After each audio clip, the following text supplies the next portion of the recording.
Mr. Bier. Thank you, sir. Good morning, Ms. Perkins. Morning. Yesterday we were examining the extent to which some material did not get disclosed to or summarised for the board. I just want briefly to examine whether there were other things going on in the business in relation to Fujitsu that may be relevant to why that disclosure or summary did not occur, and to get your assistance on this, if possible. Can we look, please, at poll 0029 7877?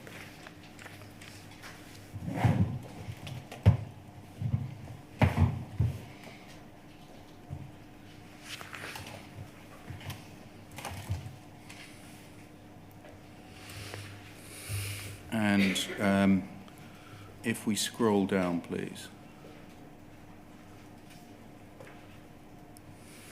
Thanks. This is an email from Tim Franklin to Olwyn Lyons, copied to you.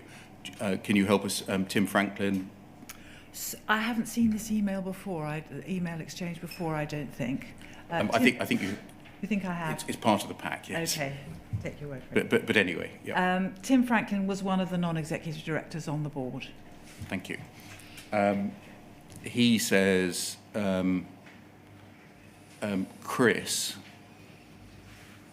which presumably is Chris Day. Yeah, I would think so, yes. Thanks to the updated information relating to the IT Transitional Services Agreement. Can you recall what that was? So I think this is to do, if I'm right about this, this is to do with the fact that we believed that we were going to be transitioning away from Fujitsu to a different provider, but it was going to be difficult to manage that transition. And over the period in question, we had to extend the arrangement with Fujitsu to provide us with, if you like, a kind of bridge to the new arrangements. I think that's how I would describe it. I'm in agreement with the proposal, as I don't see we have any choice. Horizon is a complex Fujitsu proprietary system, and any move other than renewal would present unacceptable risk. I agree with Leslie's future review and the potential to mitigate our Fujitsu dependency in the future. I do feel they have us over a barrel and they know it. I'm not clear how much we've tried to play hardball with them, but I'd hope that these numbers represent our maximum financial exposure, and that if we seek to, and that we will seek to negotiate below this, if they want a future role in our IT estate, they should want to be less exploitative of us now.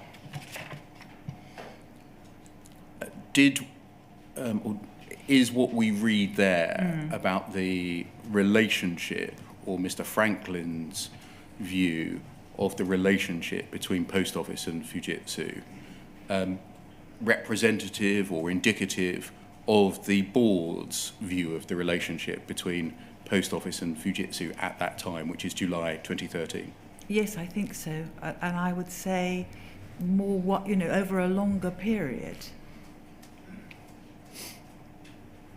Did you ever link this, what's said here, back to your initial discussion with Angus Grant back in September 2011, where he told you, I think, that the relationship was too nice, and that the Post Office had been naive or too naive?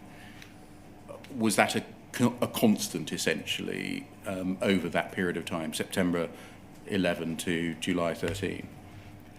Absolutely, all the way through, I would say. I think that as the different non-executives came on board, they, reached the same view.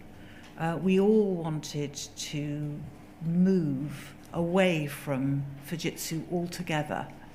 And when I left the Post Office in 2015, I believed that that is indeed what would be happening. But it subsequently turned out that they were unable to extricate themselves. Was this any cause for concern, this understanding of a relationship of dominance or an unequal power relationship in circumstances where the Post Office was continuing to rely on Fujitsu for data and analysis to support its work with Second Sight? So I think the concerns were definitely about an imbalance of power.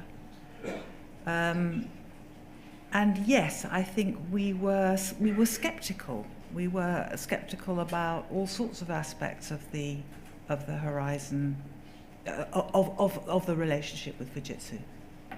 This records that the system was complex and proprietary, Yeah. and that Fujitsu had the Post Office over a barrel. Was that a relationship the Post Office had essentially inherited from Royal Mail Group? I think so. Yes. I mean, certainly, that was how I felt. I mean, whether I would have said they had, I think I might have said they had us over a barrel. I certainly came to that view early on, and I now understand that it did, it did go back really from the very, very outset. But I didn't understand that at the time. Against that background, how would you assess the executive's feeling about delivering news to the board that a Fujitsu expert who had given evidence, written and oral, in criminal proceedings was considered to be tainted or an unsafe witness and had breached their duties to the court in a manner which may have caused prosecutions brought by both Royal Mail Group and Post Office to have been undermined? Could you go back to the beginning of Yes. the question? Sorry. Yeah. What's the How would question? the executives Yes. have felt about delivering news Okay. to the board Yes. that a Fujitsu expert witness may have given false evidence to courts? Well, I think that a number of the executives shared the board's view about. I mean, obviously they wouldn't have said they thought that Fujitsu had got them over a barrel. But my understanding was that the senior executives were in agreement with the board that we wanted to move away from Fujitsu. I think everybody shared that aspiration. So. What I'm trying to explore is whether this Yes, may be I'm trying to a think. reason Yes. or relevant to the non-revelation of Yes. information to the board. So I think what I'm trying to get to here is, since everybody was agreed that we'd rather not have Fujitsu as a very significant IT partner, I'm not sure why that would have. I mean, maybe I'm being really stupid here, but I can't really see why that would affect executives' ability or willingness to share that information with the board one way, or in fact, it might be an argument for, we're not sure we can trust. This is another reason why we're not sure we can trust them. So you could argue it. I think you could argue it either way. Thank you. That can come down. Can I examine a little further the continued fallout from the Second Sight report? Yeah. And in particular, looking at the board's approach to whether the Second Sight report opened it up to legal challenge by looking at poll 0034 4895.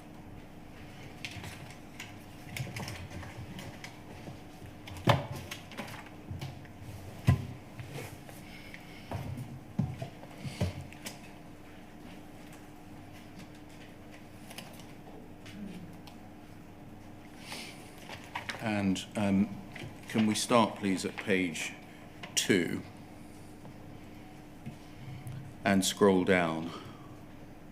An email from you, we're now March 2014, to Paula Venables and Olwyn Lyons about Sparrow.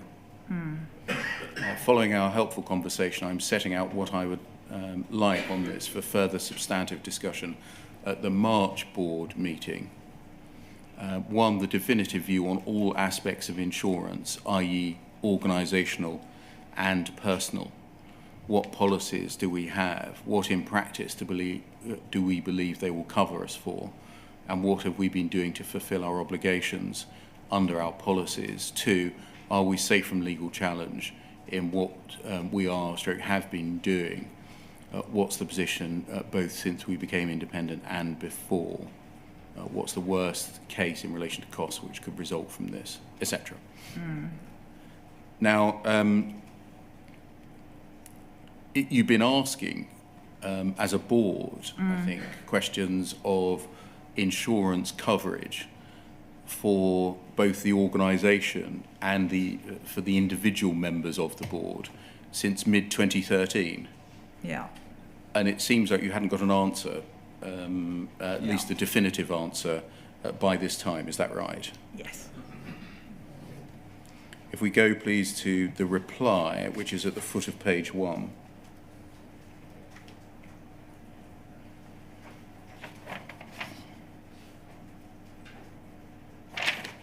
From Olwyn Lyons.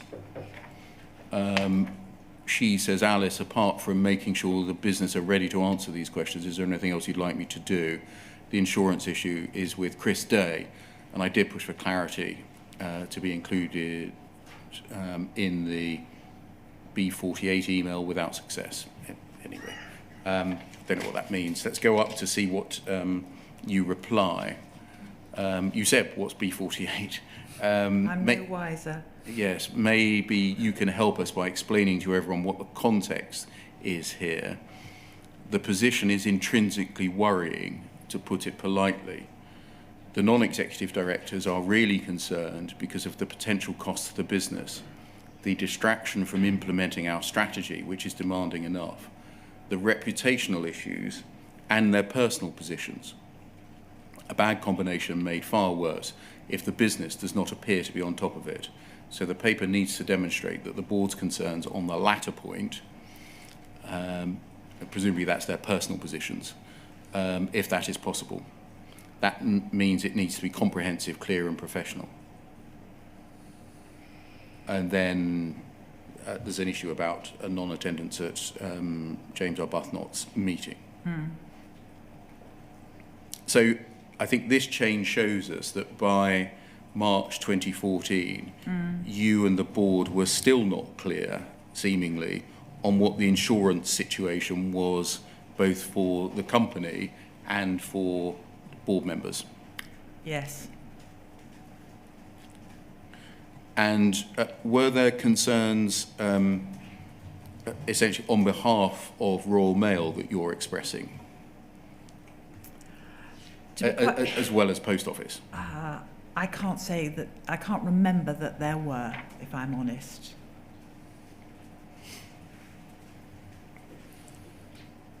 Can you help us? The second site report had, from the Post Office's perspective, been presented as a positive one. Yes. No system-wide, i.e. systemic issues have been found, albeit there were some process problems. Yes. Concerning, in particular, training and support. Why was there a continuing concern about the individual liability of board members if there were no problems with the Horizon system? I don't remember very much about this discussion about the insurance side of things. I think that it was put on the agenda by other non-executives. I can't remember exactly, but I think that Alistair Marnock certainly was interested in this subject, at least in part because he was the chair of the Audit and Risk Committee, and that's the natural place for that to be, you know, the first port of call, I think, for that issue. And I think, from what I remember, that the thing that was beginning to to get in the way for the non-executive directors was actually the delay in answering the questions rather than the questions themselves, if you see what I mean. Not really. Why would you have a continuing concern over the individual liability of board members, i.e. their personal positions, I think, and the need to nail down insurance as protection, if there wasn't a belief that individual members of the board may be open to liability? I think there was a question in people's minds, some people's minds, about whether members of the board might be vulnerable in some way. And that question having been put on the agenda, it was obviously in everybody's minds. And I do remember over a very long period, it just didn't seem to be possible to get definitive advice about this. And it became a frustration in itself that we couldn't get clear answers. Given the continuing concerns, you first raised personal liability of board members for civil claims for wrongful prosecution in July 2013. Yes. And we're now in March 2014. Yes. In the interim, had the board asked any more questions about why there may be claims against them, given the positive, generally positive, outcome of the Second Sight interim review? Well, during the intervening period, you've got the beginning of the mediation scheme, Mm-hmm. and you've got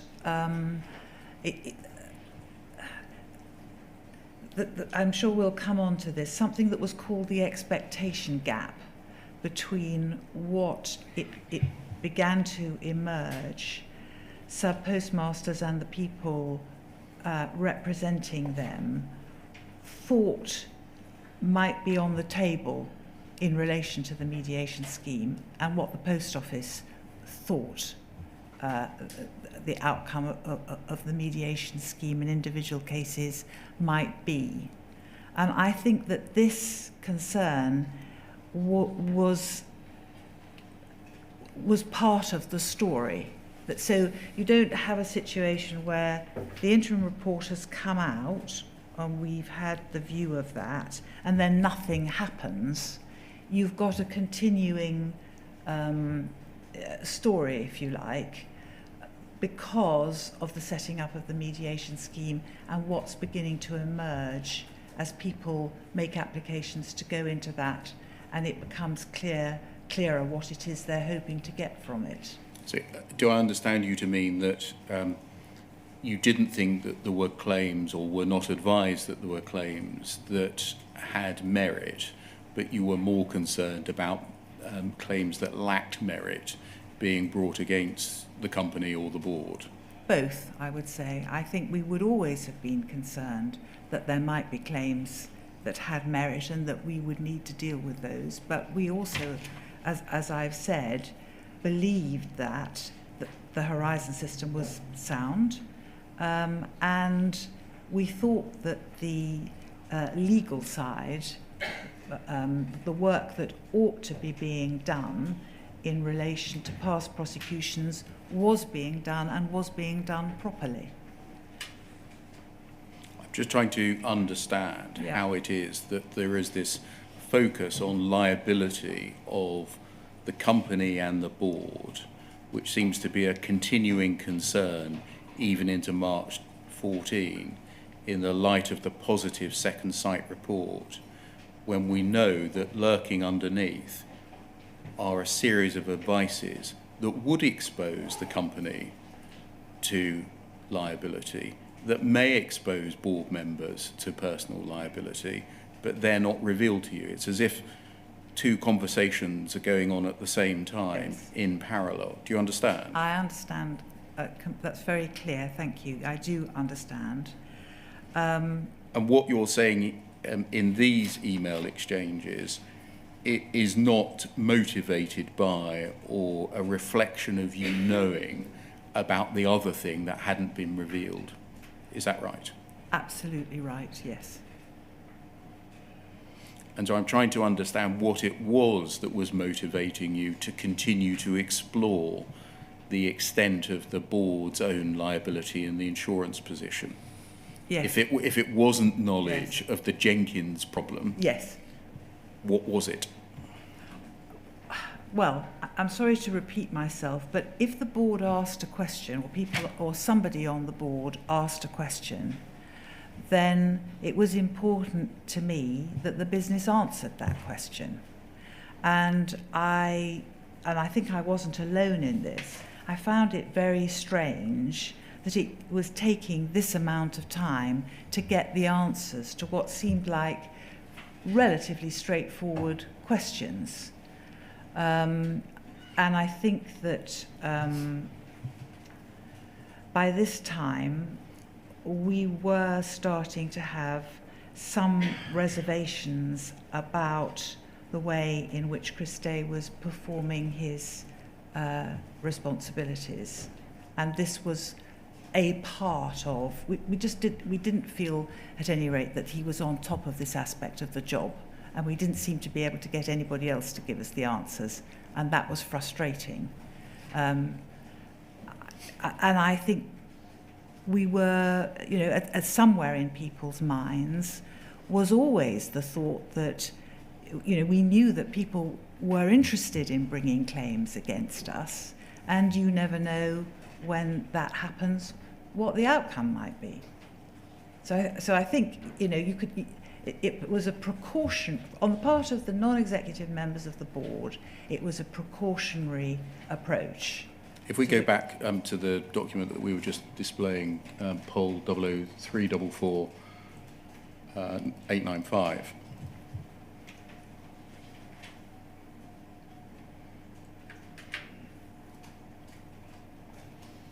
And look at page 2 and scroll down. Your second question, are we safe from legal challenge in what we have been doing? Yeah. What's the position since we became independent and before? Why wasn't the board, why weren't you asking to see the external lawyer's advice? Well, I think it depends which bit of external lawyer's advice we're talking about here. Any. So we knew that Brian Altman had been asked to give advice, and we were given at various points I won't call them summaries because they weren't, as I now know, they weren't really summaries. We were given a view of what was in that advice, and I'm sorry to say that I believed, and I think the other non-executive directors believed what we were reading in those papers about what was being said, and we could have asked to see that advice, the original documents, and if we had, the story might have been the story would have been very, very different. But if given what we were being told, we accepted it. And we had, I think, if we try to put ourselves back into the shoes of the people who were reading that advice at that time, that wasn't unreasonable. Thank you. Can I move to a new topic? You suggested in your oral evidence yesterday, and suggest in a number of parts in your witness statement, that in your view, Susan Crichton was substantially to blame for the failure to provide the board with relevant information and documents. Yes. Can we turn to poll 0010 8058?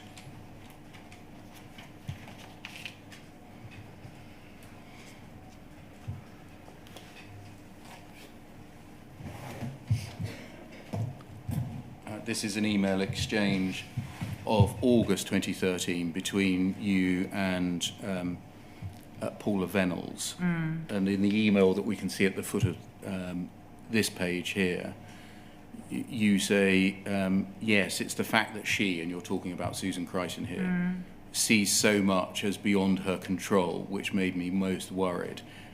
It's her alibi. That's why I pushed back, and why I also asked her to flag up if there was anything she needed which she couldn't get. And then you go on to talk about another issue. What did you mean by it's her alibi? So I was talking there about the subject which we discussed yesterday, which was the fact that we got to a position where the interim report from Second Sight came not completely out of the blue, but came very, very unexpectedly to the board in the run-up to its publication.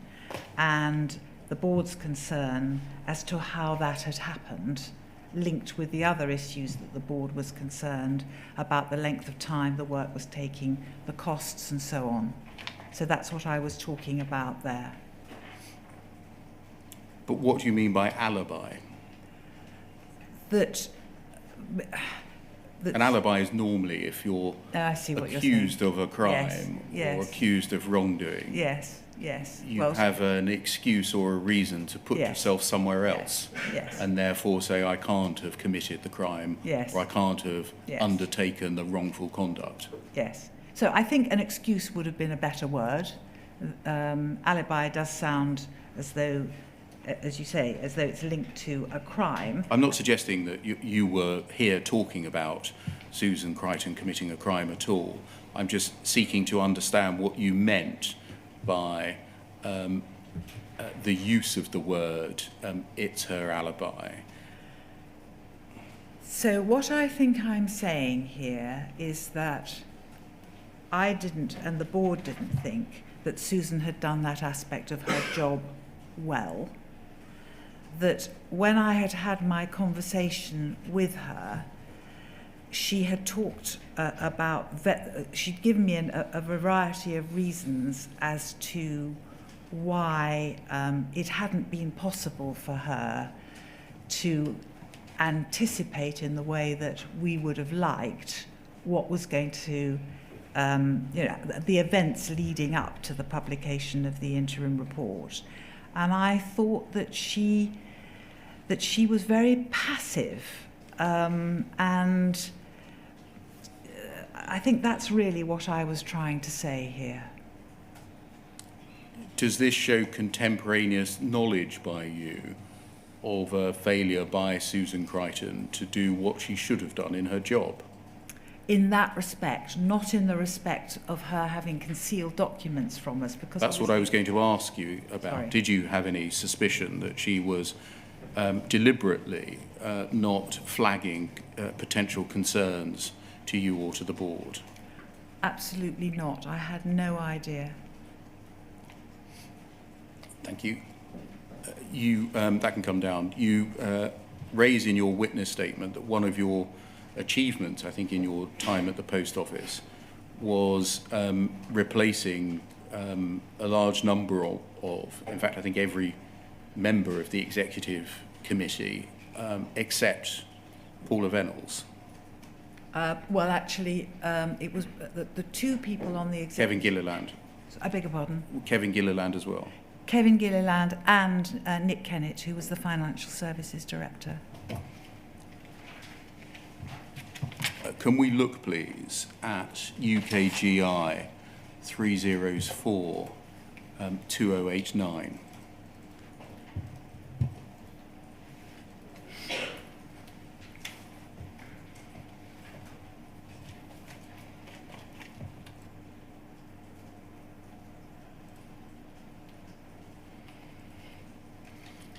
These are the minutes of a Post Office Investment Review Committee.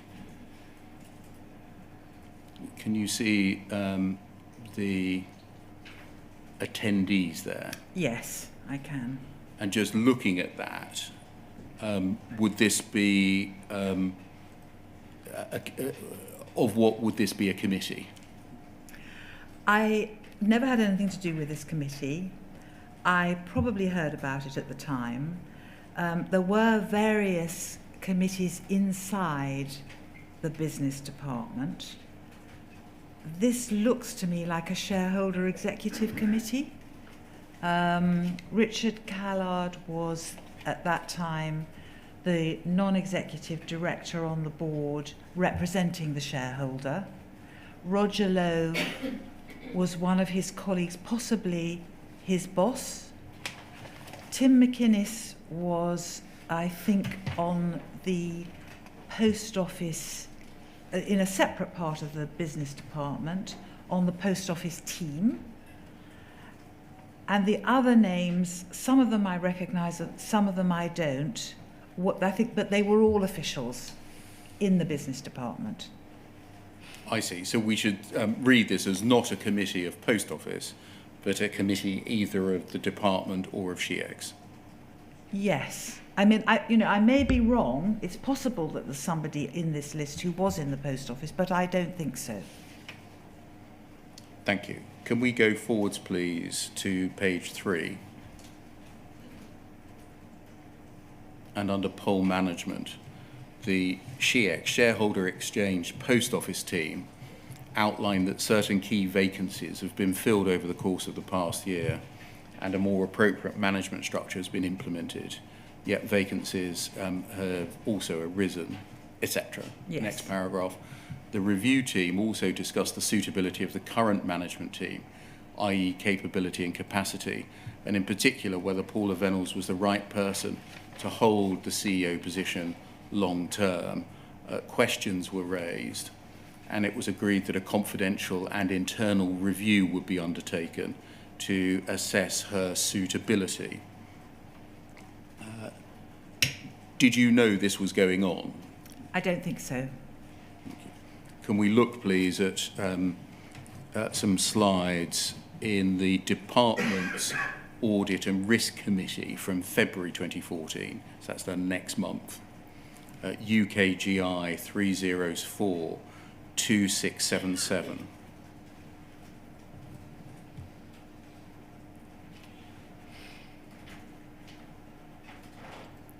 And I think this makes it much clearer that this is not the Post Office. Okay. This yes, is I think so too. the department and the shareholder executive. This is the Risk and Assurance Committee, or at least a presentation to it, of February 2014. And can we go to the second page, please?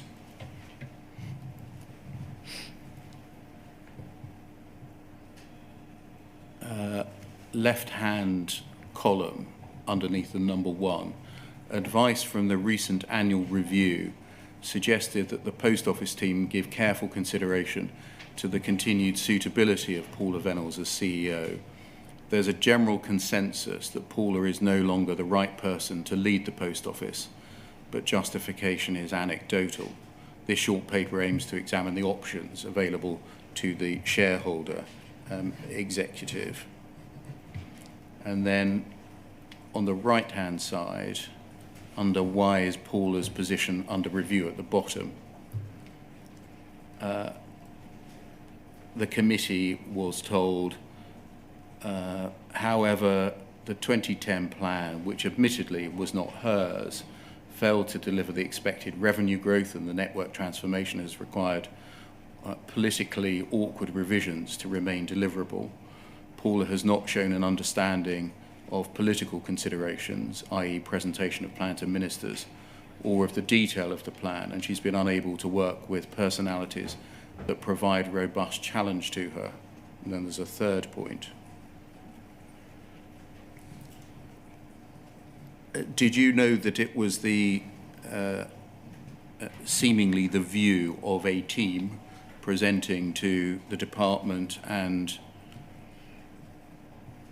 the shareholder executive that Ms. Venables had been unable to work with people that provided robust challenges to her? I don't think I did, no.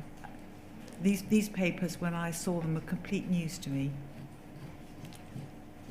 Was that your view, that Ms. Venables had been unable to work with people who provided robust challenges to her?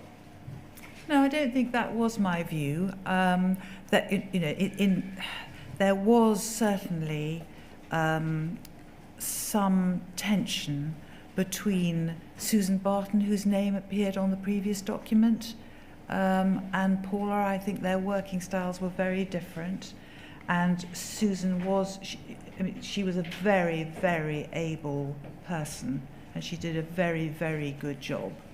And she was robust, and I think that there was some tension between the two of them.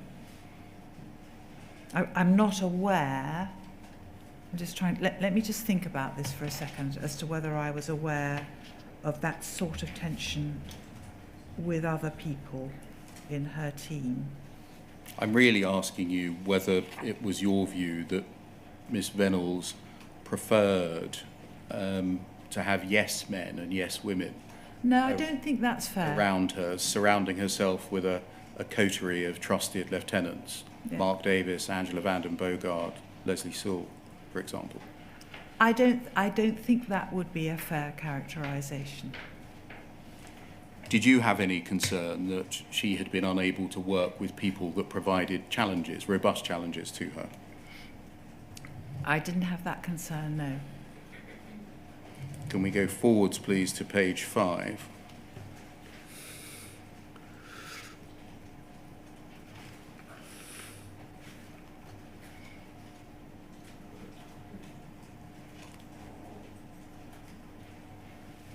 A series of options are outlined. Yeah. And one of which is essentially release her from her role now. The next of which is retain but review after a period of time. And then we'll go on to see that another one is a retain until the natural course of events that she wishes to move on. Retain and review, you'll see if you just briefly scan what's said on that page. The whole of this page? Yes, I mean, this is just to give you some context. Okay. Given this isn't a committee of which you were a member. Thank you.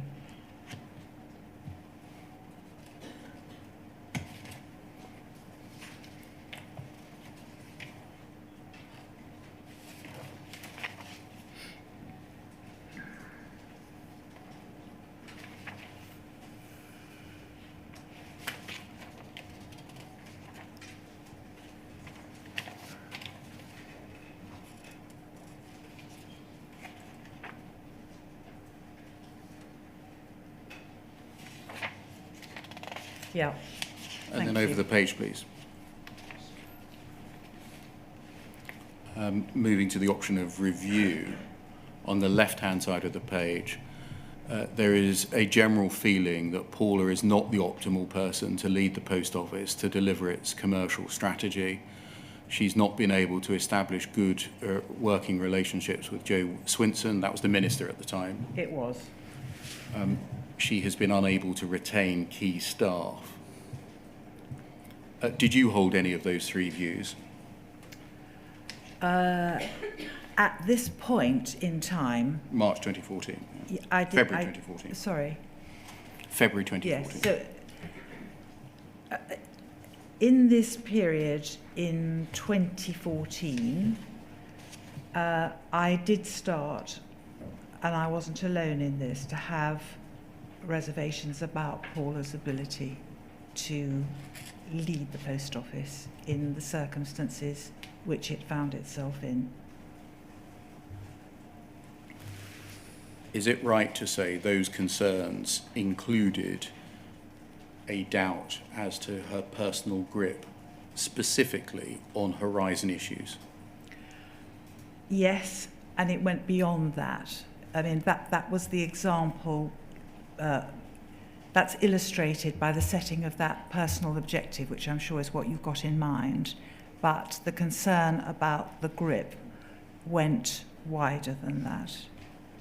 And so just to summarise, I'm not going to go to the documents, for the 2014-15 year, you set as one of her objectives for that year, a specific personal objective in relation to the need to give priority to Horizon issues? I did. You tell us in your witness statement that at this time you had doubts as to her personal grip on Horizon issues and the level of attention that she was giving them. Yes. That's paragraph 180. What were your concerns about the level of attention that Ms. Venables was giving to Horizon issues?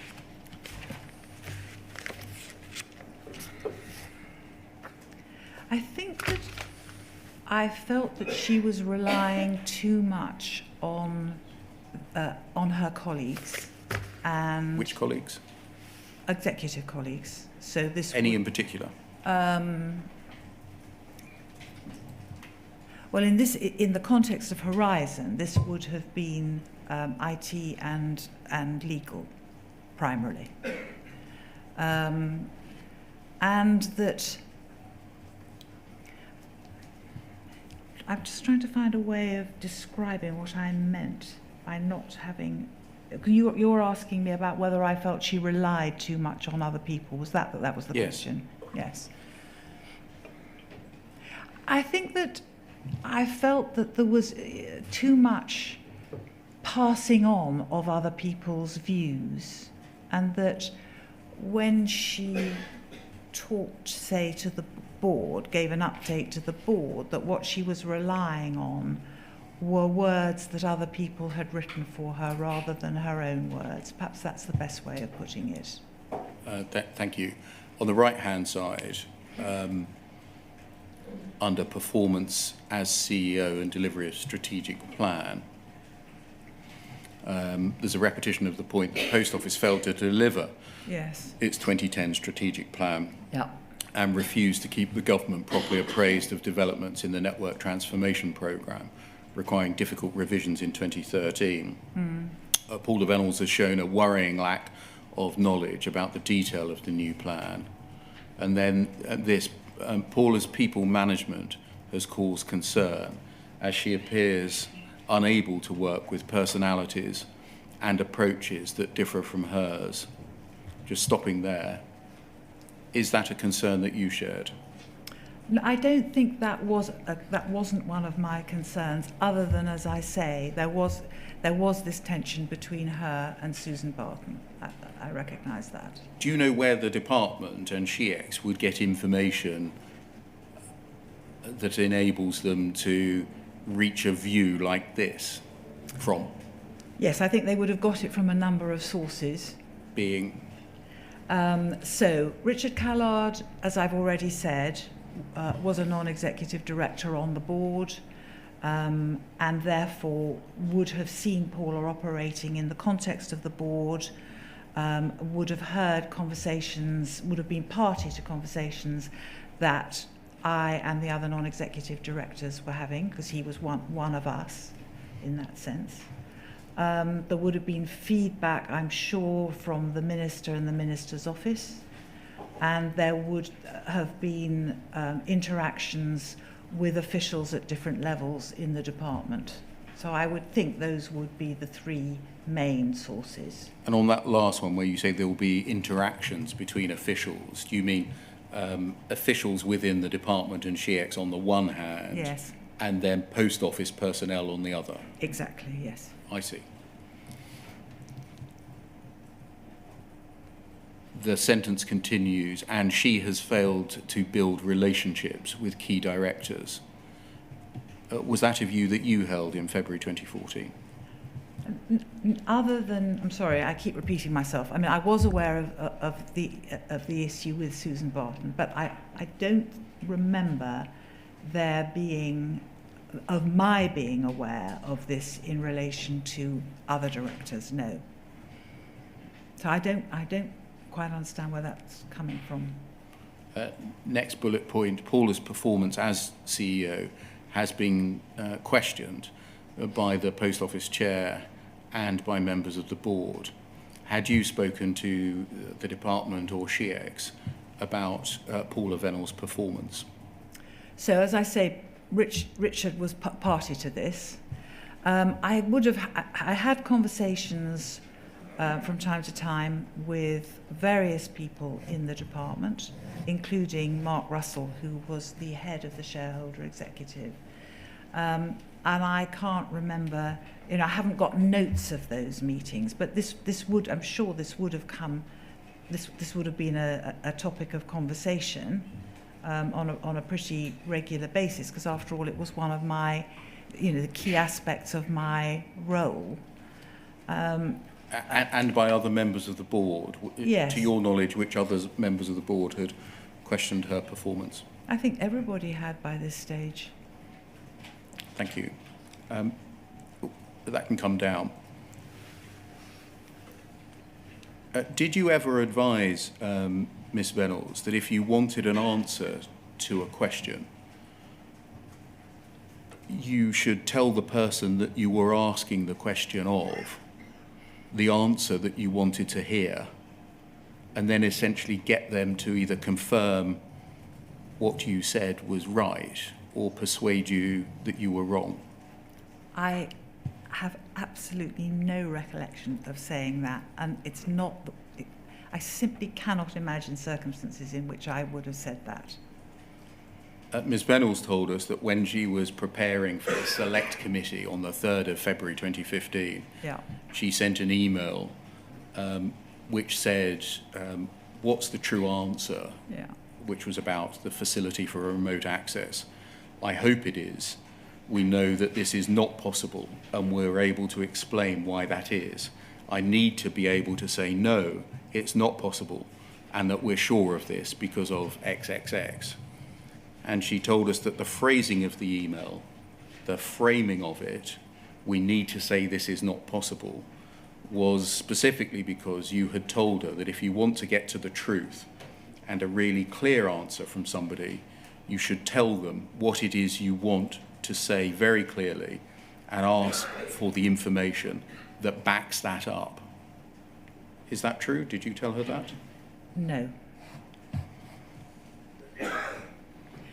I think I might have said to her, if you want to know if something's true, you need to be really clear about what the proposition is. That's a very different issue. Yes.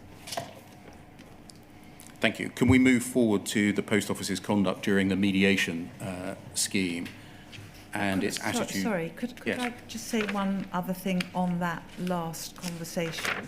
Yes.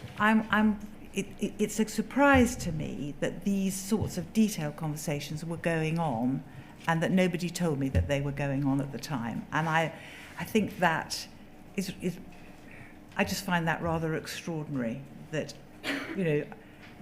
I was aware of these reservations that I and my fellow board members had, and I would know that Richard would be party to that, and I knew that the minister had some reservations, but I had absolutely no idea that there was this machinery inside the department that was having these conversations, and I just find that quite surprising. Thank you. Can we then turn yes. to Post Office's conduct during the mediation scheme proper and its attitude towards sub-postmasters in the mediation scheme? And can we start with some advice that Sir Anthony Hooper says that he gave in, I think in February 2014, by looking at poll 0010 0335.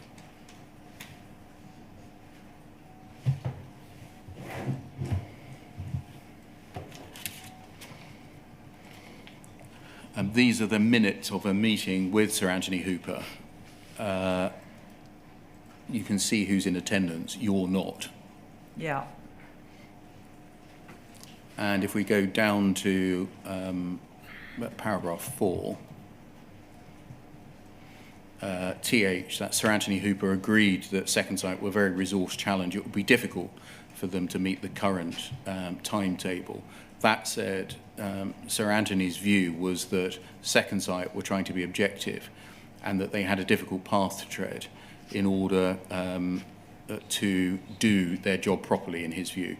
They would need to express an opinion on the merits of each claim. In Sir Anthony's view, this was something that they found hard to do. Some concern was expressed by Paula Venables and Chris Oyard that Second Sight had not in their correspondence come across as independent and maybe unduly influenced by the need to satisfy certain MPs. In his evidence to the inquiry in relation to this paragraph, Sir Anthony said that he had communicated the following to you and Yes. to Miss Reynolds. Yes. The Post Office's case didn't make sense. It didn't make sense that reputable sub-postmasters appointed by the Post Office after an examination of their characters would be stealing these sums of money. But it didn't make sense in particular because within a matter of days of any, quote, alleged theft, they had to balance the books.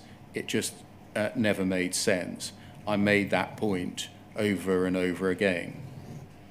Did Sir Anthony make that point to you, whether over and over again or at all? Not at all.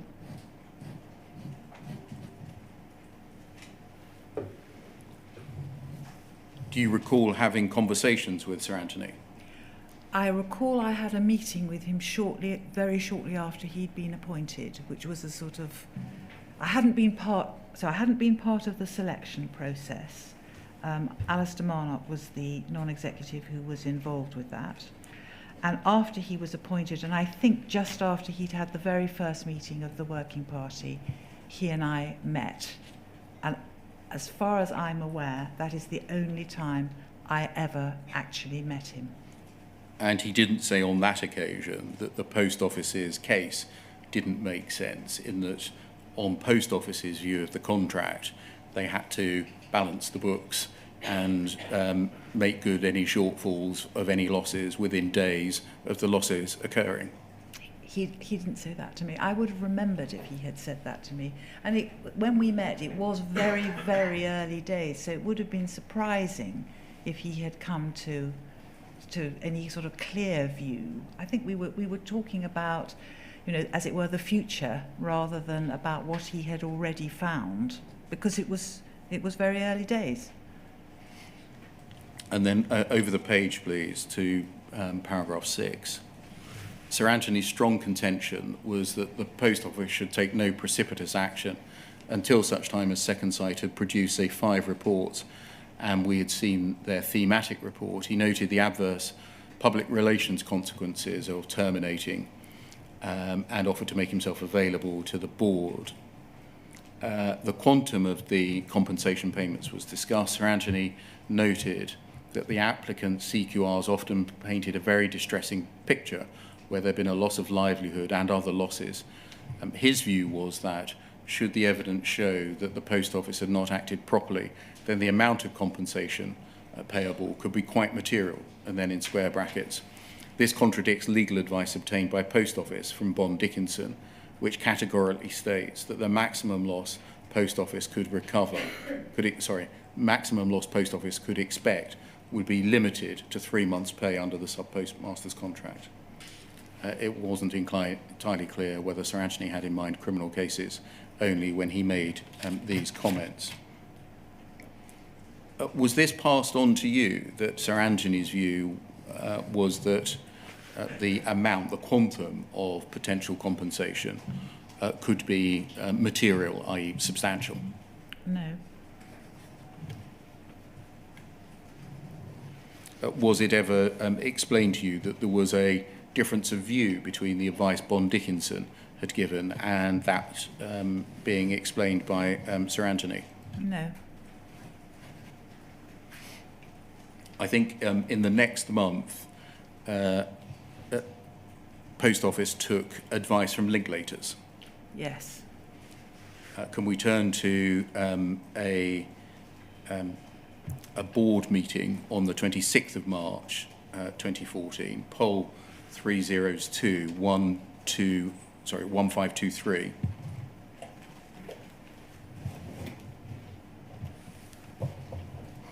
These are the board minutes for the 26th of March 2014. You'll see that you're present. Can we go, please, to page 2 at the foot?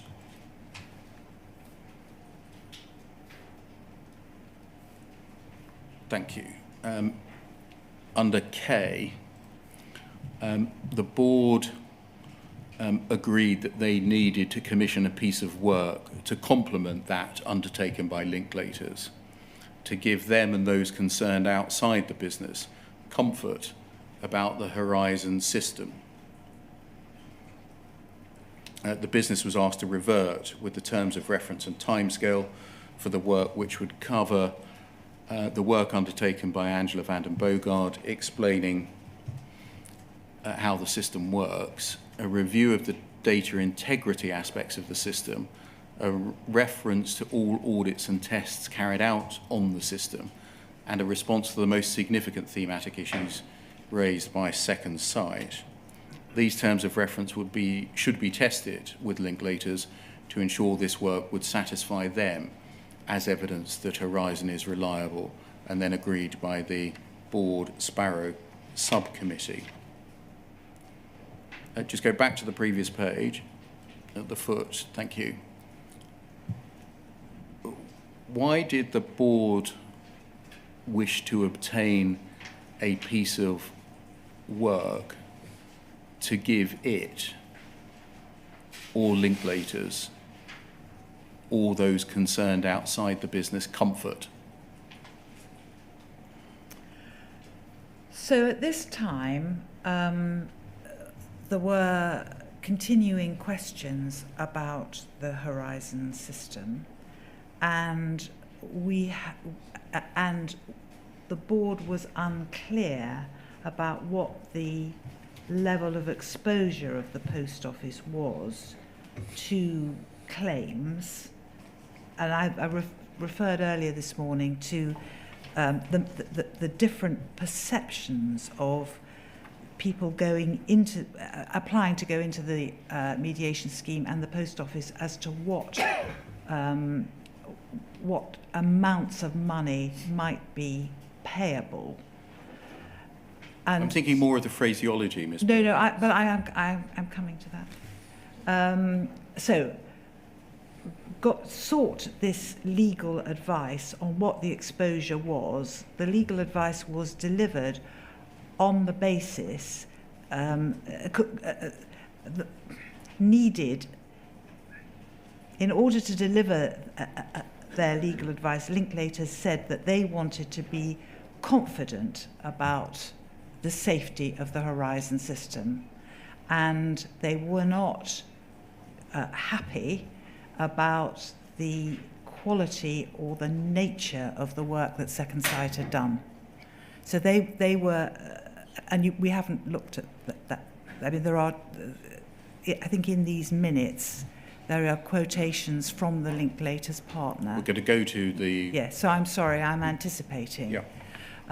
But we had heard at this board meeting that the Linklaters partner was sceptical about the work that had been undertaken by Second Sight and thought that a different kind of, a different piece of work needed to be done. And that was what that's how we arrived at the decision to commission a further piece of work. And I'm asking about the phraseology. Right. Why is it when I read a board minute about commissioning a piece of work about Horizon, it always says something along the lines of, it will give us comfort, it will establish that Horizon is reliable, it will reassure us as to our existing view. We looked at two of them yesterday, you remember. Why is it always framed in that way? I think because by this stage, we had the Second Sight interim report, which had said that it had so far not found evidence of systemic issues with the Horizon system. That had been interpreted by the Post Office as an assurance of that, and had actually, as I said yesterday, similarly been interpreted in that way by Lord Arbuthnot and others. And we had no reason to have doubts that that was the case. But here we were being advised by this very well-respected legal firm that the evidence that we had was not sufficient for them, and therefore we should seek some further advice. But I don't think that at this point, we did not think that there was anything wrong with the Horizon system at this point. But if you're asking me whether what we were doing was simply seeking to commission advice which would give us the answer we wanted, that was absolutely not my position, and I'm completely sure it wasn't the position of other board members either. Can we display at the same time, please, poll 0010 7317?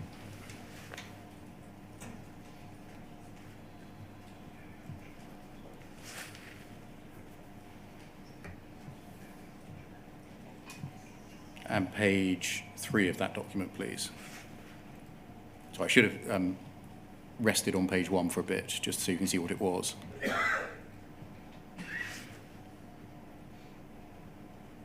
It's the Linklater's advice of 20th of March for this board meeting, okay, prepared by and presented by Krista Band. And if we go forward to page 3, please.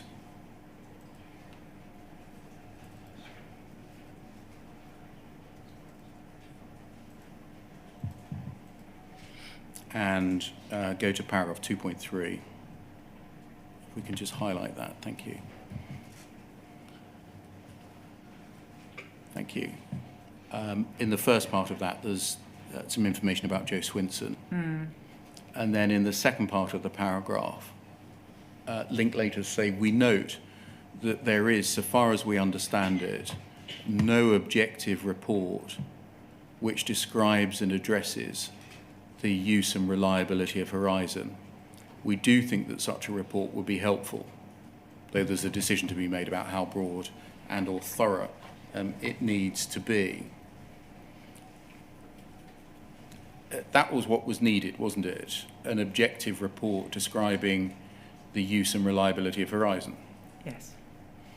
If you just look at the right-hand side, what that gets translated into, the work should cover the work undertaken by Angela van den Boogaard explaining how the system works. Do you know what's meant by that?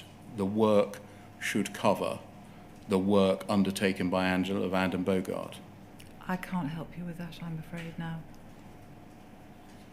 Secondly, a review of the data integrity aspects of the system, a reference to all audits and tests carried out. So is that, was that intended to mean a reference back to previous audits? Yes, I think so, yeah. And then a response to the most significant thematic issues raised by Second Sight. That's rather different from what was proposed, wasn't it? An objective report addressing the use and reliability of Horizon.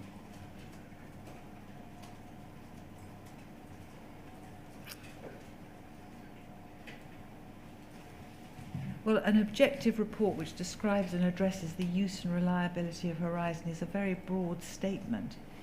That was what was needed, though, wasn't it?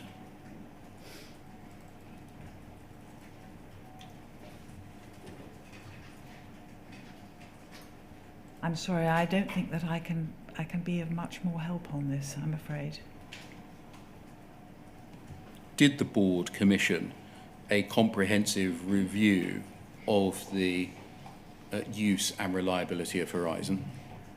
The board commissioned a review by Deloitte, which was a desktop exercise of assurances and controls of the Horizon system.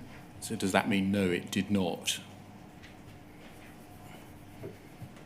We're going to come and look at the Deloitte report, yes, with all of its limitations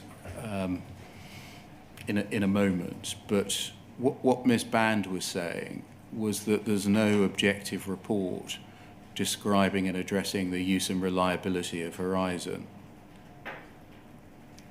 Did that come as a surprise to you? did you think, goodness me, here we are in March 2014, we haven't got an objective report that addresses the reliability of Horizon?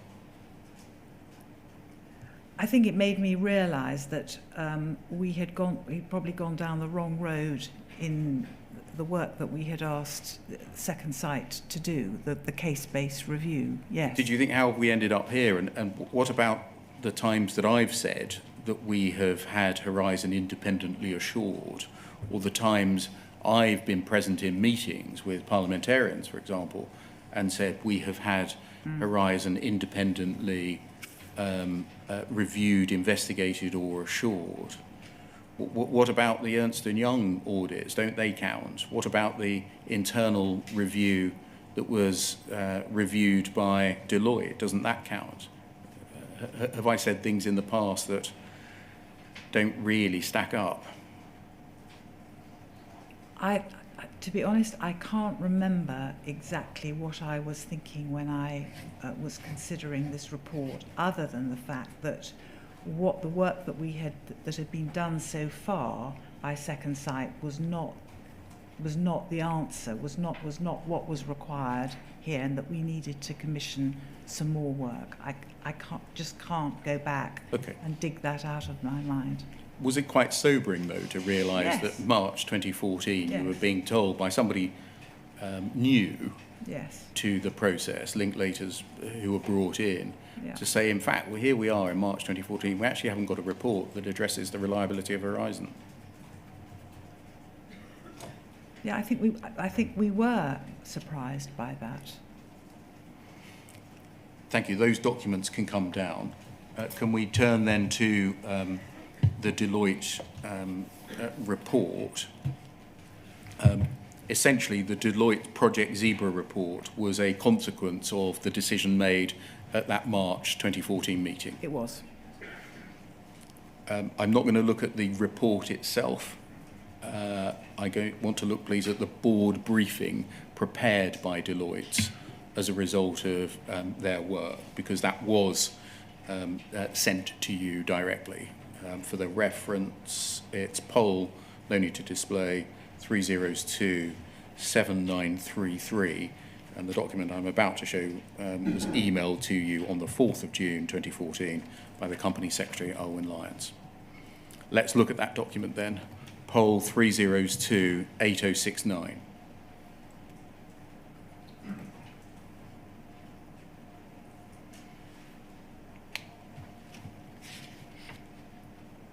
So this is the board briefing.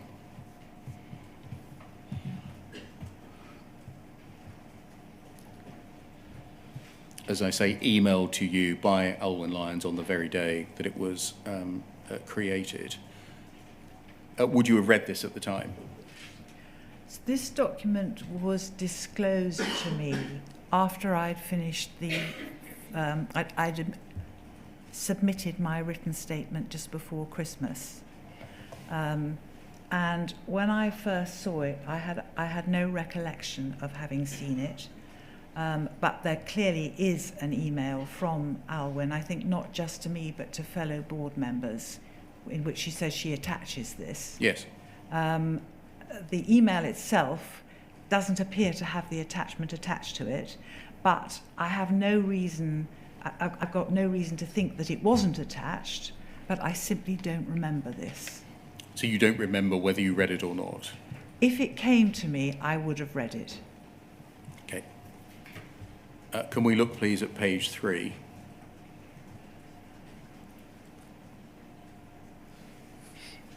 And just look at the top paragraph. The work we carried out to support our full report, and thus this board briefing document, did not constitute an audit or assurance engagement in accordance with UK or international standards. In order to deliver a formal assurance opinion, we would need to have carried out testing to address scope limitations. Our conclusions and findings are therefore limited to the design of Horizon.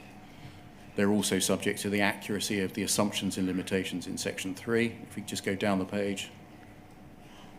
Limitations and assumptions. Our findings and conclusions are presented in the context of the following limitations. One, as a desktop exercise, we've not validated whether Horizon has been implemented or operated as described in the documentation review. Two, our work was limited by significant gaps existing in the information available relating to both the granularity of information and the existence of the Horizon features over the entire timeline of operation of Horizon, the effect of which is there are gaps within what we're able to comment upon over this timeline. Our findings below are written in the context of the information available, which relates to the current system. 3, an event occurred in 2010 which required the use of the exceptional balancing transaction process in Horizon to correct a sub-postmaster's position from a technical issue. Information has not been provided on the circumstances that led to this system issue and how the issue was identified. It's assumed that verbal assertions received from Fujitsu that this was the only time this process has been used hold true. 4, we've not had any direct contact with any third parties other than the named contracts you've provided to us. 5, we've not validated or commented on the quality of the documentation supplied to us. Were you disappointed to receive a report which was limited and caveated in such a heavy way? Could I go back to the setting for the receipt of this report? So we had a board meeting, I think it was in a few weeks earlier than this, at which the partner from Deloitte, who was responsible for this exercise, he'd come to that board meeting. Yes. And he had given the board an extremely positive sense of what Deloitte had found thus far, and that's recorded in the minutes. So I think it is really, really important to understand that. He had been present at the meeting. He had given a very clear and positive account of what he and his colleagues had seen so far, and there was a discussion about further work that should be done. This board briefing that came in some weeks later was therefore a follow-up to that. And if we scroll up the page a bit, do you mind going back up? The second paragraph from the top. Yes. Yep. So I was going to come to that. I'm sorry. I just wanted to deal with the limitations first. But I was trying to explain, I think it is really, really important that people understand that in my mind and the mind of my fellow board members, we had that very clear and positive steer from Gareth James. So were you surprised, therefore, yes, to, if we scroll back down, to read all of these limitations? So I think I said a minute ago, I don't recall seeing this report, and therefore I don't recall reading it. I do, however, remember that there was disappointment that Deloitte did not feel able to give us the kind of description of Horizon that we had expected would be forthcoming following Gareth James's appearance at the board, and that there were, as I understood it from Chris Ojard, a whole lot of reservations about the value of doing further work, the cost of it, and the time it would take. Thank you. I'll leave that there for the moment. So that would be a good time for the morning break. All right. Can we say till 10 past? Thank you.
Thank you. Ms. Perkins, I was asking you about the board briefing Yes. prepared by Deloitte, dated the 4th of June 2014. Just for the transcript and for those looking later, the document that shows that it and the attachment was sent to you, or it was sent to you as an attachment, is poll 00138401. No need for that to be displayed. That is an email to you showing, and others, showing that the document was emailed to you.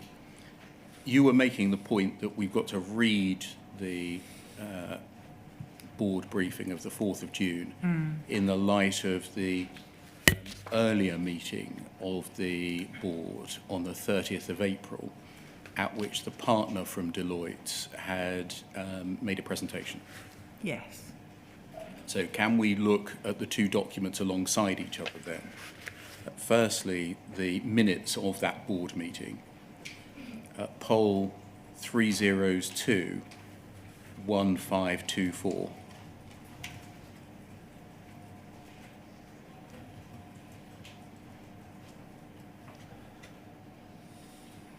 Thank you. And can we go to page 6 of those?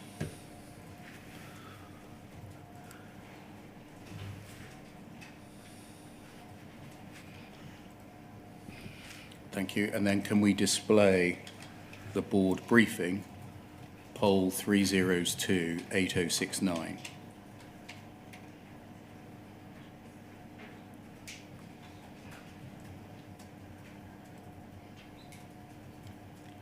At page 3 of the board briefing. And in particular, the bottom part of the page, the limitations and assumptions. Thank you. So dealing with the document on the right, these are the minutes of the board meeting of the 30th of April, which you were mentioning. The board welcomed Leslie Sewell, CIO, and Gareth James, partner, Deloitte, to the meeting. Chris Oyard also rejoined the meeting. The chairman thanked Gareth James for his draft report and explained there are a number of people who are sceptical about Horizon. The board were concerned to know the truth about the reliability of the system. Deloitte's views would need to be expressed in such a way that they would persuade reasonable lay people. Leslie Sewell explained that the first piece of work Deloitte had been asked to undertake was to give assurance that the control framework, including the security and processes for changes in the system, were robust from an IT perspective. Gareth James reported that all the work to date showed that the system had strong areas of control and that its testing and implementation were in line with best practice. Work was still needed to assure the controls and access at the Finance Service Centre. Chris Oyard explained that several of the sub-postmasters who were challenging Horizon had made allegations about phantom transactions, which were non-traceable. Assurance from Deloitte about the integrity of the system, records, logs, would be very valuable. The board asked what assurance could be given pre-2010 when the different Horizon system was in use. It was agreed that Gareth Jenkins would produce and cost a proposal for additional work to enable assurance for the wider system, including pre-2010. Leslie Sewell, Gareth James and Chris Oyard left the meeting. It was that you were referring to. It was, yes. The strong areas of control is a reference to the control framework and security and processes for changes in the system in this minute, isn't it? I have to confess at this point that my recollection of these sorts of details from this long ago are not good. I mean, I can't add much to what's in the minutes. I really can't, I'm afraid. Okay, I understand. It's clear, reading the minute as a whole, that the board needed some further work to be done by Deloitte. Yes. And what we're reading on the left-hand side is the product of that further work in June. Yes. And what it says in the 5 limitations and assumptions, would you agree, does not really mean that the questions asked by the board were answered. Yes, I would agree, but would it be all right to scroll up? Yeah. Because there's one paragraph which we haven't looked at. Second from the top, we're going to look at that, don't worry. I'm just looking at the limitations Sorry. first. I'm looking at the limitations first. Okay. Would you have focused on these limitations? As I said to you before the break, I have a complete blank about this for a long time. So if I could just explain that when I was putting my written statement together last year in the run-up to Christmas, it was a complete mystery to me what had happened following the board meeting whose minutes we're looking at now. I simply couldn't remember what, if anything, the board had received from Deloitte after that. And, I was kind of struggling to work out what had happened. And then this board briefing and the covering email, which I think I'm right in saying has commentary from Chris Ojard in it.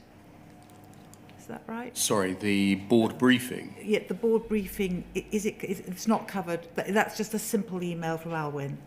No, there is commentary as well. There is commentary as well. Yeah. So that came with commentary. Anyway, it wasn't until that was disclosed to me that I saw that we had seen this, and that was the main reason why I amended my written statement before I signed it. Can we go to page 5 in the document on the left, please? The way that it worked was that Deloitte were asked to address by Post Office 5 questions. They're described as matters here, but 5 matters. And question 4, you can see it's been translated into matter 4 there. The question was, what comfort can be taken that Horizon provides visibility to sub-postmasters of all centrally generated transactions processed to their branch ledgers?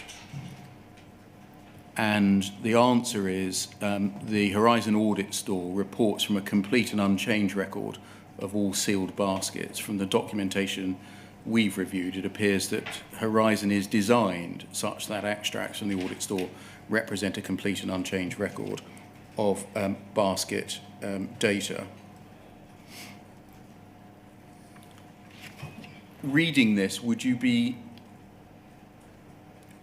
aware that all Deloitte have done is looked at documents? They've not seen how Horizon operates in practice. I see that now. Whether I saw that, I can't answer the question of what I was thinking at the time, as I don't remember having seen this at the time, but I understand what you're saying.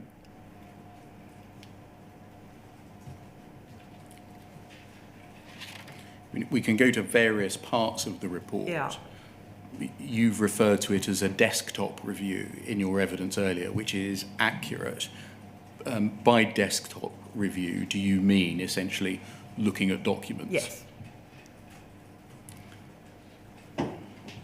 Would that be a concern, that where Krista Band had advised that the Post Office lacked an independent, objective report on the use and reliability of Horizon, what you've ended up with is a heavily caveated desktop review of pieces of paper? Yeah, I see that now. I do see that. Wouldn't it have been obvious at the time that the ask from the lawyer, or the suggestion from the lawyer, was not met with a response that in any way accorded with what was suggested? I think it should have done, yes.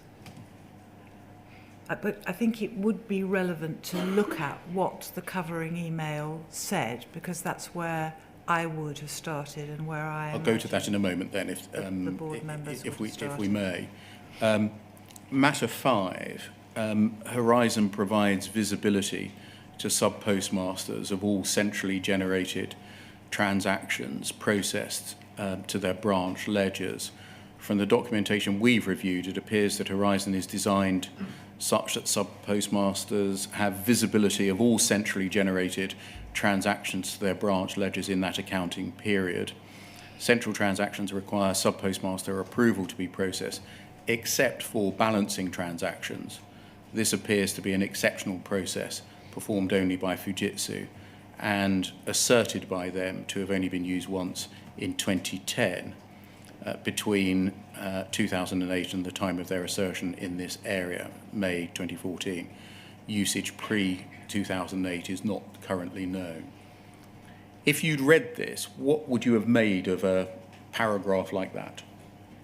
Is it beyond your technical understanding? What would you have drawn from it? Well, this, as we discussed yesterday, I think, this does not come naturally to me, this area of work. It's not something that I had or have any background in. So I think, I struggle with it, if I'm completely honest. But if you read it out to me and I look at it now, I can see that what they're saying is this is how it said it works, and then it's making some towards the end of this paragraph that there are some reservations, I suppose is how you'd put it. And so would things like this have occurred to you? And then I'm going to ask about how it may have occurred to the board on reading a paragraph like this. Oh, we don't know anything, number one, about pre-2008. That's maybe a concern. Number two, we've only just really got what Fujitsu are saying here to go by. It's just an oral assurance that they've only done it once, this thing. And number three, doesn't that mean that Fujitsu actually have access to the system without the sub-postmaster approving what's being done to their data? Number three. Would those kind of things leap out to you? I don't know that, I wouldn't say that they would have leapt out at me, but I mean, if you read this, as you're reading it to me now, I understand what you're saying. And thinking about the board more generally, was there anyone on the board that might, as I've just done, read that paragraph, admittedly with the knowledge of everything that has happened, and pick out those three things? No assurance pre-2008. We've only got Fujitsu's word that they've done this once. And if they've done it once, it means they've got the facility to do things to the data without a sub-postmaster approving it. That's a bit worrying. I certainly would have thought that there would have been members of the board who would have seen that and would have been more naturally, I don't know what the word is, knowledgeable about looking at this sort of description. Yes. Okay, can we go back then to paragraph 2 on page 3? Thank you. Page 3. Second paragraph from the top. Based on the desktop review we've performed, except for the lack of monitoring controls and the matters explicitly drawn out in our full report, we've not become aware of anything to suggest that the system as designed would not deliver the objectives of processing baskets of transaction and keeping copies of them in the audit store with integrity. So you wanted to draw attention to that as a comforting paragraph? That it was one of the first paragraphs, one of the first bits of text you come to, and there was some comfort in that, which is, I think, what Chris Ojard said in his covering. Which we're going to come to in a second. Yes. It's still a desktop review. Yes. How would a desktop review, i.e. looking at pieces of paper, actually discover whether the system as designed was delivering the objectives of processing data with integrity. It wouldn't. Can we go to the Chris Oyard email, please? Poll 302 9733.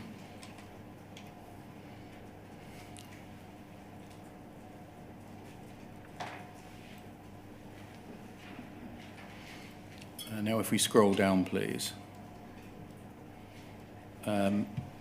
It's in fact from Alwyn Lyons passing on a message Yes. from Chris Oyard. And I think the point that you made earlier about the email not showing that the Deloitte report was attached is based on your reading of this. Yes, it is. Okay, and I've given an alternative reference Okay. that shows that it was attached. Okay, Because thank if we you. scroll up, we can see that Alwyn had missed Rod Williams off the email chain. Oh, I She see. resends Got it. it. And Yeah. on this one, the board briefing is attached. Yeah, yeah. Okay. But because this is a chain, it doesn't show attachments of Yes. earlier emails. No, I Okay. understand. Thank you. That's helpful. So if we scroll down, please. Olwyn says, please find below a message from Chris Oyard and Leslie Sewell attaching the briefing. Dear all, as detailed in the board update since last Saturday, please find attached Deloitte's final draft board briefing, and then scroll over to the second page. The briefing focuses on those features of the Horizon system which operate to provide sub-postmasters with full ownership and visibility of their branch ledger, which maintain a complete and accurate audit trail. The briefing thus helps address allegations made by the mediation scheme applicants that their branch losses may have been generated by phantom Horizon transactions. It strives to be succinct and intelligible. Given the subject matter, it remains somewhat technical. It's based on a desktop review of information currently available. It's therefore heavily caveated. In the briefing, Deloitte expressly identify a number of limitations and assumptions. The briefing must be read in this context. That said, its key findings are as follows, and then it sets them out. So the covering email, which I think you said you would have focused on, did actually draw attention to the fact that this was a desktop review. Yes. And it's heavily caveated Yes. with limitations and assumptions. Yeah.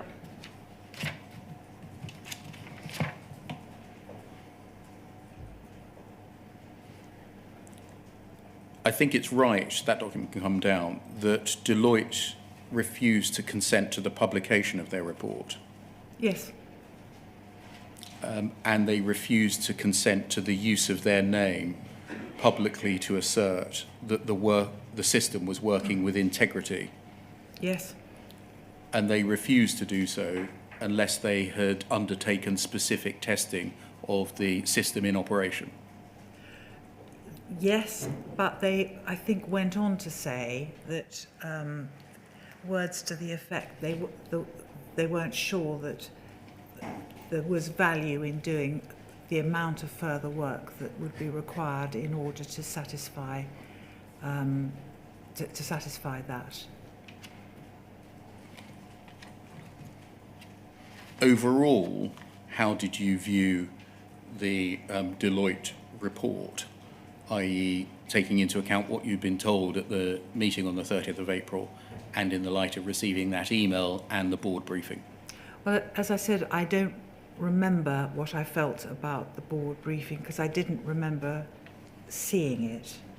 But clearly, the picture that we had been given at the board meeting by Gareth James was not borne out by what followed.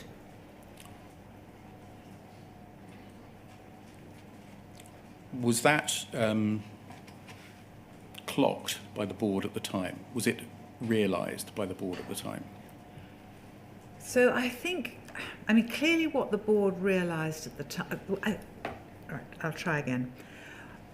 At the board meeting which Gareth James attended, I think the board had the impression that Deloitte were going to be able to write a report giving, if you like, the Horizon a clean bill of health. That's what we believed that they were.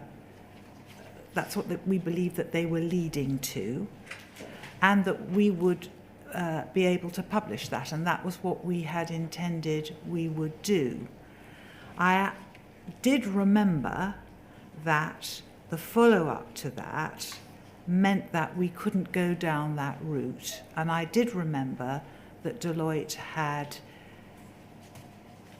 come to a different view after that this additional work had been done from the view that had been expressed at that board meeting, and that was something which meant that we were not able to go to follow the plan that we had at the time.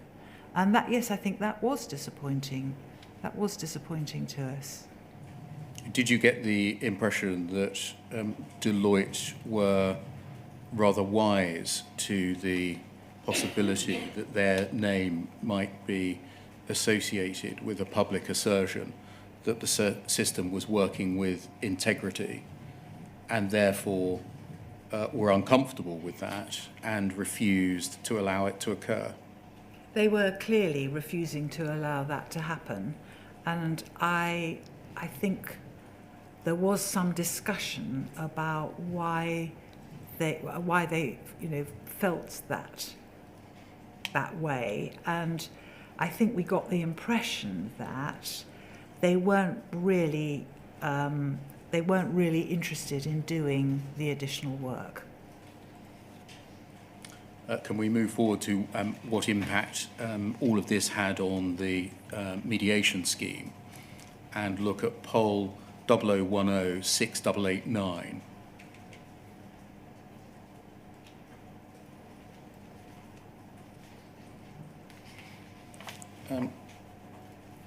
This is a draft of a presentation, I think, to be given to you. Mm-hmm. Is that right? Looks like it. It's a presentation it does look like to you rather yes. than by you. Oh, it's not a presentation by me. And if we go, please, to the introduction on page 7.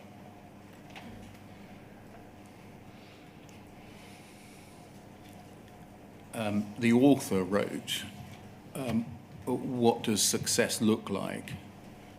One, we bring to a close the discussion on the Horizon IT system, as there is no evidence that there are systemic issues with it, brackets, independent assurance provided.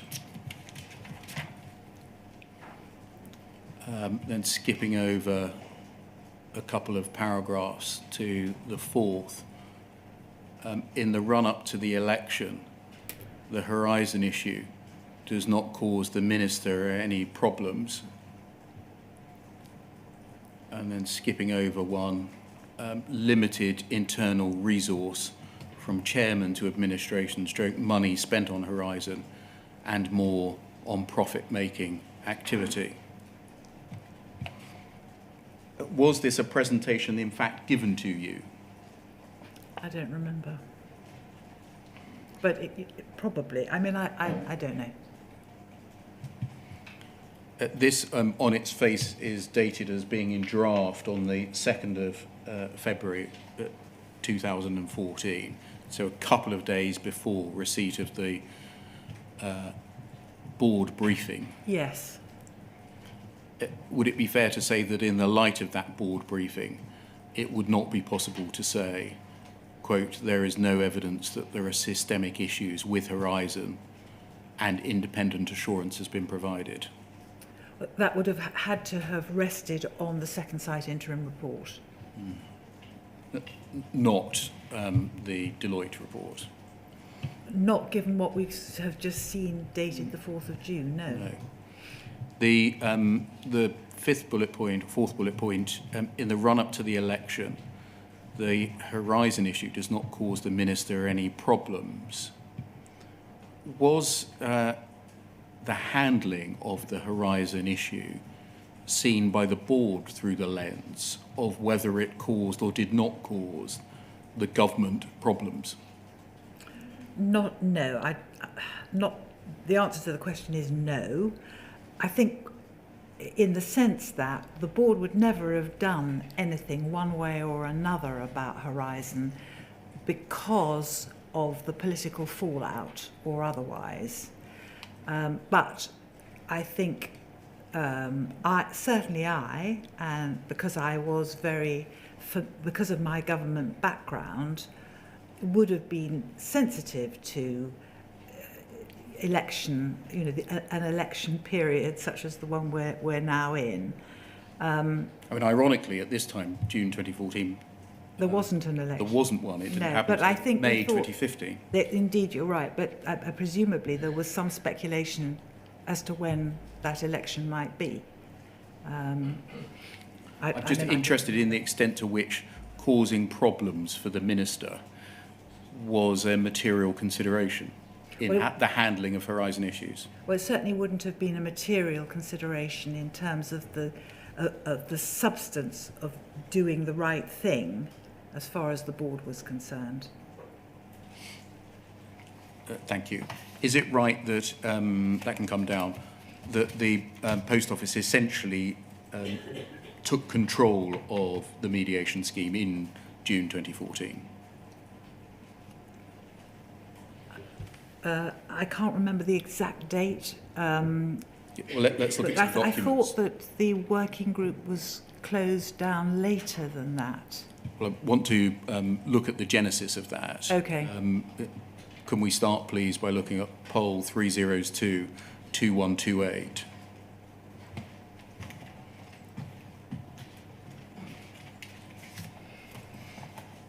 This is a board pack for the board meeting of the 6th of June 2014. Of the subcommittee meeting? Yes, I'm so sorry, the Sparrow subcommittee, rather than a full board. Okay, yep. You're present? Yep. Yes? Yep. And if we just go to page 5, please. And look at paragraph 3.8. These are amongst the options. If you just scroll up to get the heading. Thank you. These are options being considered at this time. Completing the Post Office investigation in each case and moving the governance and management of the scheme in-house. Yeah. Under this option, we'll publish a report on Horizon, the mediation scheme, setting out the legal position around the contract and liability. Scheme administration and management would be moved under Post Office's sole control, with the working group disbanded and Second Sight's engagement ended. Is that essentially what happened in due course? So in due course, no, that's not quite right. So in due course, what happened was the working group was disbanded. It was decided to give all applicants access to the mediation scheme, and any applicants who wanted the Post Office would fund advice to them from Second Sight. That's what happened. The reasons for this are given in paragraph 3.9 for the taking of that option as being it would substantially reduce administration costs and allow the Post Office to, quote, take control of the scheme and its associated risk, such as adverse public relations. We estimate the whole life costs at £7.7 million. The option would also release management time, as the scheme would conclude more quickly than the other options. This could be justified publicly by setting out the case that we're taking action in the absence of any evidence of systemic failures with the Horizon system during the last 2 years, mounting costs, and clear legal advice around the expectation gap.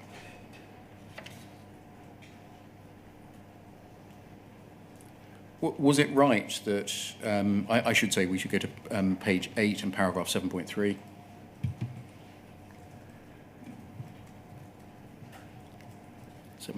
Thank you. It's the view of the programme, legal and communications and corporate affairs teams that the third option, where the scheme is effectively moved in-house, is that the one which is in the best interest of the business in a pure commercial sense.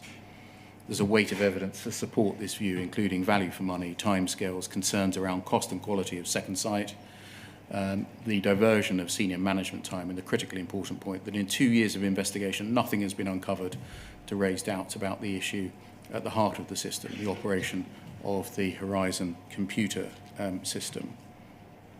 Is it right that the subcommittee decided that this option, Post Office taking control of the mediation scheme, was the right one? At this meeting, it appears that that was the decision, but it wasn't accepted by the board.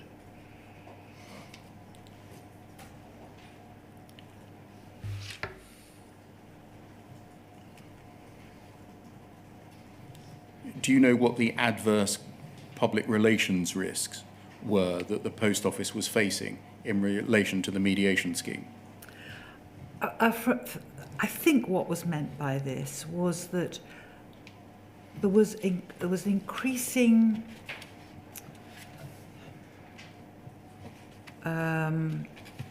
sorry, can you just give me a minute while I find the words. At this stage with the mediation scheme, there was a lot of noise around it, a lot of dissatisfaction with it being expressed publicly. And I think the point here was that it could be seen that the mediation scheme on the then current rate of progress was going to take very, very, very much longer to conclude than had ever been envisaged. And that as long as that was going on, there would be more of the kind of comment that was being experienced at that time, and that this was seen as unhelpful. I think that's what that's saying. Thank you. That can come down. Can I turn to my last topic then with you? And it's essentially the role of Mr. Davies, Mark Davies. Yeah.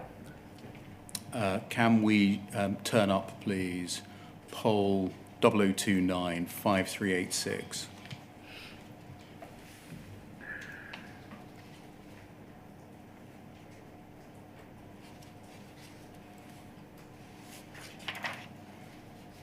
We're going to look at a series of emails that you weren't party to initially, and then we'll look at some when you were. If we go to page 3, please. And if we scroll down to the middle of the page, thank you.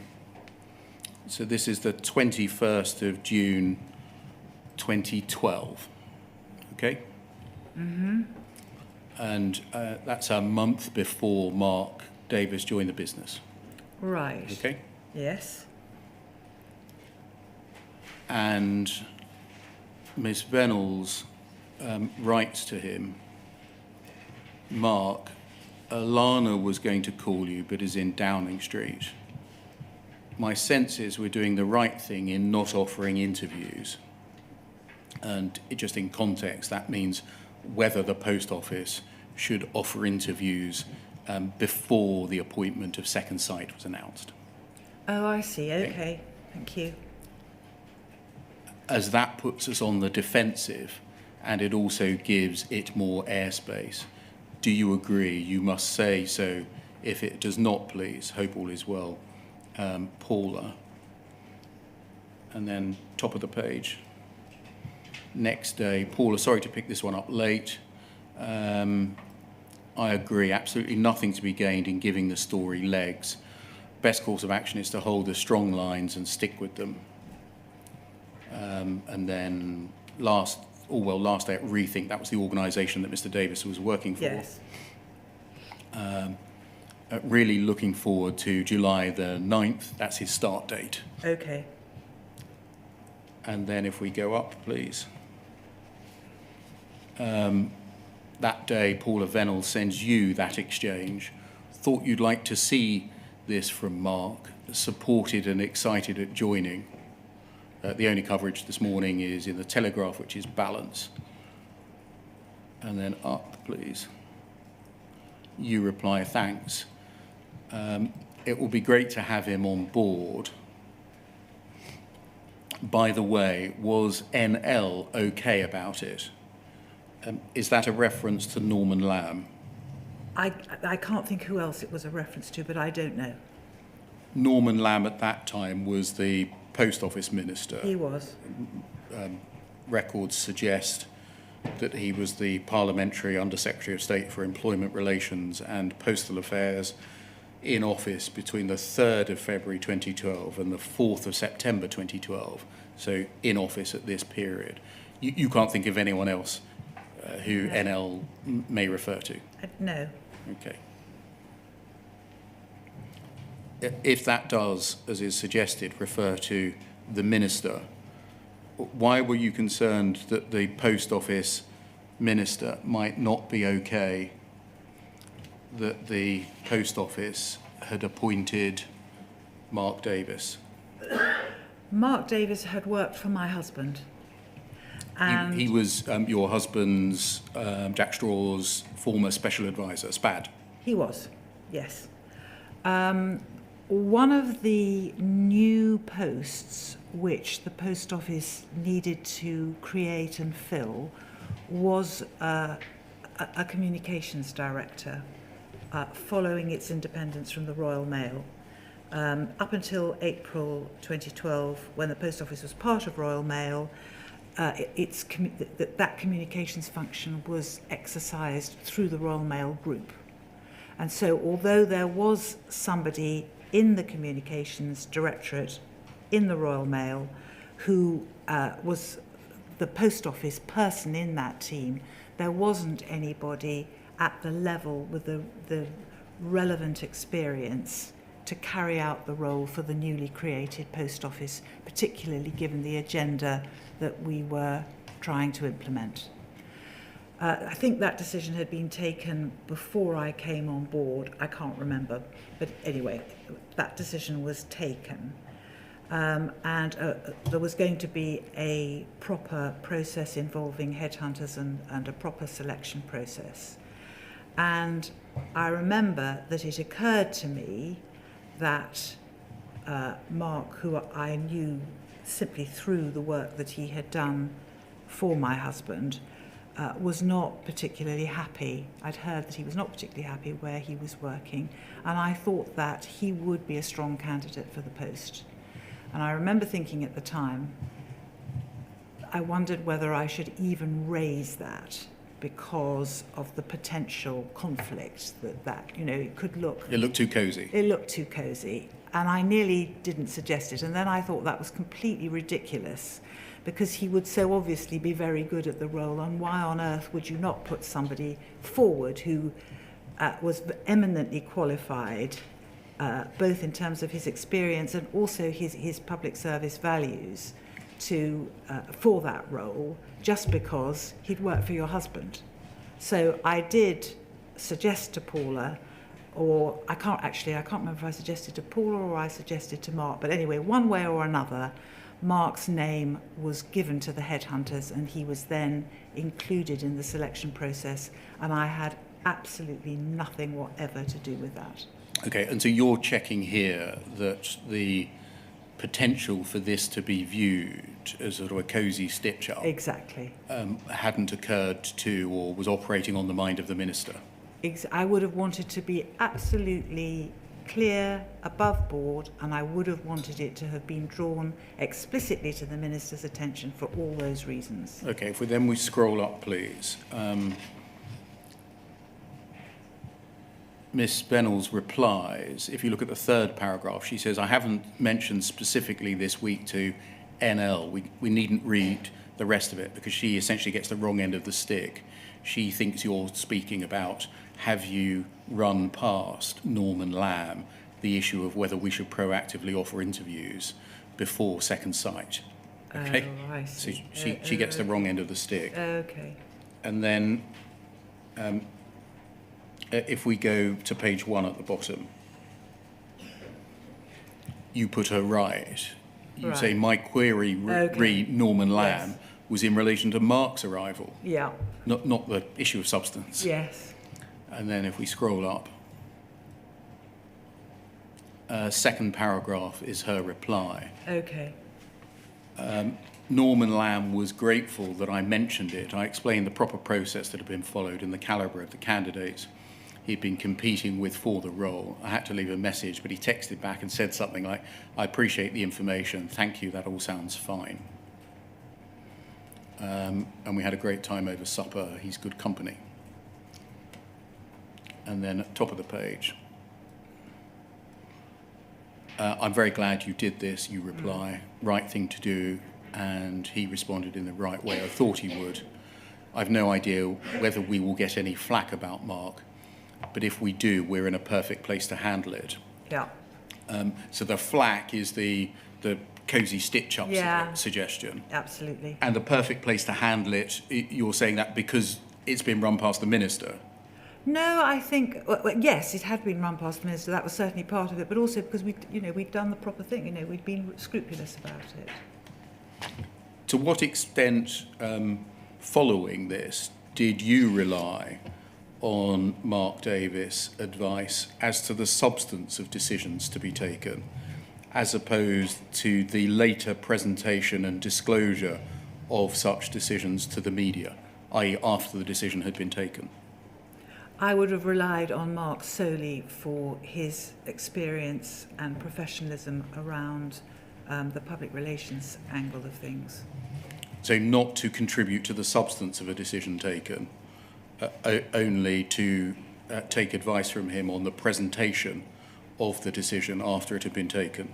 Well, I think when you're thinking about decisions in a very public environment, one of the factors you want to take into account, you want to be aware of is, how would this come across? But that's not a basis on, you take a decision to do the right thing and then you work out how you're going to communicate it. But it's helpful to know in advance whether the way you communicate it is going to be a big issue or not. To what extent, to your knowledge, did Paula Venables include Mark Davies in the taking of decisions as opposed to the presentation and disclosure of such decisions after they had been made? I wouldn't have had visibility of that. Do you know the extent to which Miss Venables relied on Mark Davies to shape and set the direction for the Post Office's policy and strategy on issues? I don't know. I can't really answer that. I mean, he was a trusted member of Paula's team, and the board was very impressed with him. But as to the extent to which she relied on him for the substance rather than the presentation, I really don't know. I mean, here he's being relied on even before he's joined the company. But for a PR... For a PR issue? Yes, for a PR issue. But yes, he clearly is. But I didn't know that at the time, I don't think. Well, I think you did, because you were on this email exchange. Oh, okay. Well, I didn't remember that. Can we turn, please, to poll 00295300?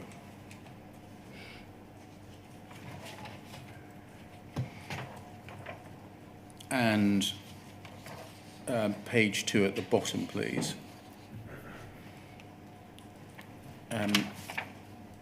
We're in June 2012 here, and there's an email from Lord Arbuthnot to you and to Miss Venables about the second site's terms of reference. Right. Thank you for sending me your proposed terms of reference. They're most helpful.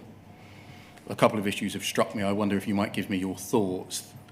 The first is that you're proposing that meetings should be held with MPs, but not necessarily with the relevant sub-postmasters there to put their side of the story.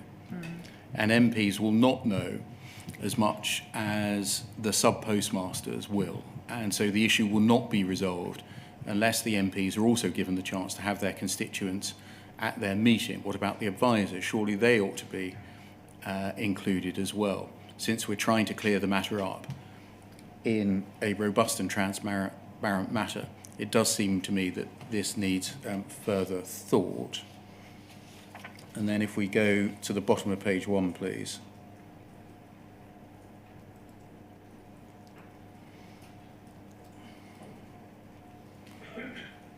There's Ms. Vennell's reply.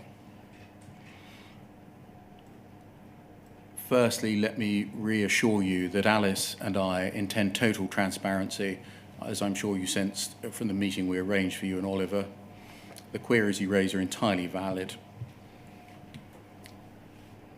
We're dealing with particularly sensitive and personal situations. Third paragraph, rather than a blanket approach, we take each case separately. We're dealing with individuals' lives and livelihoods. And then further up, please. That email is sent on to, amongst others, Glenda Hansen, your executive assistant. And Miss Vennell says, I'll call Alice tomorrow, PM or not, hopefully after meeting James, or at least having a time in the diary over the next 2 days. I should also have had a chat with Mark Davies by then, which I know will reassure her too. So, again, before Mr. Davies has even taken up his post at the post office, Ms. Vennell's was expressing a view that you would be assured that she had had a chat with him before speaking to you. Yes? Looks like that, yes.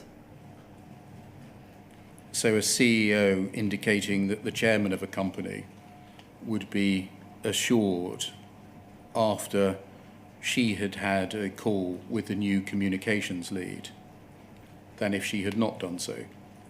Was that because she knew that Mr. Davies was somebody that you yourself particularly trusted?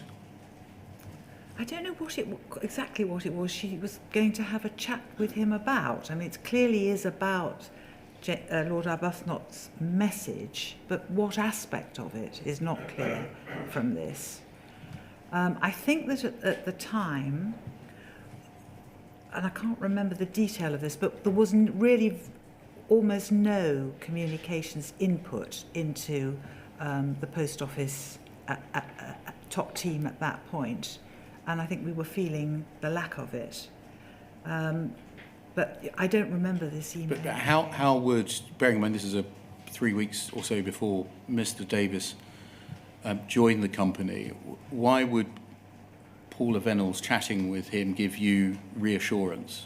He'd never worked for you, had he?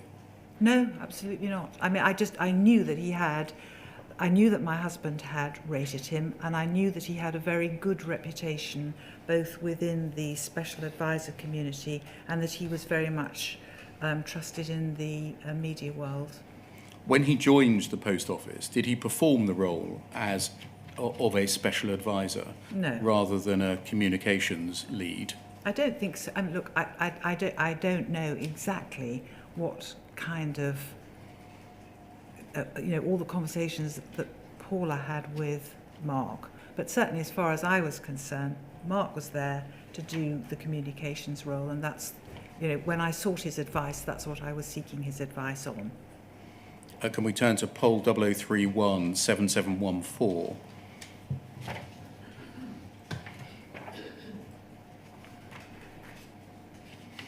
Bottom of page 1.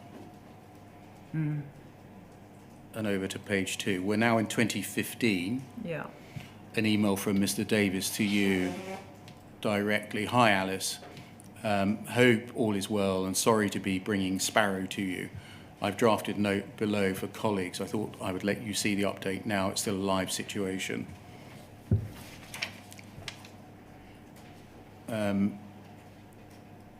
I will update the board fully on Thursday. And then if we just scroll down, it's essentially a briefing about how the post office is going to engage with the planned Panorama programme. Yeah. And then if we go back to page 1 and scroll down to see your reply. Thanks for updating me, Mark. It sounds difficult, but I'm confident nobody could be handling it better than you. And then you go on to discuss the issues of substance. Was it usual for you as the chairman of the company to have direct access to or direct communications with Mr. Davies? I would have had direct access to and communications with any of the executive directors. Without going through Ms. Venables, who's not copied in? No, she's not copied in. I mean, yes, I think I did sometimes have bilateral conversations or bilateral correspondence with them, but I would, you know, if there was anything new of substance, then I would have raised that with her in one of our weekly meetings or some other time. You say, did you know Claire Summer from the Ministry of Justice? What's that about? So I saw this correspondence very recently, I think last week. And I have to say that with the benefit of hindsight, I don't think I should have entered into this conversation. But Claire Sumner was somebody who had been a civil servant. I'd known her particularly from my role in the Cabinet Office because of her position in the civil service, and she was by then working at the BBC. And so the TH? The TH is Tony Hall. Tony Hall, the then chairman of the BBC? No, he was the Director General. Director General, thank you. So what you were doing was proposing to Mark Davies potentially contacting, by reason of a previous connection in government, the then Chief of Staff of the Director General about a programme to be broadcast by Panorama about the Post Office. I was reminding him of her existence and the role that she was in, yes. Presumably to exert some influence. I thought, I don't know what was going through my mind at the time. Well, can you help us? Can I help you in what way? With what was going through your mind? Because of past connections with government, yes. When you were part of government, yeah. My husband Spad, did you come into contact with this other person in government who now occupies a favourable position in the BBC? We're in dispute with the BBC. Maybe you should get into Claire Sumner. I knew Claire Sumner in my own right, so that had nothing to do with a connection with my husband. Mark Davies was the person I knew through the connection with my husband. And yes, I obviously was suggesting, I thought Mark probably would have known her, and I was suggesting he might consider getting in touch with her. If we scroll up, please. He says, I do know Claire. I might drop her a line. I always worry about going too nuclear too early, but I think this is getting to that point now, I think. Did the Post Office go nuclear with Panorama? The Post Office was strong with Panorama. I wouldn't use the word nuclear.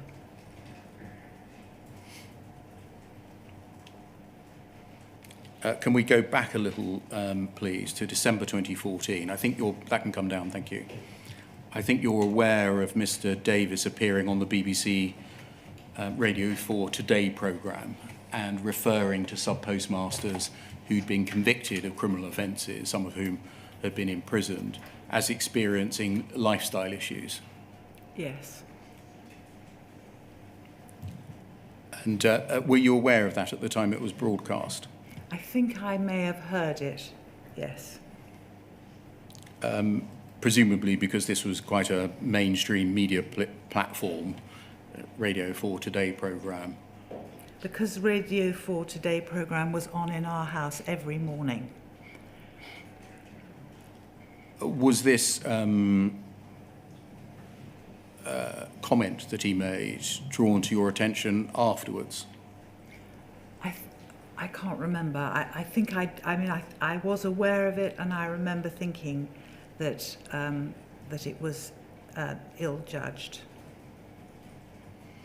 Can you recall how it was handled, if at all, within the Post Office? No, I don't remember. Was anything done about it? I don't remember. Can we turn to poll 0010-1860?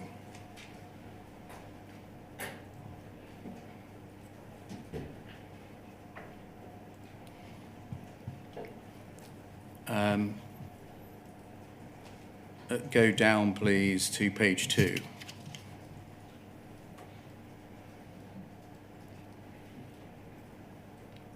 Thank you. 14th of December, you're emailing Mr. Davies. So this is after the Today programme. And the second substantive paragraph. On Sparrow, the Financial Times piece is obviously unhelpful. It made me think about whether it's in our best interest to maintain confidentiality. It probably is, but if we haven't already, perhaps we should just ask ourselves that question. As long as we stick by our rules and they don't, we will not be able to respond to their allegations about the process. On the other hand, it's binary. If we start to play by their rules, we could find ourselves giving a running commentary about it. Can you remember the context of this, please? I don't remember this Financial Times piece at all. Can we scroll up to see what Mr. Davies replies? He says, second paragraph, so it's back to you with Ms. Bennells and Belinda Crowe copied in. On Horizon, it's a fine balance. The team and I have been working pretty much all weekend on the parliamentary debate and, frankly, duelling with the BBC over their plans for a further round of broadcasts on Wednesday. A legal letter will go in the morning. Our approach will be to answer any specific points outside confidentiality. They're very serious, such as alleged failure to follow due process, so we must. But I so think we need to maintain confidentiality for scheme applicants.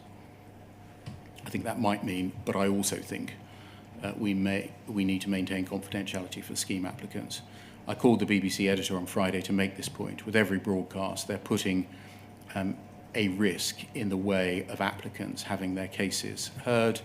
Calling my team this afternoon to discuss next steps, and we'll certainly have your points in mind. Part of the challenge here is the BBC are playing games. It may well be that if we can't provide a spokesperson, they can broadcast it. They can't broadcast it as it would lack balance.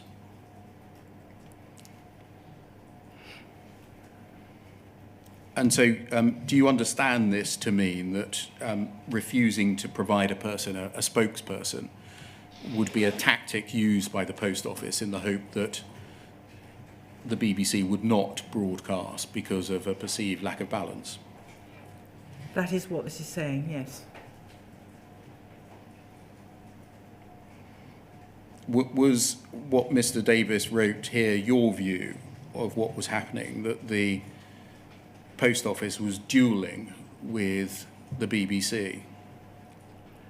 I don't remember exactly what this is about, and it would have been, it would have been his view. I wasn't engaged in this. I'm just listening to what he's telling me, and I'm just contributing some comments.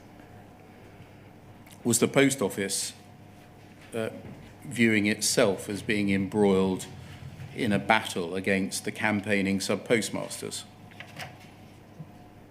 I think it was, yes. I think it was. And were staff fighting to protect the reputation of the Post Office? People were fighting to protect the reputation of the Post Office, as we now know, based on a completely wrong understanding of the facts. Is that how the scandal was then viewed internally by Post Office staff? A rather bloody PR battle in which they were entrenched against the campaigning sub-postmasters? and I wouldn't use those words. I think that what was going on here was that the Post Office was trying to, we talked a bit about this yesterday, was trying to protect its reputation as an organisation that could be trusted by the public and by its sub-postmasters and its employees in a situation where allegations were being made that it couldn't be trusted. People within the Post Office, or at least, speaking for myself, and I'm very confident that my fellow non-executive board members, our understanding of the situation was that those allegations did not have substance. And we were worried about the reputation of the Post Office suffering from allegations that were not substantiated. If we scroll up, please.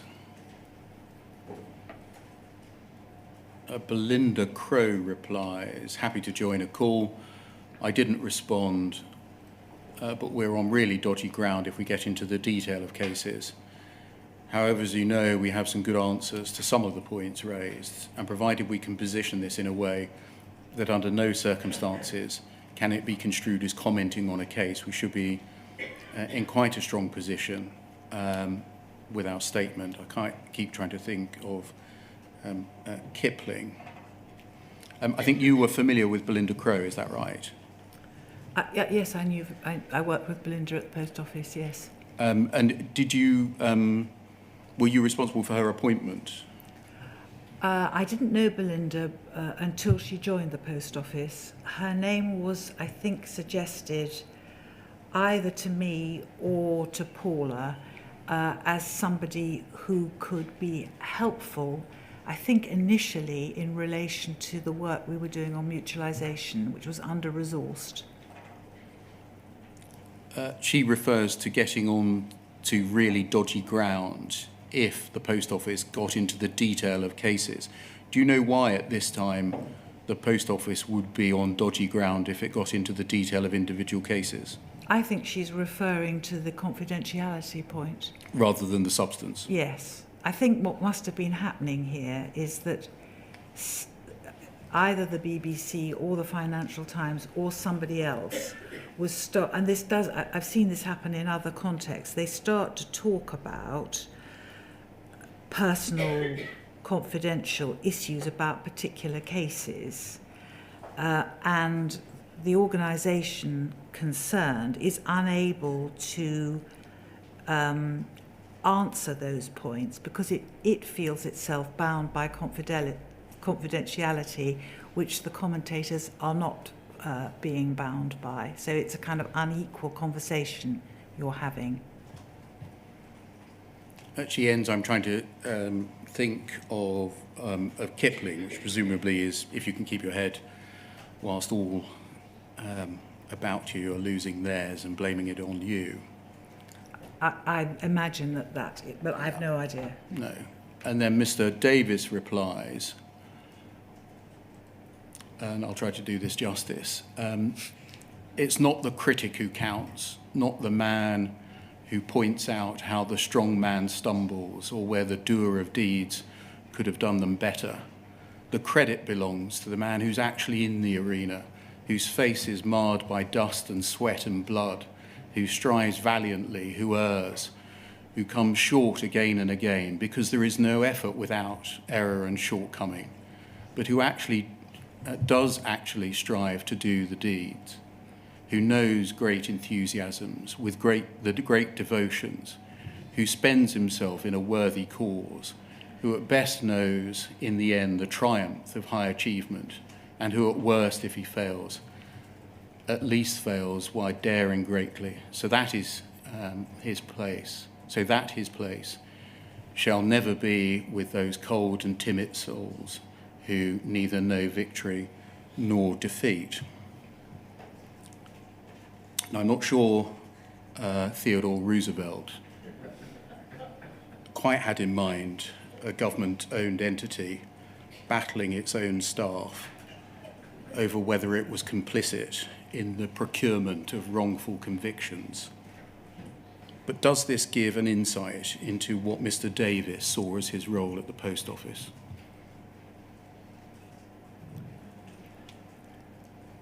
I think that this is did I see this email exchange at the time? No. I'm asking you about how Mr. Davies was acting. Yes. What he saw his role as. I think that he was just, he must have been feeling under a lot of pressure. Was it your view that the Post Office team regarded themselves as marred by dust and sweat and blood in a worthy battle against their sub-postmasters? I wouldn't have put it like that. Thank you. They're the only questions I ask you. Sir, can we take the second morning break until 12:30?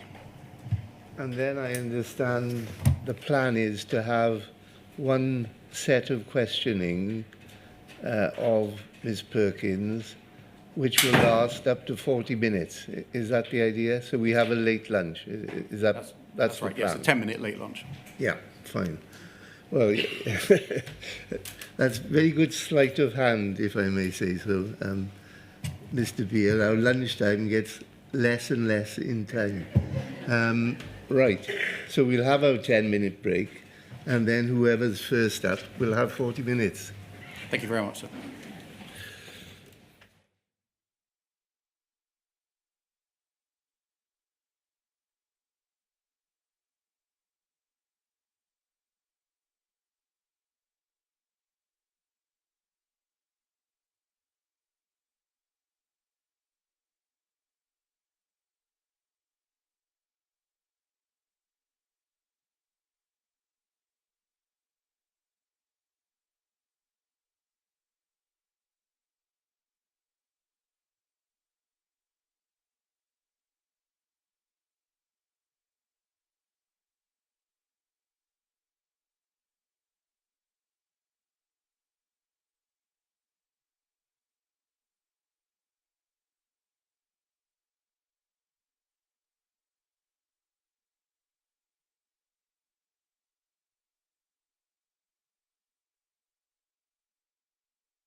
Who's first up?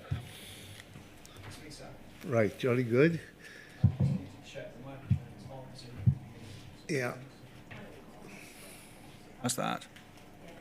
Thank you, Ms. Perkins. I ask questions for sub-postmasters, very many of them who are represented by Howe & Co., most of whom, if not all, are following the proceedings this afternoon. My first question for you is, did you protect the sub-postmasters in your role as chairman of the board? I did my best to protect sub-postmasters. Did you succeed in protecting them, Ms. Perkins? No, obviously not.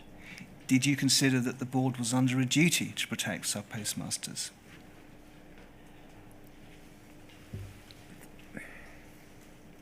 The board was under a duty to run the company properly, and that clearly included looking after the interests of all the people who worked in the company. So I think your answer is yes. Yes. And you referred this morning to Sir Anthony Hooper's evidence. You say you dispute that these conversations happened, but that's another point for another day. Essentially, the point he was making was that it didn't make sense that people of good character would all turn to crime at approximately the same time in circumstances where they were bound to be caught because they had to balance at the end of the balancing period. Wasn't that a point that was obvious to the board, or should have been obvious to the board, regardless of whether Sir Anthony had raised it with you? It was a point clearly that was not obvious to the board, because if it had been obvious to the board, we would have taken different actions. Okay, why do you say it wasn't obvious? We have large numbers of people selected because they are of good character. Suddenly, there's a raft of prosecutions, a raft of allegations. They all claim that the system is to blame. It appears that large numbers of people who are otherwise honest were turning to crime roughly at about the same time. Surely, and that was what was being said in the press, Private Eye, Computer Weekly, surely the board must have been aware of this. So your question implies that this was happening out of the blue at the time that I and my fellow board members were there. In fact, this had been happening over a very, very long period. And we became aware of it only slowly. It wasn't as though there was suddenly a huge implosion of cases. So I think that's a misleading way of putting it. Well, let's move on to another issue that no action was taken on. Yesterday at around 4:10, you were taken to an email that Paula Venables sent to you on the 21st of October 2013. We don't need to pull it up, but she says, Mike said, my concern, Ray Sparrow, currently is our obligations of disclosure, Ray, an unsafe witness. And then in brackets, the representative from Fujitsu made statements about no bugs, which later could be seen to have been undermined by the second sight report. We don't think it material, but it could be high profile.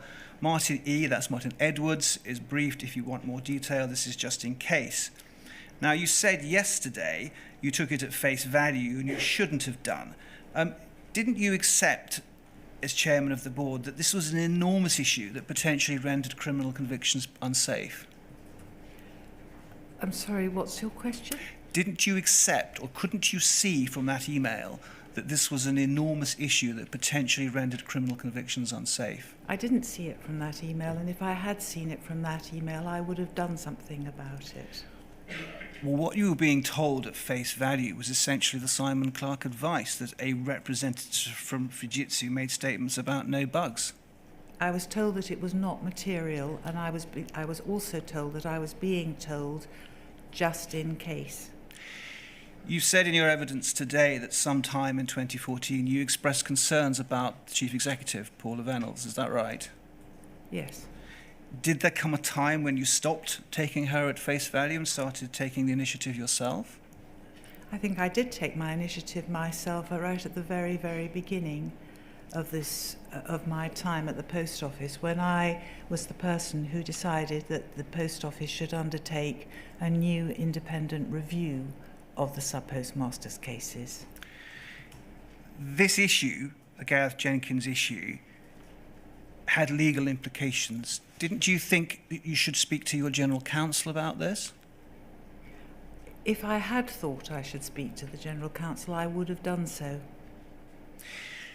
During your tenure as chairman, there were a lot of red flags which the board should have acted on. Do you accept that? During my tenure, there were a lot of what I would describe as clues. I absolutely accept that. But I think that one of the great difficulties that we are in at the moment is that we know the truth of what happened now, and we can see it being laid out very plainly, and it's becoming clearer and clearer as this inquiry goes on. But at the time that I and my fellow board members were in post, that was absolutely not the position. Very well. Well, let's take the clues cumulatively. There were the clues that constitute Sir Anthony Hooper's point. There were the clues in relation to the Gareth Jenkins issue, matters raised by Private Eye, Computer Weekly, the JFSA, and Second Sight. There were quite a lot of clues coming together, weren't there? I was not in receipt of the clue from Sir Anthony Hooper. I think I need to be clear about the clues that I was aware of and the clues that I was not aware of. Well, let's talk about the matters that you were aware of. Do you accept that the matters that you were aware of were relevant to the reputation of the Post Office as a public institution? Clearly, yes. Do you accept that the matters that you were aware of may have attracted public interest? Yes.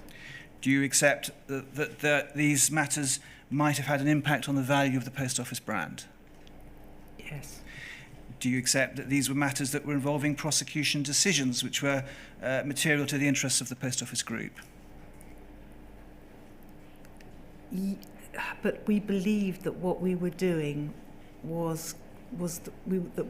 we believed that what we were doing was right, because on the basis of what we believed to be the position. Well, that's not the question that I asked. Do you accept that the matters that you knew were matters involving prosecution decisions which were material to the interests of the Post Office? Oh, Group? I see. Yes. Sorry, if I'm going too quickly. You are going extremely quickly, and I've had a very long morning. I will slow right down. Thank you. Thank you. I'd appreciate that. Can I then ask you to look at a document? It's the board terms of reference. It's WITN 00220103. And if we can scroll down, you'll see your name is there as chairman of the board, and the other non-executive directors, chief executive, chief financial officer. And if we could go down to page 2 of 5, where it says duties and responsibilities.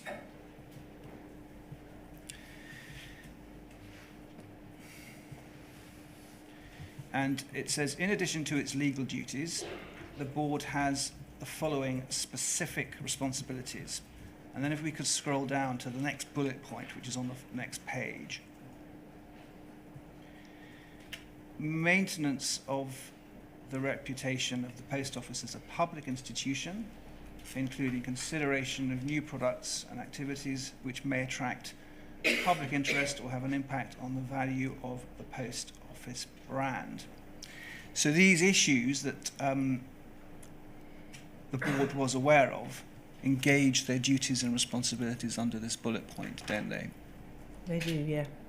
If we could scroll down further then, please, to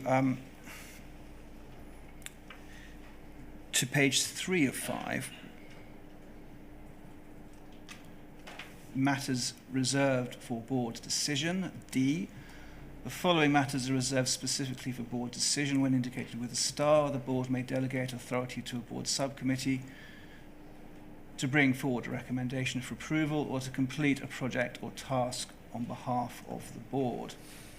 And if we then go to section D, scrolling down, please. Sorry, keep scrolling down, please. I think it's section 5. Governance. Keep scrolling down. 6, governance. Here we are. And bullet point 5.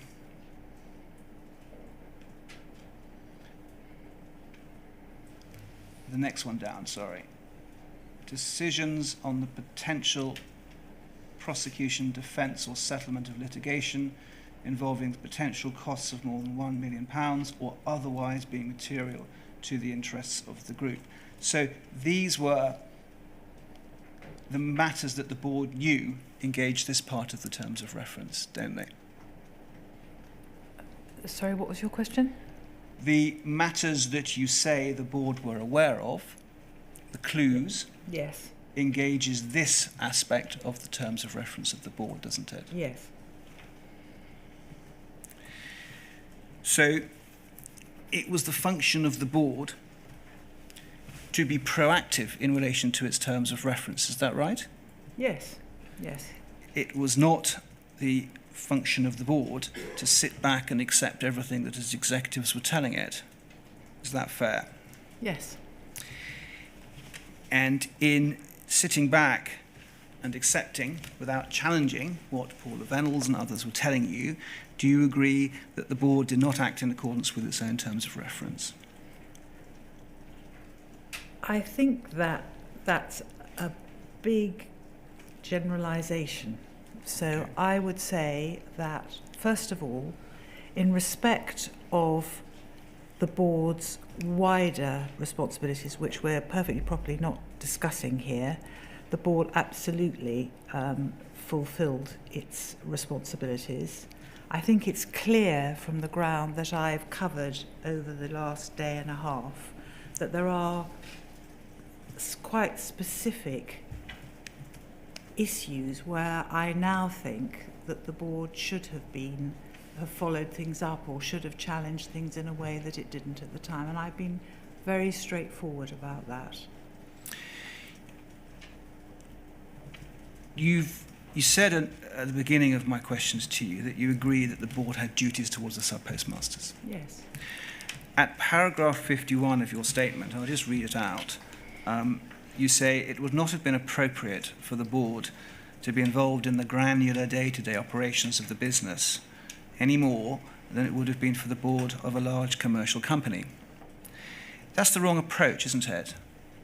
Well, if I'd thought it was the wrong approach, I wouldn't have put it in my witness statement. Well, we're suggesting that what you put in your witness statement is wrong. That wasn't the right approach for you to take. It wasn't, in my view, all boards have a really difficult line to tread between exercising a strategic, giving the company, the organisation in question, strategic input into their business activities and standing back and being more objective about what's going on. They also have duties to hold the executives to account and to challenge them. You have all the time to be thinking about where is the right place to draw that line, because if as a board you get too far into the operational detail, you can't fulfill your wider responsibilities. So that's something that you're constantly juggling. I think I have, as I said a minute ago, I have already explained where I think we should have been more questioning or should have pursued things in more detail. We did not get that right in every instance. You remember you said yesterday I was prepared to lift the rock and see what was underneath it. Yes. Our clients take the view that the board was asleep at the helm and no one lifted the rock. They accepted blandly what Venables and other people were telling them. If you look at what happened in my early months at the post office, you will absolutely see that I lifted the rock, and I pretty much did it entirely on my own at that point. In relation to what you say about a strategic approach in respect of large commercial companies, wasn't it all the more important for the board to have been proactive in the sub-postmasters cases? Because this was a publicly owned company that was bringing actions against people that resulted in imprisonment, desperate financial hardship, the breakup of families, health breaking down, and real damage to sub-postmasters and their families. Shouldn't you have taken a more compassionate and less corporate approach?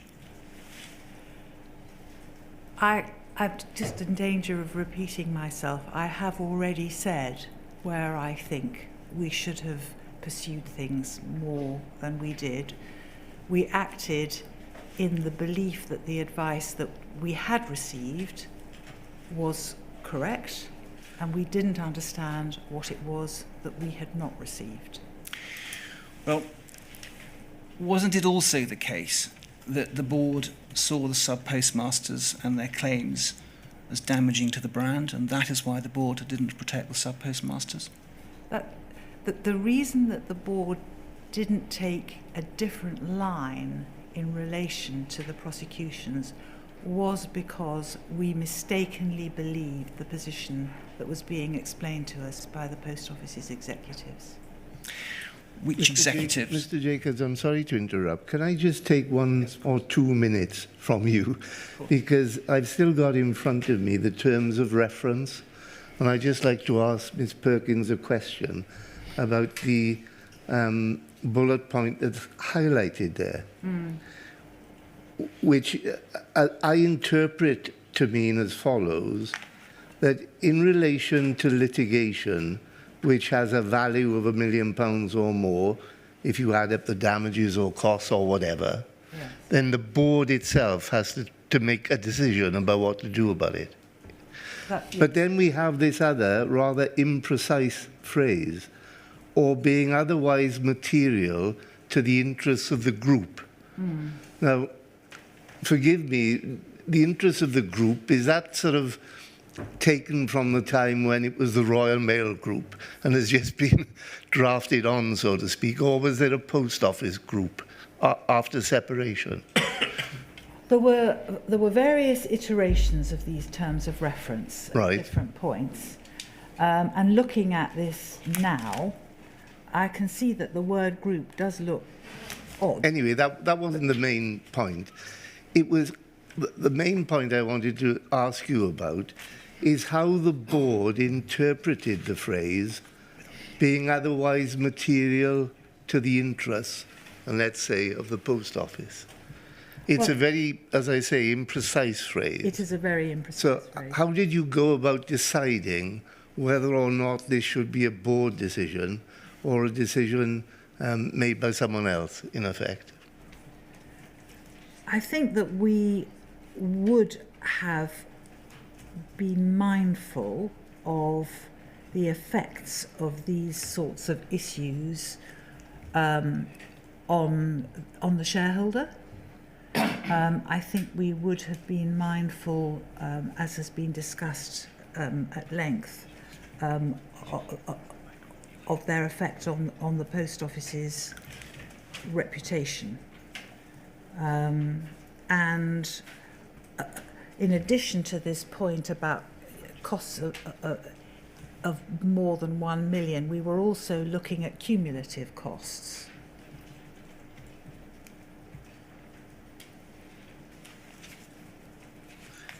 Would I be right in thinking that the board itself would only be in a position to make a decision as to who should make the decision if the particular problem was brought before the board? In other words, you didn't have an internal mechanism whereby, I don't know, every 3 or 6 months, you checked upon whether there were decisions which the board, as opposed to Mr. X or Ms. Y, should be taking. In relation to prosecution, yes, you are right about that. Yeah. Yes. So effectively, in relation to criminal prosecutions, the board delegated the responsibility to the relevant executives. Is that it, in a Yes, nutshell? It is in a nutshell. Could I say a little bit more about that? Yeah, well. I think it's in my witness statement that very early on when I arrived in the post office, Susan Crichton, who was then the General Counsel, explained to me that the post office took private prosecutions and that this was handled at arm's length from the board. And I accepted that proposition. I think now, knowing everything that I know, we should have really early on taken a paper. There should have been at least a paper to the board, and probably leading to further discussion or briefing, so that we really, really understood what all that meant. Mm-hmm. And what happened was that because we were plunged into the separation negotiations, which were way behind schedule, because I didn't inherit a fully functioning board and I was populating it for all those other reasons, this was something that we didn't get to, which with the benefit of hindsight, I think it would have made a very big difference if we had got to it early on. Thank you. Sorry, Mr. Jacobs, I'll give you an extra minute or two if you need Thank it. you, sir. There should always be a system, shouldn't there, in a board structure such as Post Office, of reviewing decisions and recording how advice given by executives was considered and looked at. We don't see that here, do we? So I'm not quite sure what you're... There should be an audit system, a risk system, where you look at the advice that the executives are giving you and analyse it and audit that and minute it. Did you just accept what the executives were telling you and not act any further? No, we often questioned what the advice that we were being given, and one of the and the other thing that I was supported by the board trying to get accepted as a kind of way of working was that when things had gone wrong, that we would look back at them and analyse what had gone wrong so that we could learn lessons for the future. Review their own decisions and then go back to them to see if they completed. Yes, was there a practice in the post office whereby the board would review its own decision and then go back to that decision and see if the decision was properly made? Well, that's what I'm referring to by talking about introducing the culture of having lessons learned reviews. Right. You said early on that you were let down by the executives, and at paragraph 82 of your statement you say that material information was only summarised in an incomplete way, and you say the board didn't ask questions that might have got to the truth of the matter. The question I was going to ask you, Ms. Perkins, is which executives in particular, and can you name them, only gave you information in an incomplete way and didn't give you enough information for you to properly look at the matter? Well, I discussed that with Mr. Beer yesterday. Well, can you discuss it with me as well, please? And I said that I thought that both Susan Crichton and Chris Ojard as General Counsel had both had not given us direct access to advice that we should have been given, or explained that advice to us clearly, and that some of the advice that they received was described in a way that didn't give a full picture of the truth. Susan Crichton has said in her evidence that it was unusual for there not to be a lawyer present as a full-time board member. Do you agree with that? In retrospect, do you think if there had been lawyers on the board, these issues might have been grasped or understood a bit better? So I think there are two aspects to that. There's the question of whether, had the General Counsel of the day been present at all board meetings, these kinds of issues might have been revealed to the board. I think on the basis of what we've seen, I don't think that we can make that presumption in this instance. I have said in my witness statement that reflecting on these events, which I have done at great length, I do think that we lacked. We lacked having somebody who was a non-executive member of the board who really had a grasp of the detail of these kinds of issues. And that could have been, it could have been possible to have made the case for an extra board member had I seen, or had we seen, that that skill set was really necessary.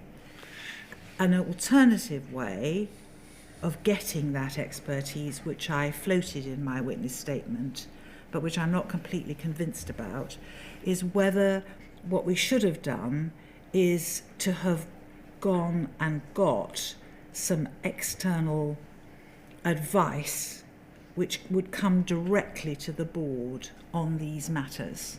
But one of the reasons why, there are several reasons why I'm not sure that that would have made a difference. And it's very detrimental to the relationship between a board and its executives to bring in that kind of, to bring in that kind of external advice. It creates tensions in the relationship which can have adverse consequences. Do you accept now that if you had had a lawyer full-time on the board, that it would have been less easy for the executives to pull the wool over your eyes? You're talking about a non-executive director, is that what you're talking about? Possibly, yes. I can't be sure. It would have depended on, it would have depended on a great many things. And one of the other things that we will never know is, had the board asked more questions than it did, had the board pursued some of these things that we should have pursued in more depth, now that now we can see that now, knowing what we know now, would it actually have got to the truth? I don't think we can, I certainly can't be sure of that. Well, I want to move on to the question of remote access. You say at paragraph 225 of your statement that you weren't aware that the question of remote access was an issue that could threaten the integrity of prosecutions, and you go on to say you would have expected to have been advised if this was the case, so that the board could act in the light of all relevant information. Do you accept, or did you know at the time, that a sub-postmaster facing prosecution, if that person knew about the possibility of remote access to a branch, they would be in a position to say there's scope for doubt that the alleged shortfalls in the system emanated from the system and not from them? Could you take me to that paragraph in my witness statement? It's yes, of course. It's 225, which is on page 113.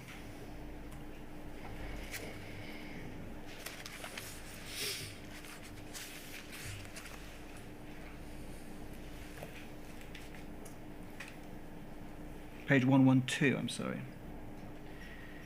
And round about the fifth line, as I mentioned, I was not aware that this was an issue that could threaten the integrity of prosecutions, and would have expected to be advised if this was the case, so that the board could act in the light of all the relevant information. Then you go on to talk about the Ismay report and having no back doors.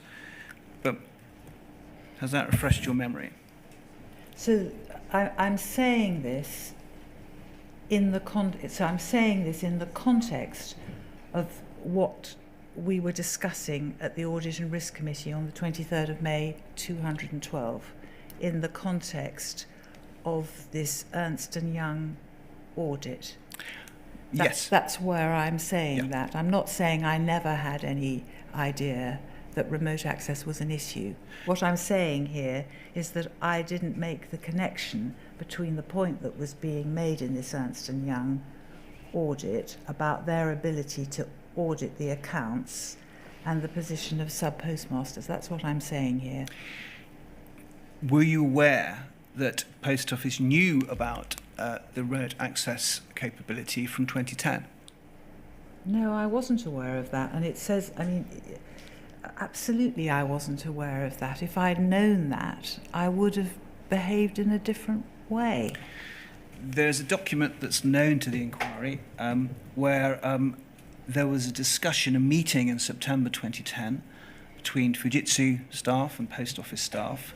In 2010? In September 2010, before your time. Okay. Before your time. Right. In relation to the mismatch bug. And one of the solutions, I'm just going to read it out, was alter the Horizon branch figure at the counter to show the discrepancy. Fujitsu would have to manually write an entry value to the local branch account. And then it said impact. When the branch comes to complete the next trading period, they would have a discrepancy which they would have to bring to account. And then risk. This has a significant data integrity concern and could lead to questions of tampering with the branch horizon system and could generate questions around how the discrepancy was caused. This solution could have moral implications for Post Office changing branch data without informing the branch. So they knew all about it in 2010. And my question for you is, how is it that this information, the knowledge of the Post Office, never came to the board's attention? It was... I'm not the person who can answer that question, I'm afraid. You had responsibility to protect the interests of sub-postmasters. This was a key issue that went to the integrity of prosecutions. All the meetings, all the papers that you read, all the consultations that you had, why did this issue never come up? Why did you never raise this? Why did the board never raise this? Because we were being given constant, repeated assurances that remote access was not possible. You said yesterday that the problem with the Post Office's conduct and the points that were missed were that it was because people were not paying attention, and you said maybe it was too difficult. You also said, in your words, that cock-up rather than conspiracy lay behind the failures that led to Post Office defending the Horizon system in the way that it did. Do you now accept, looking back, there was a conspiracy? People were lying to MPs, people were lying to the board.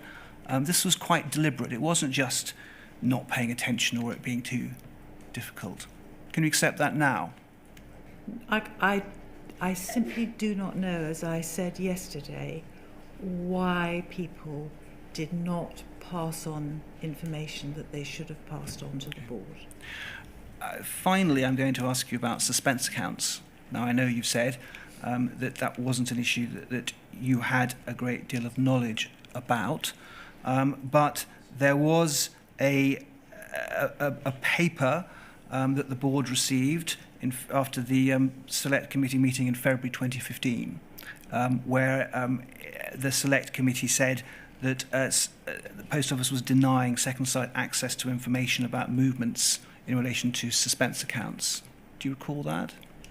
I think I covered that in my... You did, yes. Paragraph 79.2.3. Would you mind... I can't remember. No, of course. It's a long statement, Ms. Perkins. So, paragraph 79.2.3 in the witness statement, which is WITN 00740-100, and it's page 34.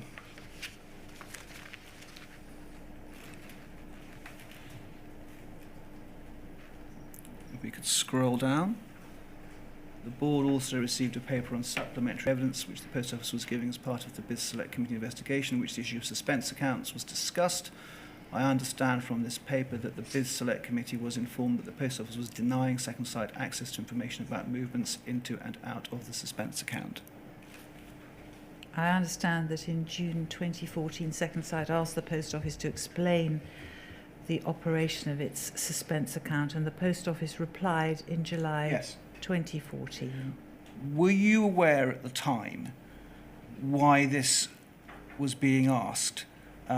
Sub-postmasters who paid money to the Post Office on account of alleged shortfalls so they could continue trading and not be prosecuted or have their contracts terminated, physically handed money over to the Post Office.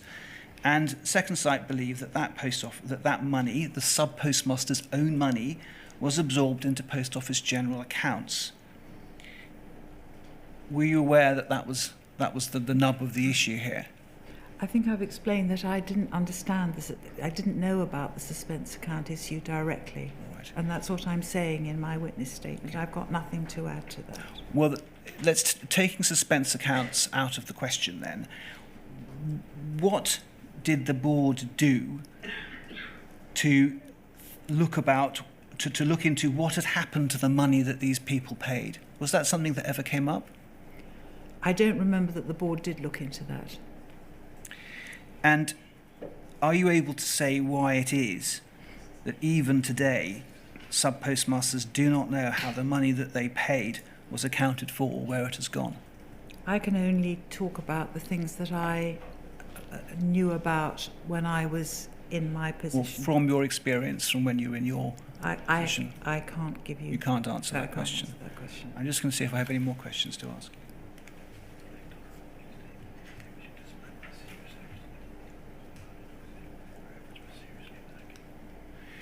I'm asked to ask you, in relation to your opening statement to the sub-postmasters yesterday, you said, "I'm sorry that I cannot say that despite serious efforts on my part to get to the bottom of what was going on, I did not succeed in doing so during my 4 years at the Post Office, and therefore the suffering of those affected was prolonged." Those sub-postmasters who we represent maintain that your efforts as chair of the board was seriously lacking. Can you respond to that, please? I would say that I took some big steps to try and deal with this issue. When I was when I first heard that Lord Arbuthnot had issues that he wanted to raise in relation to this, I agreed to see him immediately without hesitation. I got the distinct impression from him that he had not been able to get that kind of response from anybody in Royal Mail or Post Office before that. At my first meeting with him, I suggested that there should be an independent review of those cases.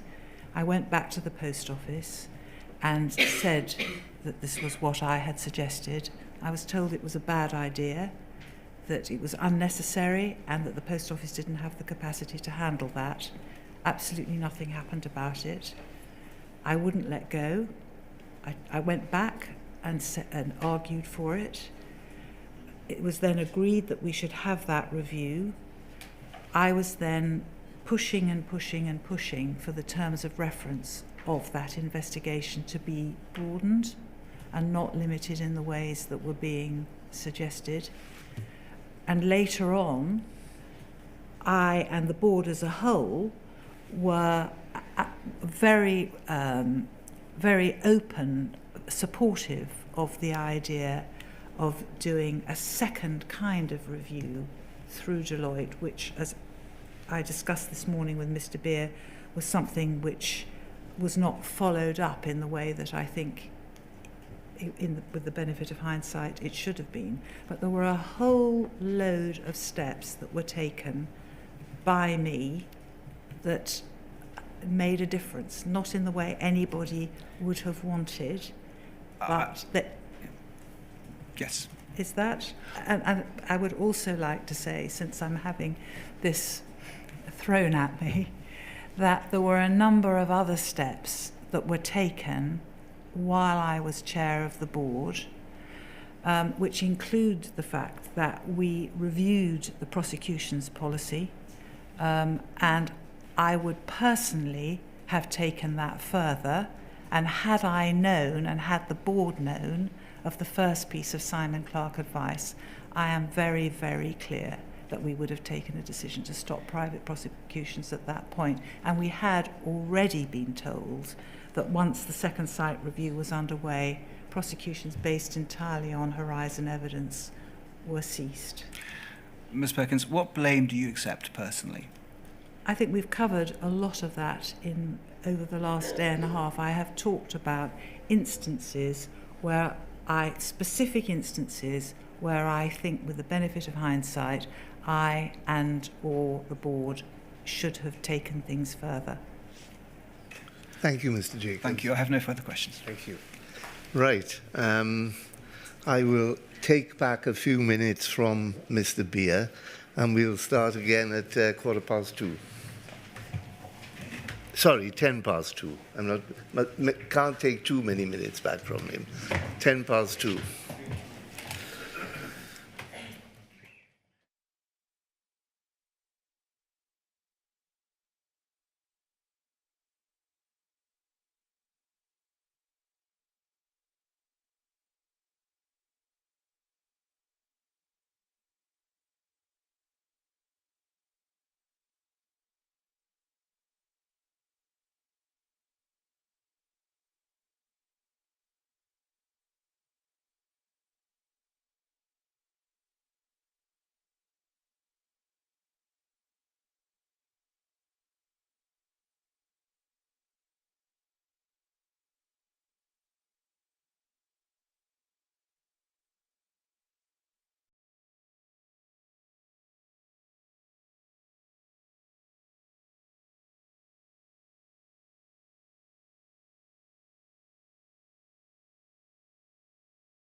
So it's Miss Watt on behalf of the NFSP and then Mr. Henry.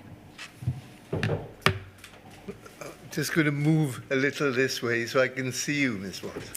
Good afternoon, sir. Good afternoon. Thank you, Mr. Well, Henry. I think if Mr. Henry sits there, then maybe Miss Perkins No, can't see Miss me. Perkins will- Sorry.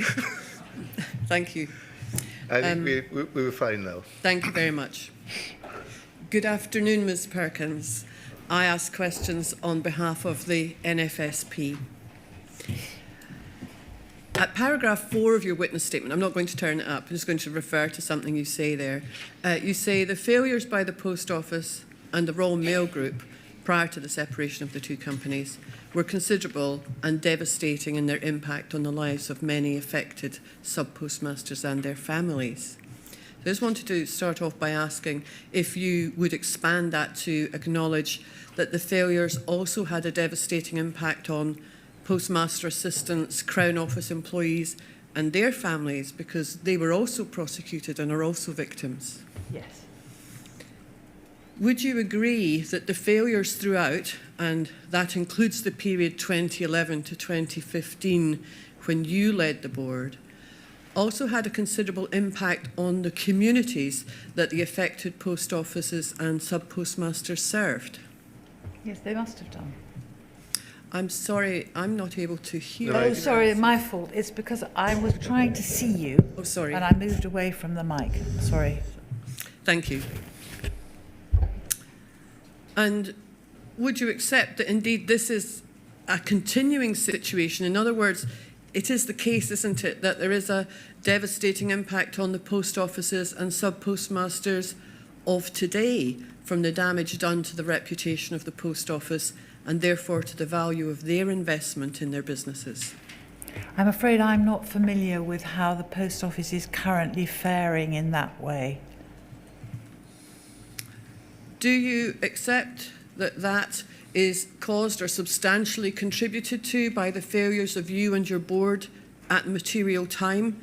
And just to explain, by failures, I mean the failure to notice, question and act on any material piece of information, all as discussed in your evidence these last 2 days, which might have brought a different outcome to this.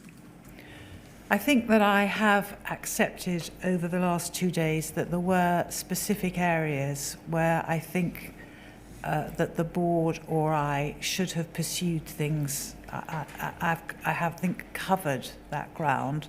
But as I have also said, there were a whole number of areas where either as a consequence of my personal actions or the board actions, things were done which led to,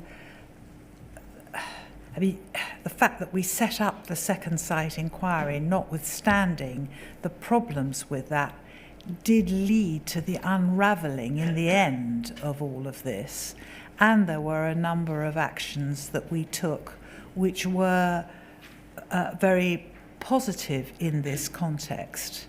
During the time that I was in the chair, the number of prosecutions being carried out by the Post Office dropped to 0 in 2 of the years, and I think to 1 or 2 in 1 of the years. It's a completely different picture from the picture which I inherited. Just picking up on that, you've said several times during your evidence that certainly at the start of your tenure you lifted the rock to see what was underneath. Can I put it to you that, while that may well be the case at the start, would you accept that what then happened is you put the rock back down and just became part of the corporate reputation protection, which was at the very least completely incurious? So I wouldn't accept that, no. I don't think there's really anything that I can add substantively to what I've said on this subject. Just finally on this part, would you accept that this scandal and your part in it has had an impact on the British taxpayers who were effectively the source of funding for the Post Office's legal fees throughout what might be described as a war of attrition in defending the indefensible? Well, it certainly is the case. I mean, I don't know what the current state of the Post Office's finances are and to what extent it is dependent on taxpayer subsidy. All I can say is that during the period when I was in the chair, we were making real inroads on that subsidy, and the Post Office was on the path to breaking even. But clearly, what's happened has had a very, very big impact on that. But I can't elaborate on that, I'm afraid. Well, just thinking about that financial aspect that you've mentioned, at paragraph 36 of your witness statement, you say that the government's vision for turning the Post Office around was making it sustainable by developing new streams of income, modernising it, and in the process, making it profitable instead of loss-making and therefore ready for mutualisation, if you recall that is in your witness statement. Can I ask you then, was the network transformation programme something that you were aware of, involved in? Yes, I was aware of it. How hands-on would you say the government, relevant departments and ministers were in relation to the network transformation programme? I think they were well aware of it. It was a central part of their policy in relation to the Post Office. Thinking a bit more about the network transformation programme then, can you say what work was done by the Post Office along with government and relevant departments to identify and put in place new income streams which would have been required for network transformation to actually be profitable for sub-postmasters? So you're talking here about new business for the Post Office, is that what you're talking Yes. about? Yes. So there were, I think, 3 big streams of income. Mails was the biggest, and there was a lot of time and energy spent on the relationship with Royal Mail and trying to put that partnership on a much better footing and to deal on the front foot with the increase in online shopping, parcel delivery and all of that, which was very, very, very difficult because the Royal Mail and the Post Office were behind the game compared to the competition. There was the financial services aspect, which was relatively small when I began in the chair, but we rebooted our relationship with the Bank of Ireland to provide a proper platform on which we could develop the financial services offer, and that was going well, and there were very ambitious plans for it which were not realised in my time. And then the third aspect, which I suspect may be what you are getting at, was government business, where we had been told by the government of the day was a very important part of the plank in their strategy for growing the Post Office's revenue, which was a disappointment because it wasn't coming through in the way that had been expected. So if we take the way in which the network transformation programme was effectively sold to sub-postmasters, is it not the case that in truth, certainly on the government business side, if nothing else, there really were no revenue streams and this programme was effectively falsely sold to sub-postmasters? I don't think it was falsely sold. I think that there was genuine intent to deliver the government services plank of that, alongside the other things. It was not the only thing. But I would agree that for understandable reasons, that government business was not won by the Post Office because the Post Office was often not commercially the most attractive vehicle for delivering those services. And the government, in principle, a government could decide that it was so important to maintain a flourishing postal services, post office network, that you would mandate government departments to use those outlets for the delivery of those services. I don't think that would have been legal, actually, But in principle, you could make it legal, but that was not what was on offer, and it was a personal disappointment to me that I put a huge amount of effort into trying to explain to government departments and to ministers of government departments what it was the Post Office had to offer government. But there, as so often happens, and I know because I've been inside it as well as outside it, government departments, it's very, very difficult to get government departments to collaborate on a government-wide initiative that doesn't actually individually benefit an individual department, if you see what I'm saying. So it was disappointing. Thank you very much. Thank you. You look as if you're poised, Mr. Henry. As poised as I'll ever be, sir. Right, okay, so I'll stay in this same position.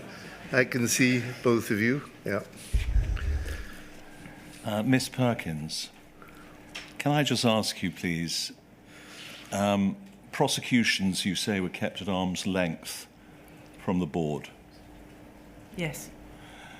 Now, obviously, that is prosecuting people, but litigation risks, in other words, civil and criminal appeals, which could result in massive damages being awarded against the Post Office, that must have reached board level. Yes, it did reach board level. Yes.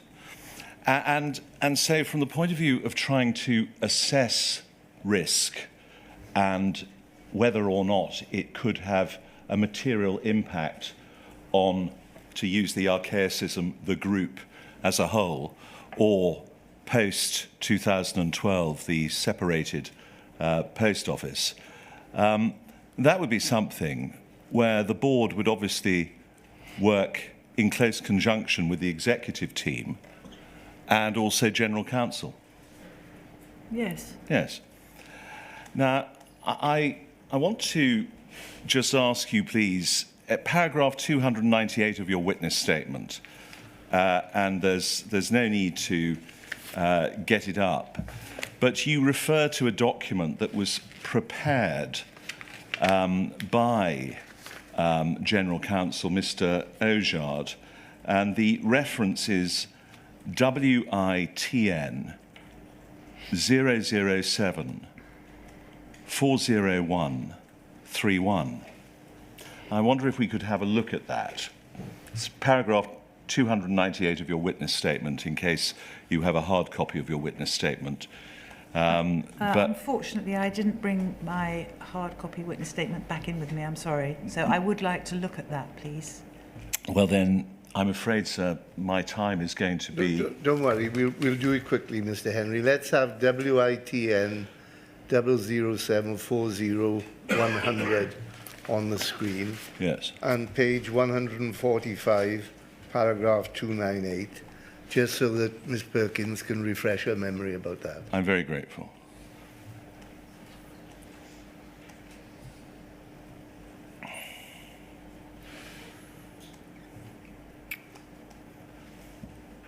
When did I start?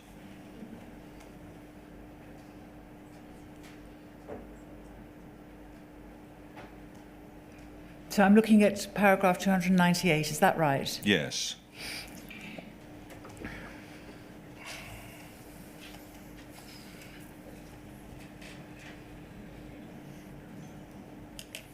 And can we scroll down to the rest of the paragraph then? Thank you.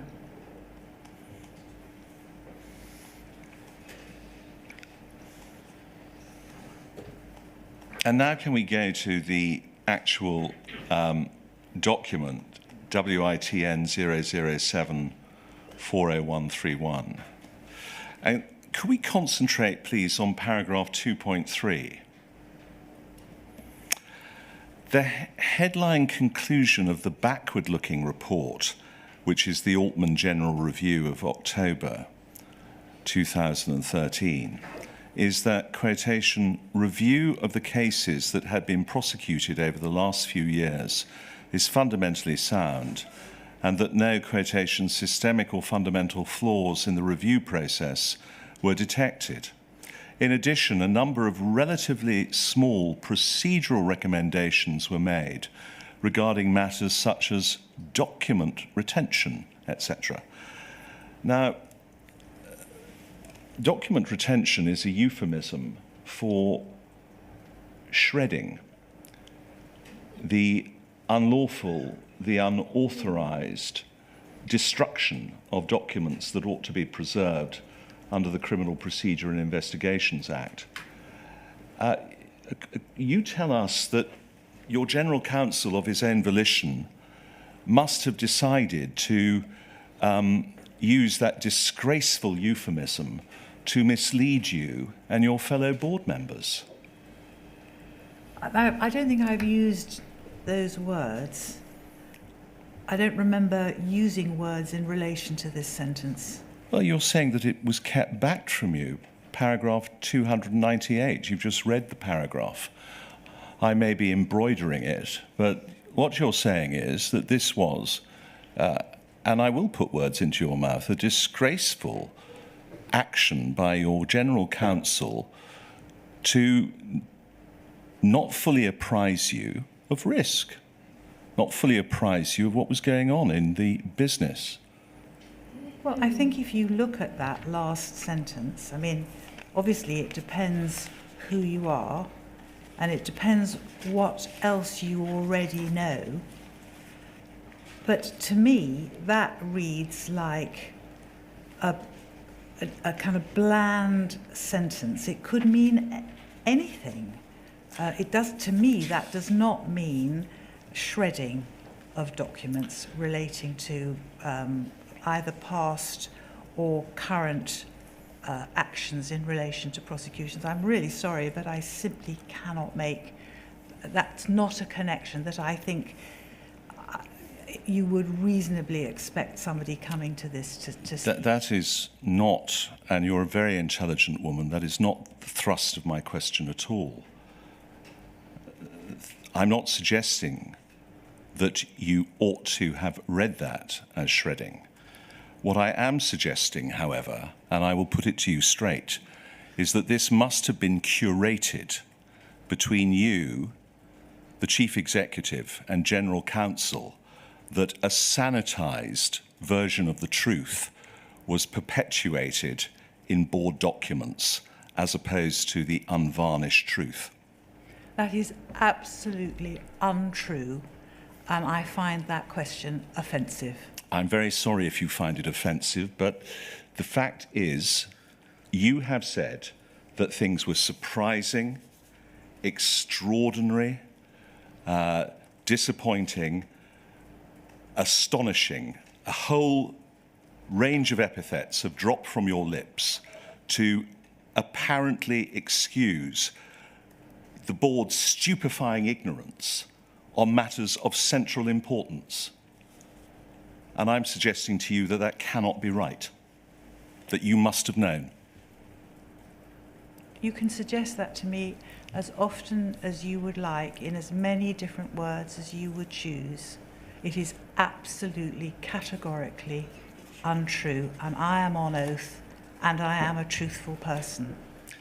Now, I want to deal with the issue that Mr. Beer took you to very briefly about embedded commands, and you deny or cannot recall ever teaching Miss Venables a lesson, but she claimed that you taught her how to craft a question to subordinates with an embedded command, a skill, in other words, you ask a question in which you mandate the answer you require.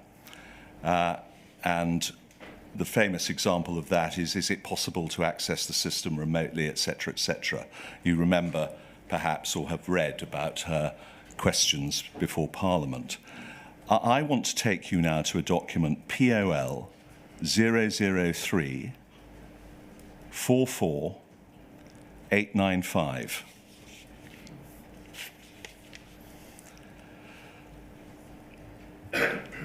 what I want to suggest to you is that the language that Mr. Oyard is using is a reflection of the reality that you wanted to see and hear. That's why euphemisms are being used in board documents. It is a reflection of what you desire, your strategy, your vision, which you set for the company.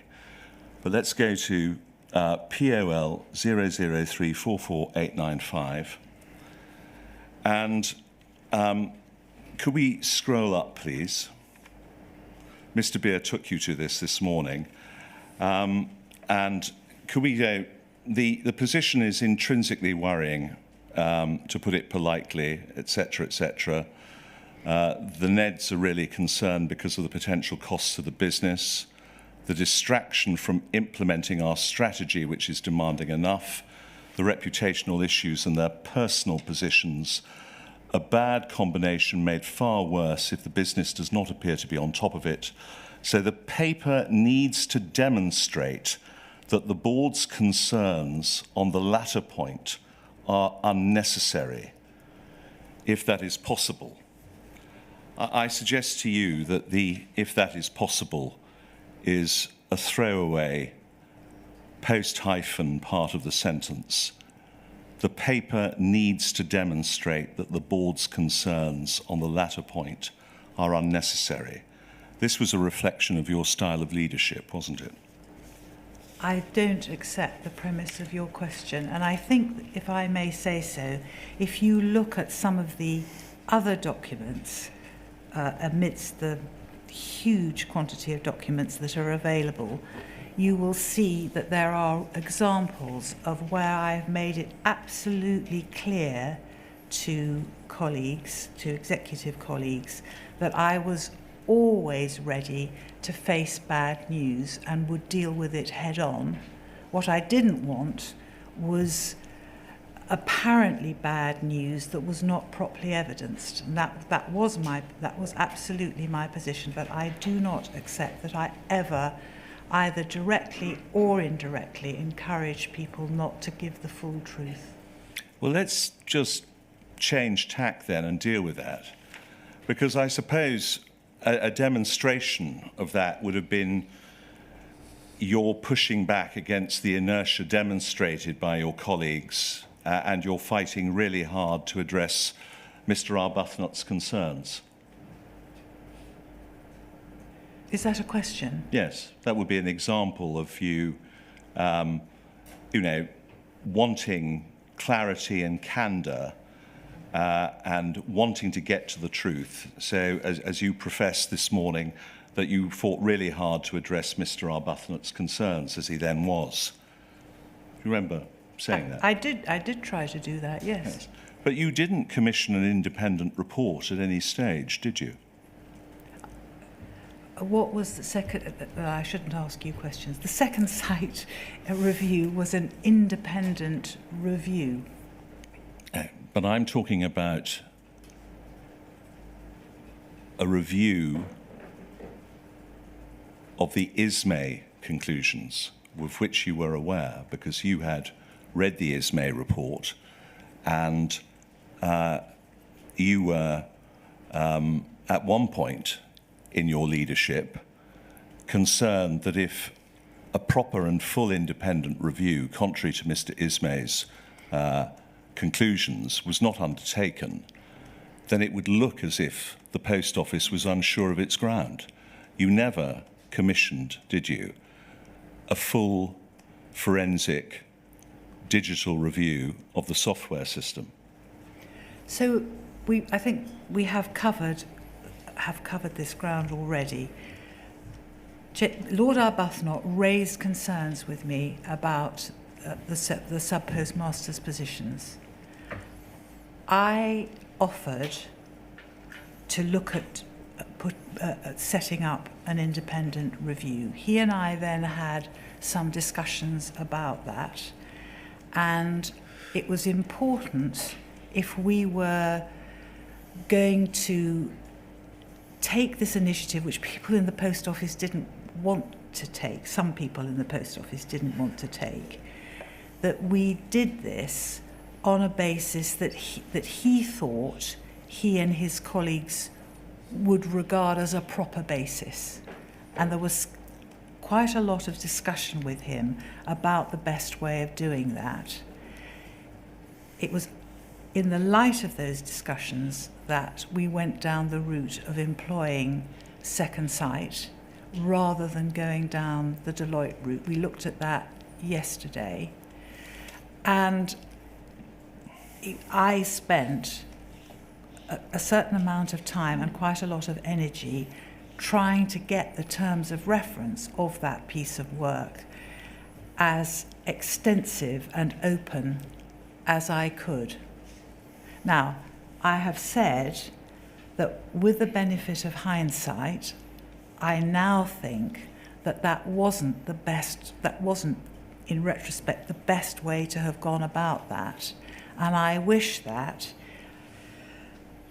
I'd had a fully populated board by then, and even though I didn't have a fully populated board by then, that I had used the other non-executives who were in position to help me think this through and to put the commissioning of whatever kind of review we decided to go for on the best possible footing, really having gone into what is it that we were trying to achieve here and what would be the best way of doing that.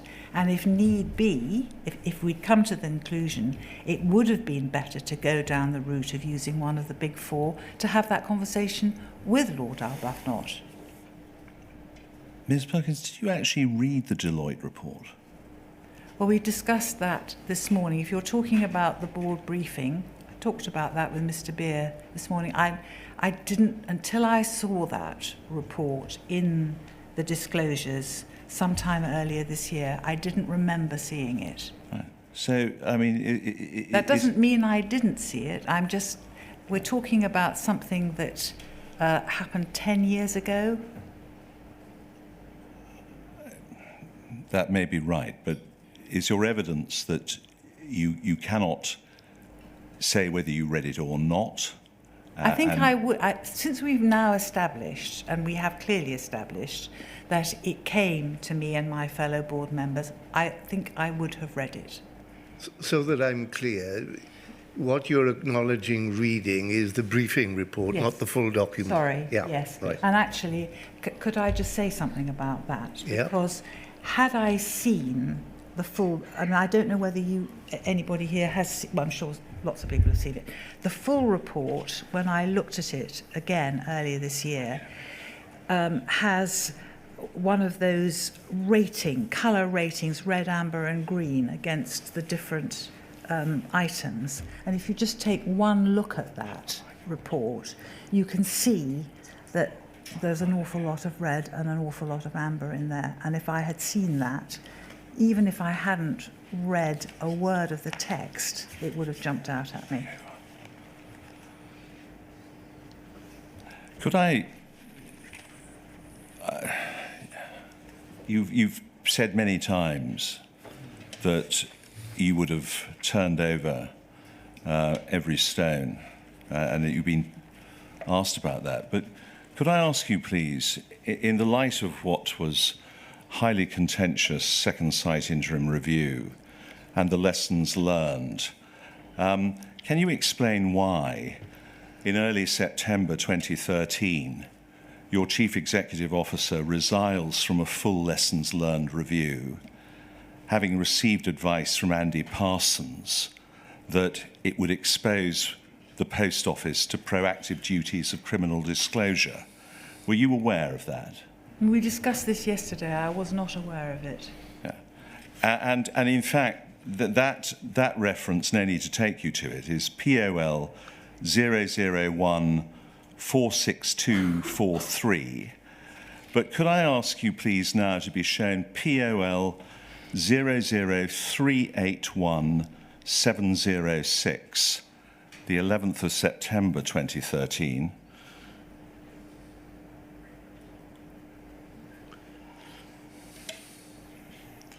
And we can see the heading, Lessons Learned, Terms of Reference, PowerPoint for the Audit and Risk Committee, and then if we could scroll up, please, from Miss Venables to you, 11th of September, to Alistair Marnock, but copied to you. And then could we scroll up, please? Scroll up, please. And then scroll up, please. And then we see this, do we not? From Paul Venables to Alistair Marnock. He was, of course, dealing with insurance, wasn't he? Alistair Marnock was the chair of the Audit and Risk Committee. Absolutely, but he was also dealing with the notification issue to the insurers, together with Chris Day. In his, yes, he was, yeah. Yes, copied to you, obviously to the company secretary as well. And then could we scroll up, please? And then this. Most of the note, so this did come to you, should be self-explanatory, although I should explain the rationale behind our proposed timings. As we discussed last week, there is a choice between proceeding with the review in the near future, while the experiences are still relatively fresh in our memory, or waiting until early 2014 when we expect Second Sight will no longer be involved in the process. Having de-risked the review by narrowing its scope and running it as a short internal exercise, on balance, I think it is more important to capture our insights sooner rather than later. We are therefore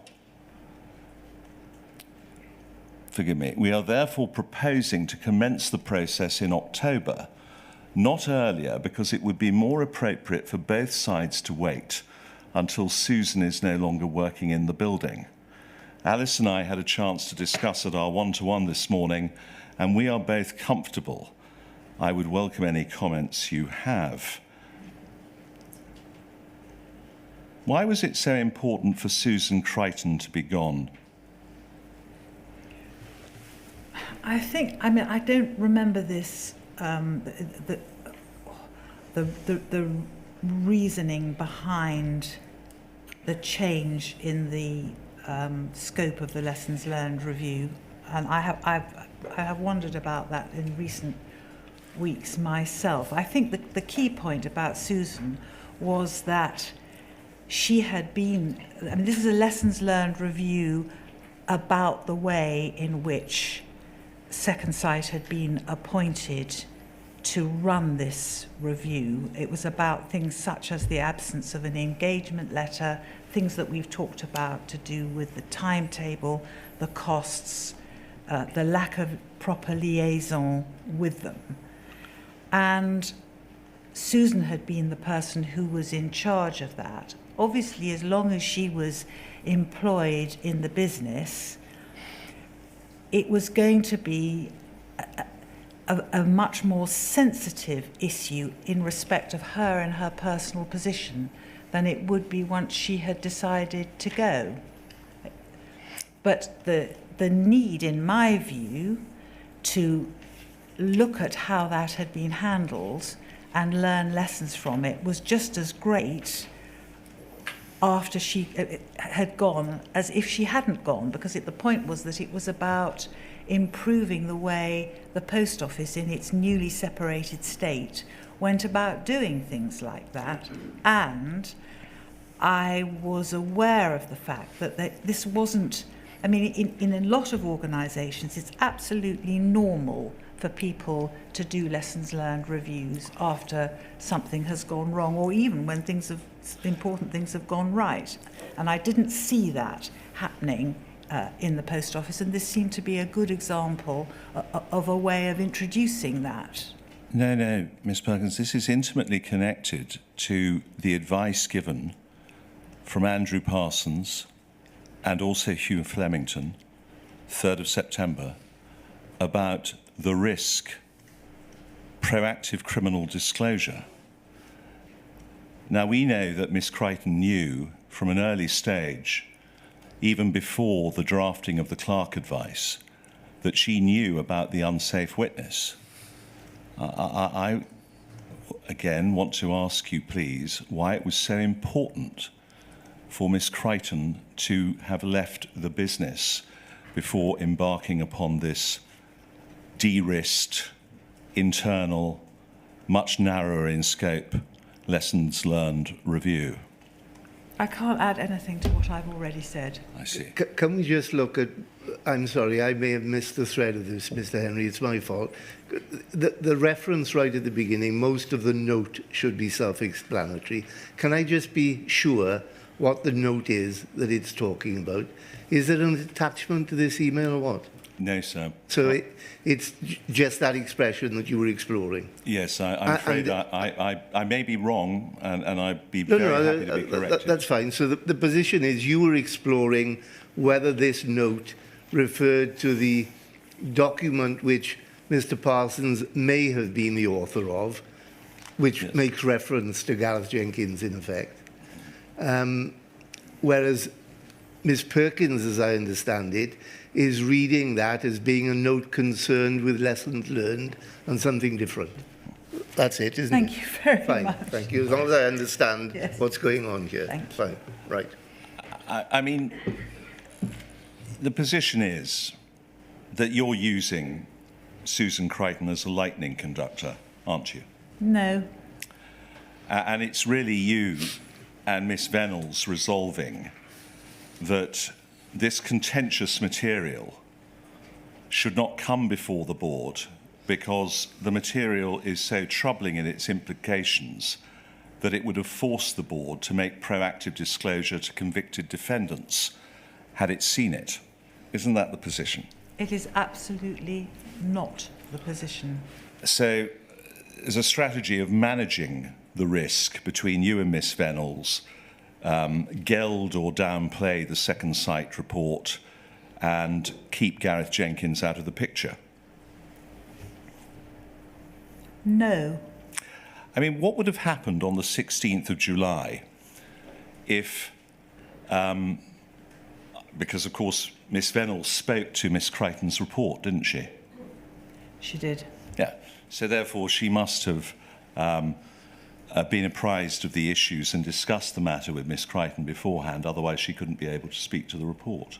Well, I don't think you can necessarily infer that because as we discussed yesterday, it wasn't until the morning of the board itself that, in the light of what had happened over the non-executive director's breakfast, that I took the decision to start the discussion on that paper without Susan being in the room. And as I explained yesterday, that discussion took off in such a way that it became impossible, really, to get into a situation where we could have that discussion with Susan in the room. But Paula, as she said herself, I think, didn't know that I was going to ask to kick off that discussion without Susan, and I didn't know that we wouldn't resume a discussion on the paper without Susan being in the room because events just overtook me.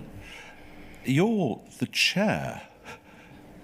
Events do not overtake the chair. The chair sets the scope and the agenda.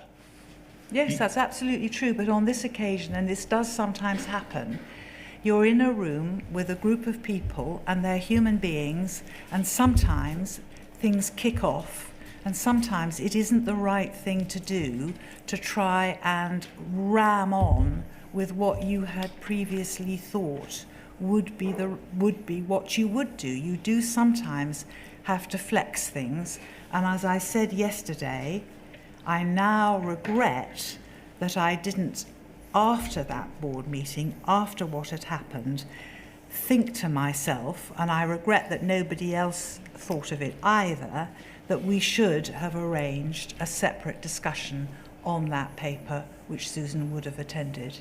But I'm not.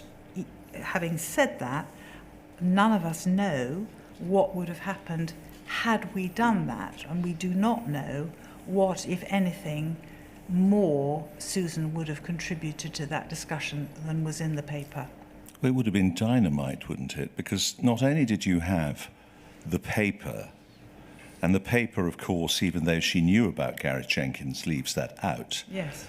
But you do have her evidence to the inquiry that she had informed your chief executive officer that there were likely to be many, many claims for damages based upon what she was aware of. So it would have been dynamite. And what I'm suggesting to you is that a cordon sanitaire, it was boxed up and never ventilated before the board for that reason. If it was boxed up, it was not boxed up by me. And if there had been dynamite, we would have dealt with it. Right. That was a group of people who were very independent-minded. They were thoughtful people. They had good values. It would have been very difficult, but we would have dealt with it. One does continue, one does continue to wonder why significant advices of Mr. Altman, Queen's Counsel as he then was, did not percolate up to the board during the period July to October 2013. Can you think of any reason why those significant advices of considerable importance, in fact momentous importance, didn't percolate their way up to the board? Mr. Beer asked me about this yesterday, and I reflected on it. I don't know why they didn't. There are all kinds of reasons why they might not have done, and I'm not in possession of the facts as to why they didn't. Can you help us, please, though, with your contemporaneous knowledge at that time? Because, for example, the announcement of the flotation of the Royal Mail Group took place on the 10th of July 2013, did it not? I don't remember the exact date, but around that time, yeah. And the fact is that the Royal Mail shares were floated on the 11th of October 2013 at 330p per share. But on the 16th, when they started to trade unconditionally, they were 24 times oversubscribed. That was obviously a matter that was in your mind at the time, wasn't it? No, not particularly. I mean, there obviously, from the emails that I've seen, there was an issue about the Royal Mail prospectus, but that was not looming large in my mind at the time. It was one of those issues that needed to be handled. Well, funding must be very, very important for any chair, because, of course, you've got to fulfill the vision of the government. And the vision of the government was to turn around the business, eradicate losses and modernise it. And to do that, you needed government funding and support, didn't you? Yes, but I don't see what the connection is between that and the flotation of Royal Mail. Well, the reason why is because after the flotation, which raised nearly £2 billion, 1.98, the government announced 640 million to be invested in the Post Office, and that was on the 27th of November 2013. I mean, there is a connection, isn't there? I have no idea. I really don't see that connection. The fact is that we had been... The government's policy in relation to the Post Office, the continuation of the subsidy until the point at which we broke even, and the investment made in the Post Office in order to break even, was something which was being discussed, as far as I was aware, completely separately from the Royal Mail Group flotation. I never heard anybody make that connection, and I had discussions myself with officials in the Treasury and with the Chief Secretary. Nobody ever made that connection. I think that there were two completely separate things going on there. Nobody knew at the time when the policy in relation to the modernisation of the post office was announced whether Royal Mail would float. I mean, there had not been a very successful history of that in the past. So I may be completely wrong about this, but I personally do not see those two things as being connected in that way. From July 2013, the green light was on, because that was the announcement by Vince Cable, the Secretary of State. And of course, that coincided with the perfect storm of Second Sight interim review, and also, although I understand your denials on the point, the emergence of Gareth Jenkins as a serious problem for the Post Office. So, I mean, you have seen surely the statement to Parliament by the Minister of State the 9th of July, which was stressing that none of the issues in the Second Sight report have any impact on the Royal Mail, which is an entirely separate business. Joe Swinson, you probably also saw the Whip's briefing, which stated that Mr. Arbuthnot's support for the sub-postmasters could be distracting to the flotation. I've been reminded of those things, but you were making a completely...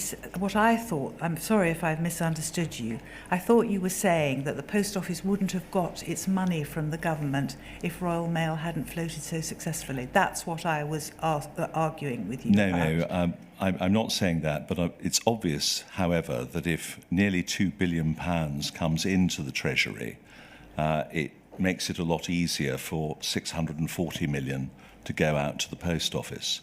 And these things cannot be looked in hermetically sealed boxes, as it were. But I want to come to this. If you're saying that the Post Office Limited had really absolutely nothing to do with this, then surely you must have been extremely concerned by the intervention of your CEO with the prospectus.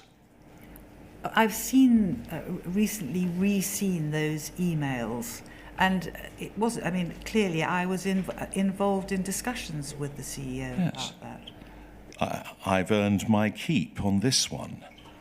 I mean, did it not occur to you, I mean, from the point of view, and I don't know your experience in this field, although I know that you do coach and lecture on corporate governance, but surely the whole issue of a prospectus is that you load the prospectus with risk. You load the prospectus with risk so that nobody is misled or nobody is, as it were, induced to invest on a false basis. Yet we know for a fact that the Post Office was in the process of notifying its insurers concerning the prospects of civil litigation regarding wrongful convictions. I mean, do you not see the extraordinary contradiction there with your CEO who knows about disclosure to the insurers, and yet she's having matters removed from the RMG prospectus? I don't know the full... I haven't got the full documentation on this issue.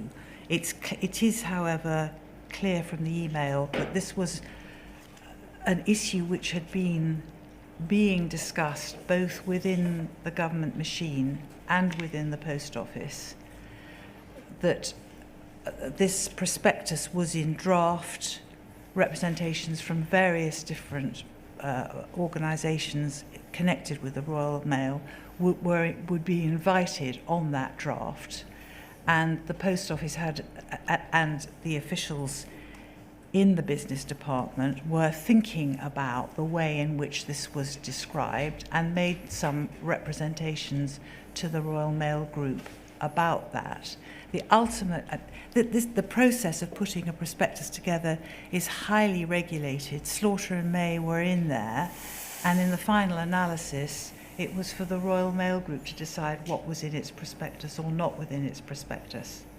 The problem, however, cannot be separated from the fact that the Royal Mail Group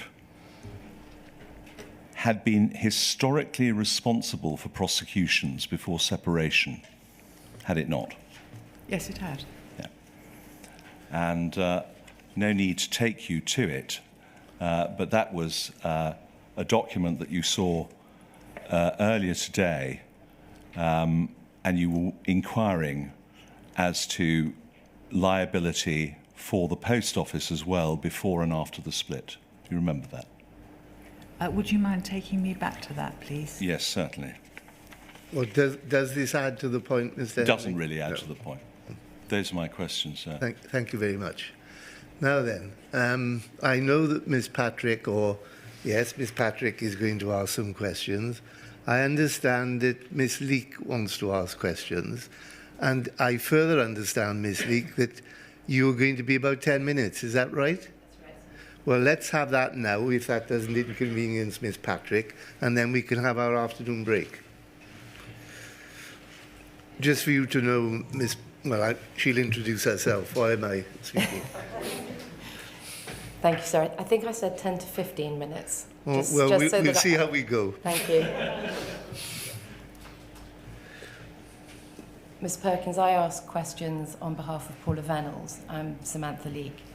And I just want to ask about one issue, and I want to try and clarify with you when you first knew about the existence of bugs. I'm going to ask Mr Enright to move a little to the left so that we can see each other. Thank you. Mr Beer asked you yesterday if it caused you concern that the two exceptions or anomalies, to use the preferred language, as he said, regarding Horizon, were not passed on to you at an earlier stage. You'll remember that was before the 3rd of July. And you said you couldn't remember if you were irritated, there was a lot going on. Mm. I just want to show you a series of emails that suggest that you were told about bugs before the 3rd of July. Can we start with poll 000 98797?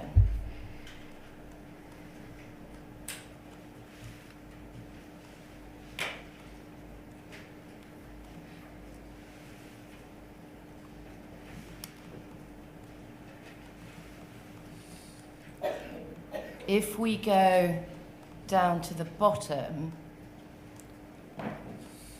go down to page 2. Thank you. There's an email from Alwyn Lyons to Paula Venables on the 28th of June. And we'll have a look at that in a moment, but we can see if we go up a little bit that was sent to you by Paula Venables on the same day. In fact, just a couple of minutes after she was sent that email by Alwyn Lyons. Can I look at Alwyn's email for a bit longer, please? Yes, I'm going to take you through that. Okay. The first thing Alwyn says here, subject, next steps on Horizon issues, update. Paula, Rod Ismay and Leslie... Sorry, we can't... Yeah. Thank you. Oh, I'm so sorry. Could we bring that back up on the screen and scroll down to page 2? Thank you. Paula, Rod Ismay and Leslie working the detail of the two bugs to understand them and then get them into language that is clear and can be communicated. Mark is putting in place expert external comms resource to be dedicated to this issue from Monday. And if we go down a little to the bottom bullet point, we think Second Sight will present the 4 cases, some of which will not be finished, but we are not sure yet. They will also raise the issue of the bugs, which were outside the cases, but which we disclosed to them. if we can then scroll up to the email that was forwarded to you from Ms. Venables. Alice, hi. I do hope your Friday is good. We go down to the next paragraph. You will see below Alwyn's proposed next steps. It covers all the ground at present. We may update following today's phone call with Second Sight in an hour, and certainly will update post Alwyn's meeting with Janet on Monday. Alwyn and I are staying close, 2 calls already today, and I'm expecting an update later this afternoon, so no need to bother you today.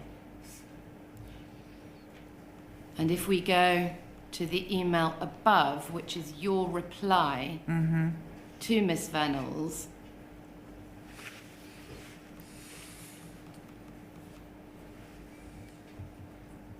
within the hour, you say, thanks for the updates. I'm glad we have the best people on this. And we looked at the rest of this yesterday about maximalisation and salmon lettuce angle. So it seems clear from this email that you already knew about the bugs at this point, because you don't reply, what are you talking about, what bugs, I've no idea what you're going on about here. You say thanks for the update. I do say that, but I'm not sure what conclusion. You can't. I can't draw a definitive conclusion from that. I don't recall ever having heard about these bugs before that. Had you received an email from Ms. Venables on the 28th of June, at the point at which you knew Second Sight was about to report, setting out what she has said here about Rod, Isma and Leslie working the detail of the 2 bugs, surely you would have said, rather than thanks for the update, you would have said, what are you talking about? I don't know anything about bugs. I'm really sorry. I mean, I can see absolutely why you're saying that, but I don't remember. I'm not sure what I can add to this, I'm afraid. Okay, thank you. Perhaps we can now go back another 6 weeks to emails that took place on the 16th of May 2013. And if we could look at poll 000 98278.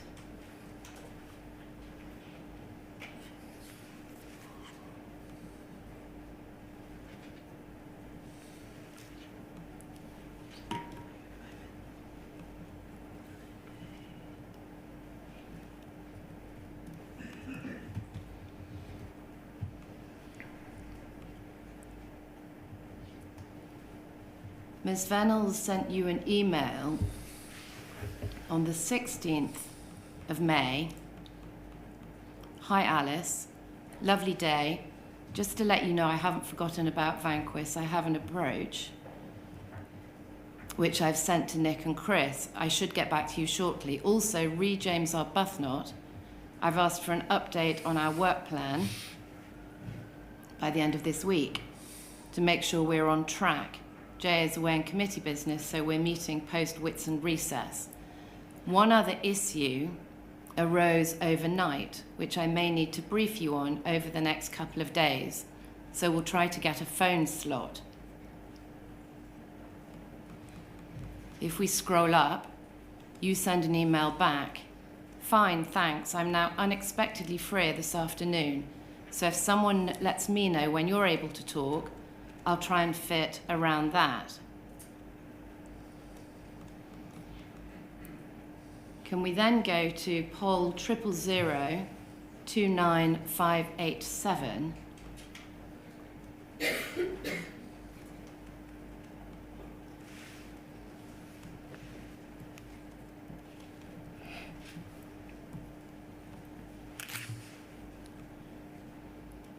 By this point, a call has been arranged between you and Ms. Venables for the afternoon.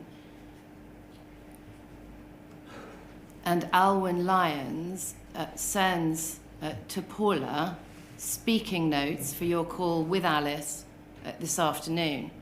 Can you just scroll up a little? Scroll down. Paula, here are my speaking notes for your call with Alice this afternoon.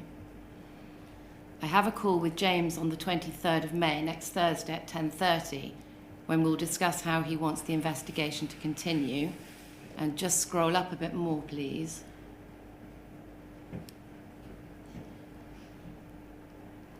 Alwyn will, and we go down to the 6th bullet point.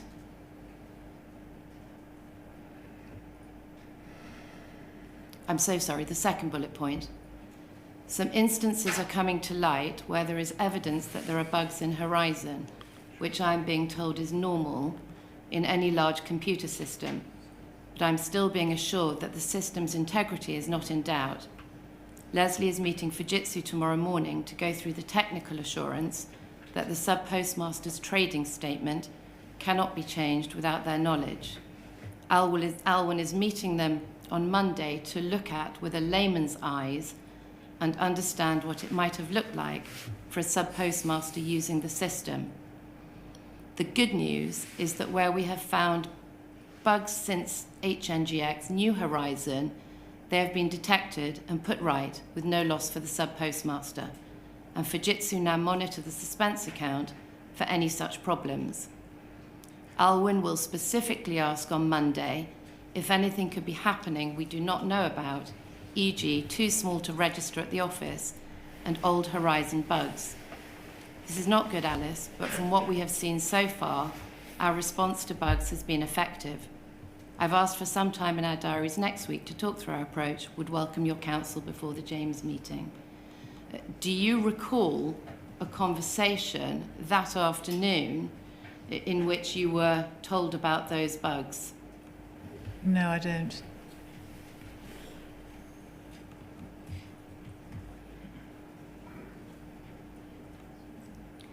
So when you received the email on the 28th of June, giving you an update about what was going on with bugs, are you saying that you hadn't been told about that beforehand, or you simply can't remember? I can't remember, I'm really sorry. I've only, some of this documentation has only came to me at lunchtime today. So, you know, I have had a look at it, but I'm afraid I have absolutely no recall. Okay, thank you. Sir, I have no further questions. Thank you, Ms. Leake. So we'll take our afternoon break now and resume at 3:30 when Ms. Patrick will ask her questions. And if they are so advised, your legal representatives may wish to ask a few questions of you, but that's up to them, not me. And then that will be it, all right? Thank you very much. So 3:30.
I shall move this way now. Thank you, sir.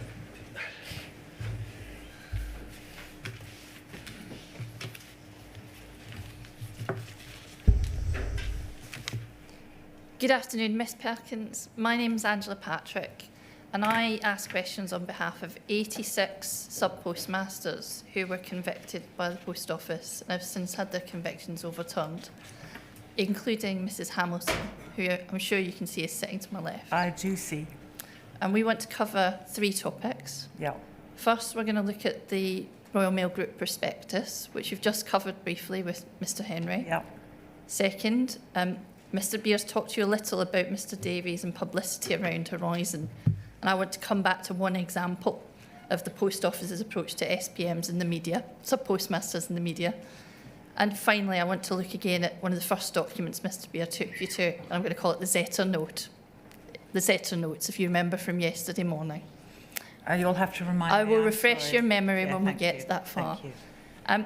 If we can start with the Royal Mail Group prospectus, and Mr Henry's raised the flirtation. You've talked about it not really being an issue that was looming large, but I want to look at, you've mentioned a few emails. Mm-hmm. If we could look at a few of those just to see where you were coming in. Yeah. And if we can start with Paul 00372265, please. And I want to start about halfway down page 1 if we could.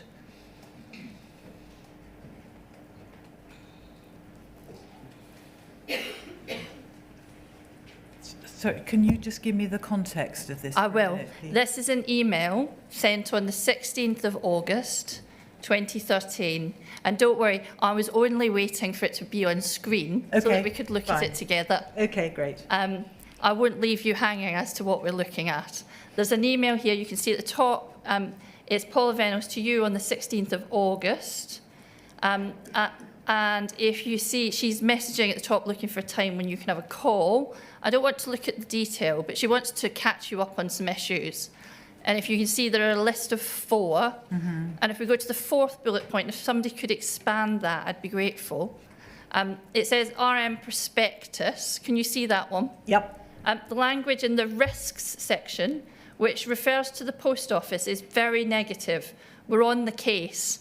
It is being handled through external lawyers, and I've asked for a revised draft by Monday. I'm not suggesting we flag this to the board yet, but you need to be in the picture.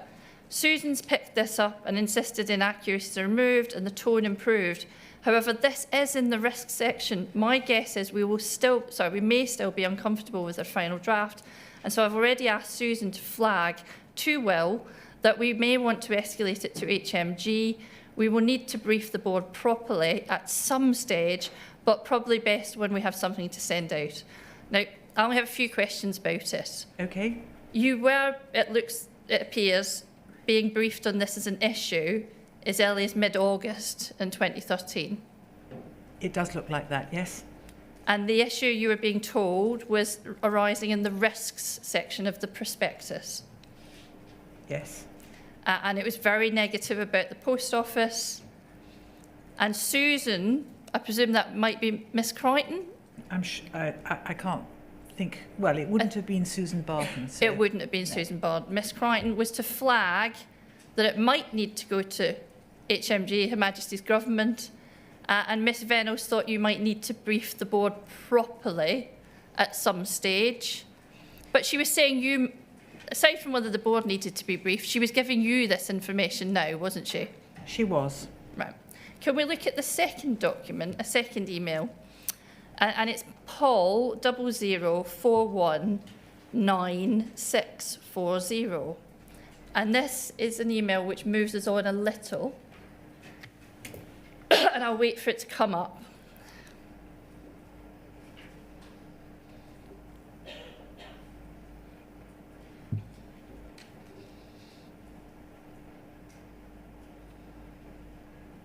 And I want to start at the bottom of page 1, where you'll see there's an email from you.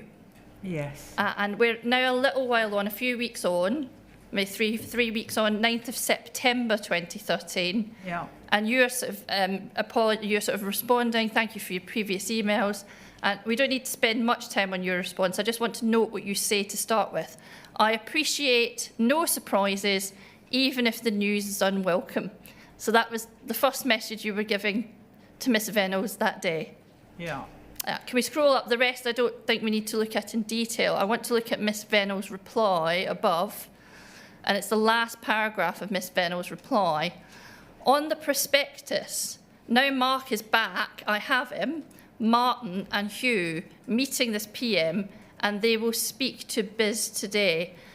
Would that be Mark Davies, Martin Edwards and Hugh Flemington? It could have been. I mean, I don't know, but that sounds, you know, that sounds perfectly reasonable suggestion. So they were going to speak to Biz. I'm still not happy with the content. Although it may be legally accurate, it is not helpful reputationally. And then she goes on to say, ironically, Post Office has enough branches signed up to cover the distribution of the prospectus, and she's going to keep you posted. And I only have a few questions about this one. She's telling you, even if the content was legally accurate, her concern was primarily reputational risk, wasn't it? Yes. Whose, logically, would it follow she was concerned about the reputation of the Post Office? I don't know what she had in mind, but it's a reasonable interpretation that she was thinking about the Post Office, yes. Could it be the reputation of Royal Mail Group? It could be. The government? No, Anyway. no. I mean, you don't know. You're just speculating. Logically, it could be the Post Office. yes, it could be. If we could scroll up a little.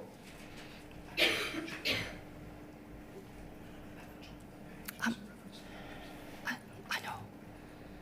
know. I'm sorry, Mr. Henry was trying to attract my attention, sir, I'm afraid. If we can scroll up a little, we see the next section. And what do you mean by the next section? Oh, sorry, I apologise. Can you see that, no, I didn't mean that, where you reply, at the bottom of the part you can see on screen there, Miss Perkins, no, I didn't mean that. Can you see? I didn't mean what, sorry. I'm just trying to attract your attention. It's now highlighted in yellow. And you reply at 2:11. No, I didn't mean that. We don't need to look at the first line. It's the second line. Okay. On the content of the prospectus, Will was absolutely clear that this should be and would be properly sorted. You only need to read the Hansard of last week's parliamentary debate to see how important that will be politically. So I'm sure Joe S. would swing into action on this if it were necessary. So Will had given you some assurances. Was that Will Gibson at Sheck's? I should imagine so. I don't know. Okay, and Joe S. Is that likely to be Joe Swinson?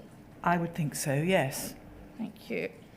And we don't see any challenge by you in this message of Mrs. Venables' view of the issue being reputational and not one of legal or technical accuracy, do we? No. No. No, you don't. Your focus was on how important it was going to be politically. Getting this sorted for Post Office was politically important, wasn't it? Well, I think we've had this discussion a great deal over the last 2 days, haven't we? And the inference is often being made. Ms. Perkins, can I stop you? I don't want to draw any inference. I just want you to reflect on what's in the email. Okay. That was what was being exchanged contemporaneously. Here, you were sending a message here that the importance was political, weren't you? Yes, I was. And it was so important, you were sure you could rely on the minister to step in. Yes, well, that I thought she would, yes. Indeed. Now, can we look at the third document? It is Paul 20381-730. Thank you.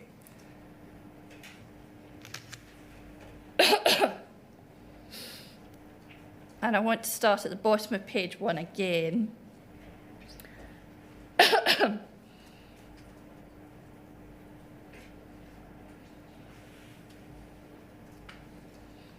If we can scroll to the very bottom, we see there's an email that's from you Can you see that, Ms Perkins? Yes. And we're on Monday the 16th of September now, and you're writing to Georgia Preston, who I can see at the top there, that's your PA, is that right? Yes. And subject Mark Russell, we've heard that name earlier, was he the head of SHEX? He was. Great. And you told Mr Beer you'd have regular meetings with him. We'll see in the message here, you're talking, I think my main question is, what should my objective be in talking to him about strategy and funding? I need to know the position, so he's aware of the board and the package, what might be needed to get the Fed on side. And you go on talking about strategy and funding and a number of other matters until the second line from the bottom.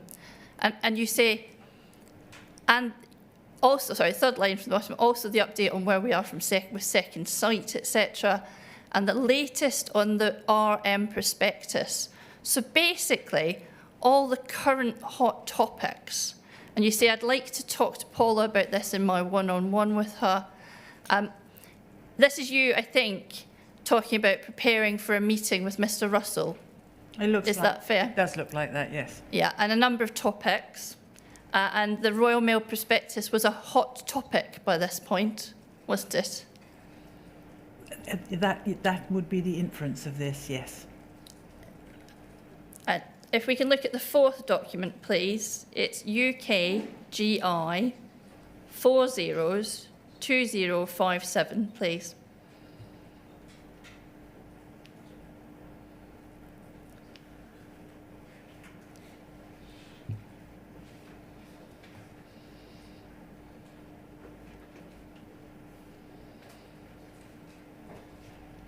And this is the 18th of September, and it's not necessarily a message you would have seen. And it's you can see it's a series of exchanges between Will Gibson and Tim McInnes.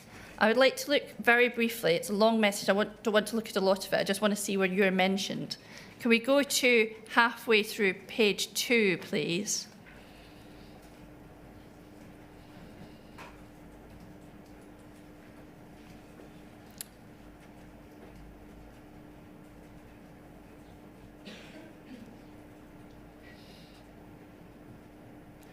And you can see there's a message from Mr Gibson. We've had him mentioned this morning.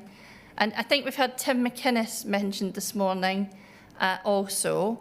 But you see there, he says,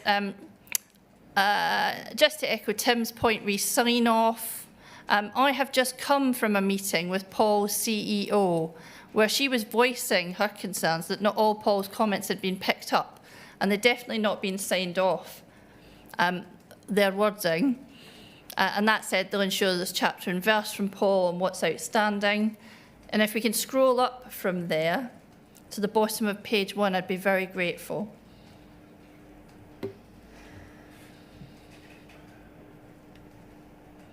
And we can see there, there's a message from Mr McInnes back to Mr Gibson. Yes, and I just had Martin on the phone. Alice is properly up for a fight. I've bought some time, but let's see what Emma can set up. Now, if we scroll up again, Mr Gibson replies.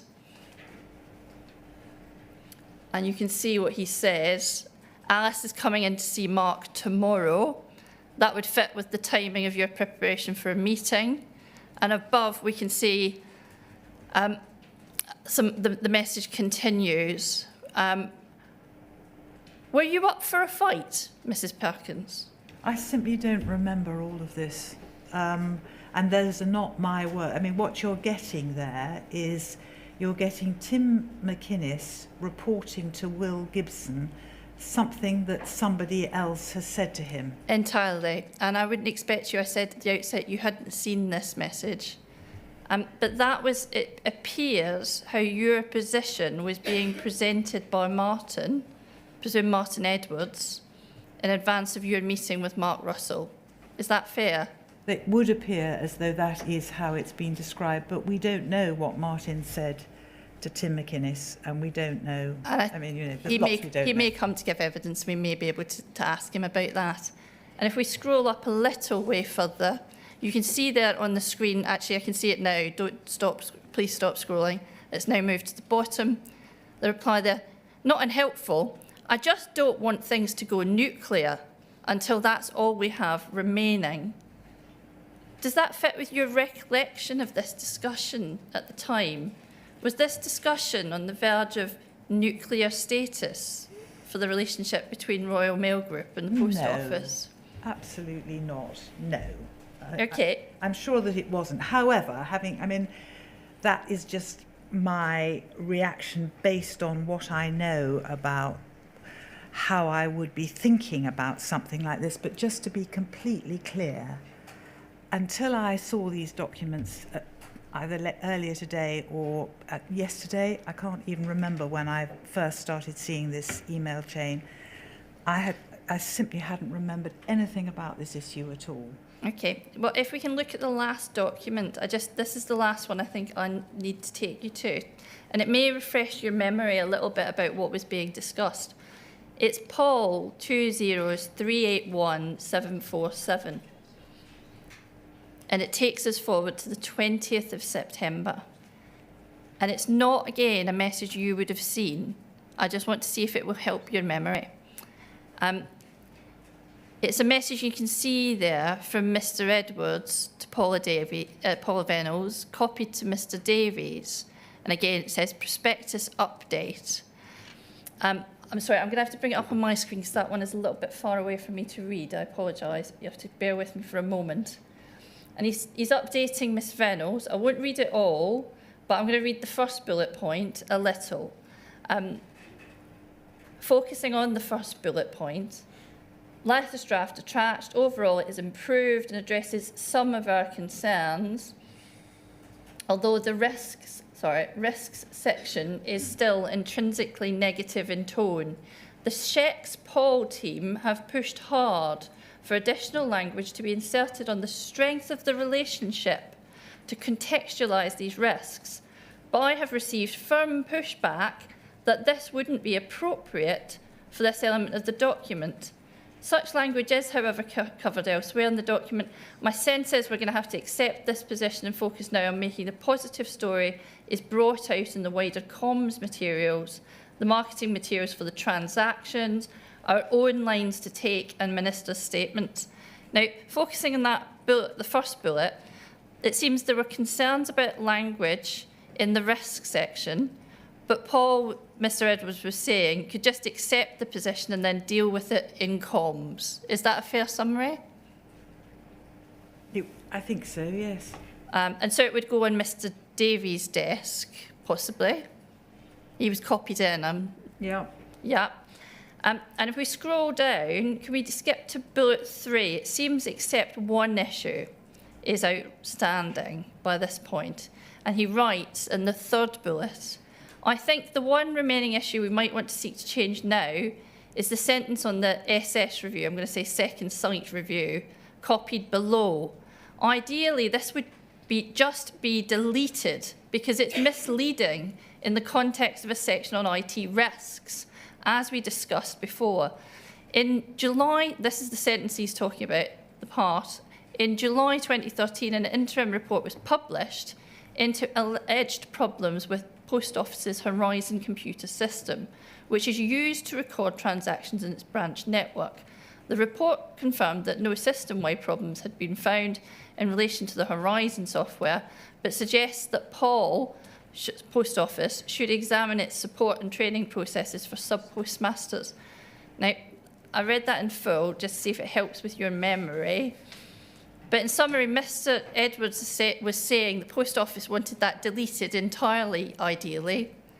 Is that right? I think he's saying it would be deleted in the context of a section on IT risks. That's what he seems to be saying. But ideally, this would be deleted. And we could skim the rest, but we can get to the very bottom in the last 4 bullet points. I think we can see he says, and we've had this all before the inquiry has had this issue raised with Ms. Venables. Last one, Sheck's had been working on it, and he says, we've reached the end of the road in terms of Sheck's ability to influence this, and he references that the prospectus is essentially going in on the Monday, so it's imminent. And he says Alwyn could pick it up, but they were much more likely to listen to, and this is a message to Paula, likely to listen to you. Was this him at this point when the prospectus was imminent? Do you recall it being bumped up to Mrs. Venables to deal with? I don't, I'm sorry.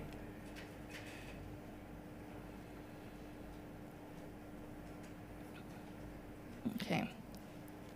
Now, we know in the inquiry's heard that Mrs. Venables later reports to you by email that she thought she'd earned her keep on this, and she puts it in her review for the key achievements for the year.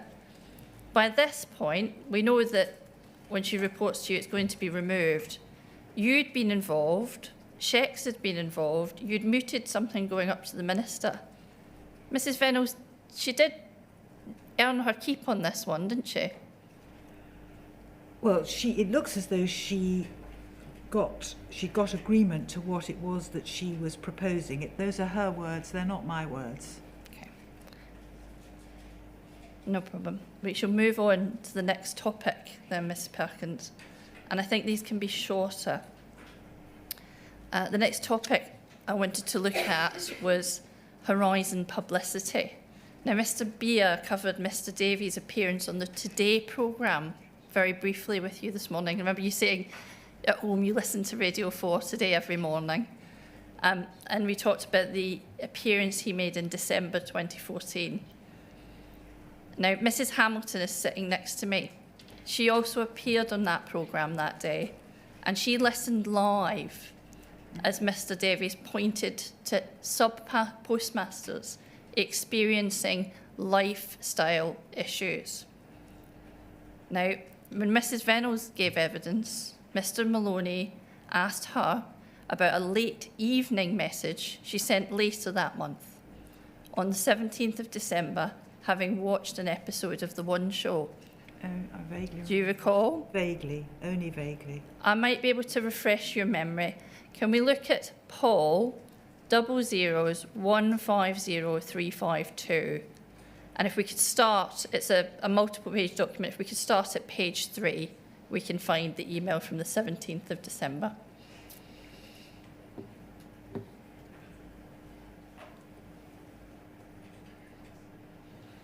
And you see there's a message from Miss Venables, and it goes to Mark Davies, to Belinda Crowe, Gavin Lambert, Patrick Bork, and it's CC'd to you. And it's sent in the late evening at around 9:45. And the inquiry is very familiar with this. I'm not going to read much more than I need to, but I think it is worth repeating. She writes, "Hi all, I managed to catch the One Show on iPlayer. Not denying the fact that it is unhelpful and inaccurate, especially the focus on Horizon, but see below thoughts on that. Mark has achieved a balance of reporting beyond anything I could have hoped for. The statement stamped across the screen with the Post Office sign as a backdrop were really powerful. They emphasised everything we've done and came across as fact.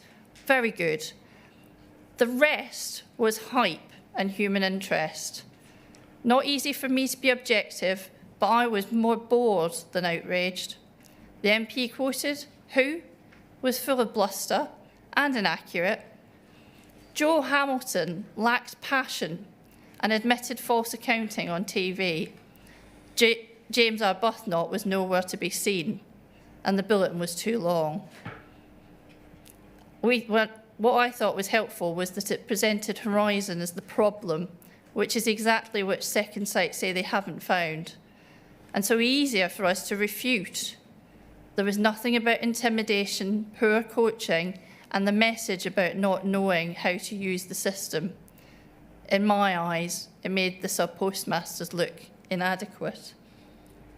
Now,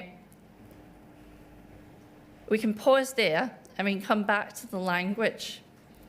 Mr. Maloney asked Mrs. Venables if she might have regretted that message the morning after she'd sent it and copied it to you. I'd like to look at the day after. If we could scroll up through this message slowly, I'd be grateful. And we can see the next morning, Belinda Crowe circulates it to Angela van den Bogart. We can scroll up. what happens is Mrs Van den Bogart engages with a request from Mrs Venables about one of the sub-postmasters who appeared in the programme, not Mrs Hamilton. And I'm not suggesting we look at that detail. I just want to see where it goes next. Can we scroll up a little way? We see Mrs Venables replies. I just want to stop there one moment. I don't want to look at the detail, but I just want to raise a point which Mrs Venables uses about the language she uses here. This isn't copied to you at this moment, but it is later. At the very last paragraph of this, she says Chris, and it's copied to Chris Ojard. If you didn't see the one show, please can you watch the clip? Again, I expect we're best to do nothing at this stage, but references the sub-postmaster's name. It's completely out of order, inaccurate at best, lying at worst. And this is the part I want to look at. Whether it's right or it's wrong, she says, and has willfully collaborated in bringing I presume that's bringing us into disrepute. Now, briefly, and we don't have to look at the detail, is this just another example of the belligerent language we'd seen being used in the business when talking about campaigning SPMs? Willfully collaborated in bringing us into disrepute. What do you think of that language? Well, looking at this now, obviously it looks absolutely dreadful. And this is language being used by Mrs Venables herself, isn't it?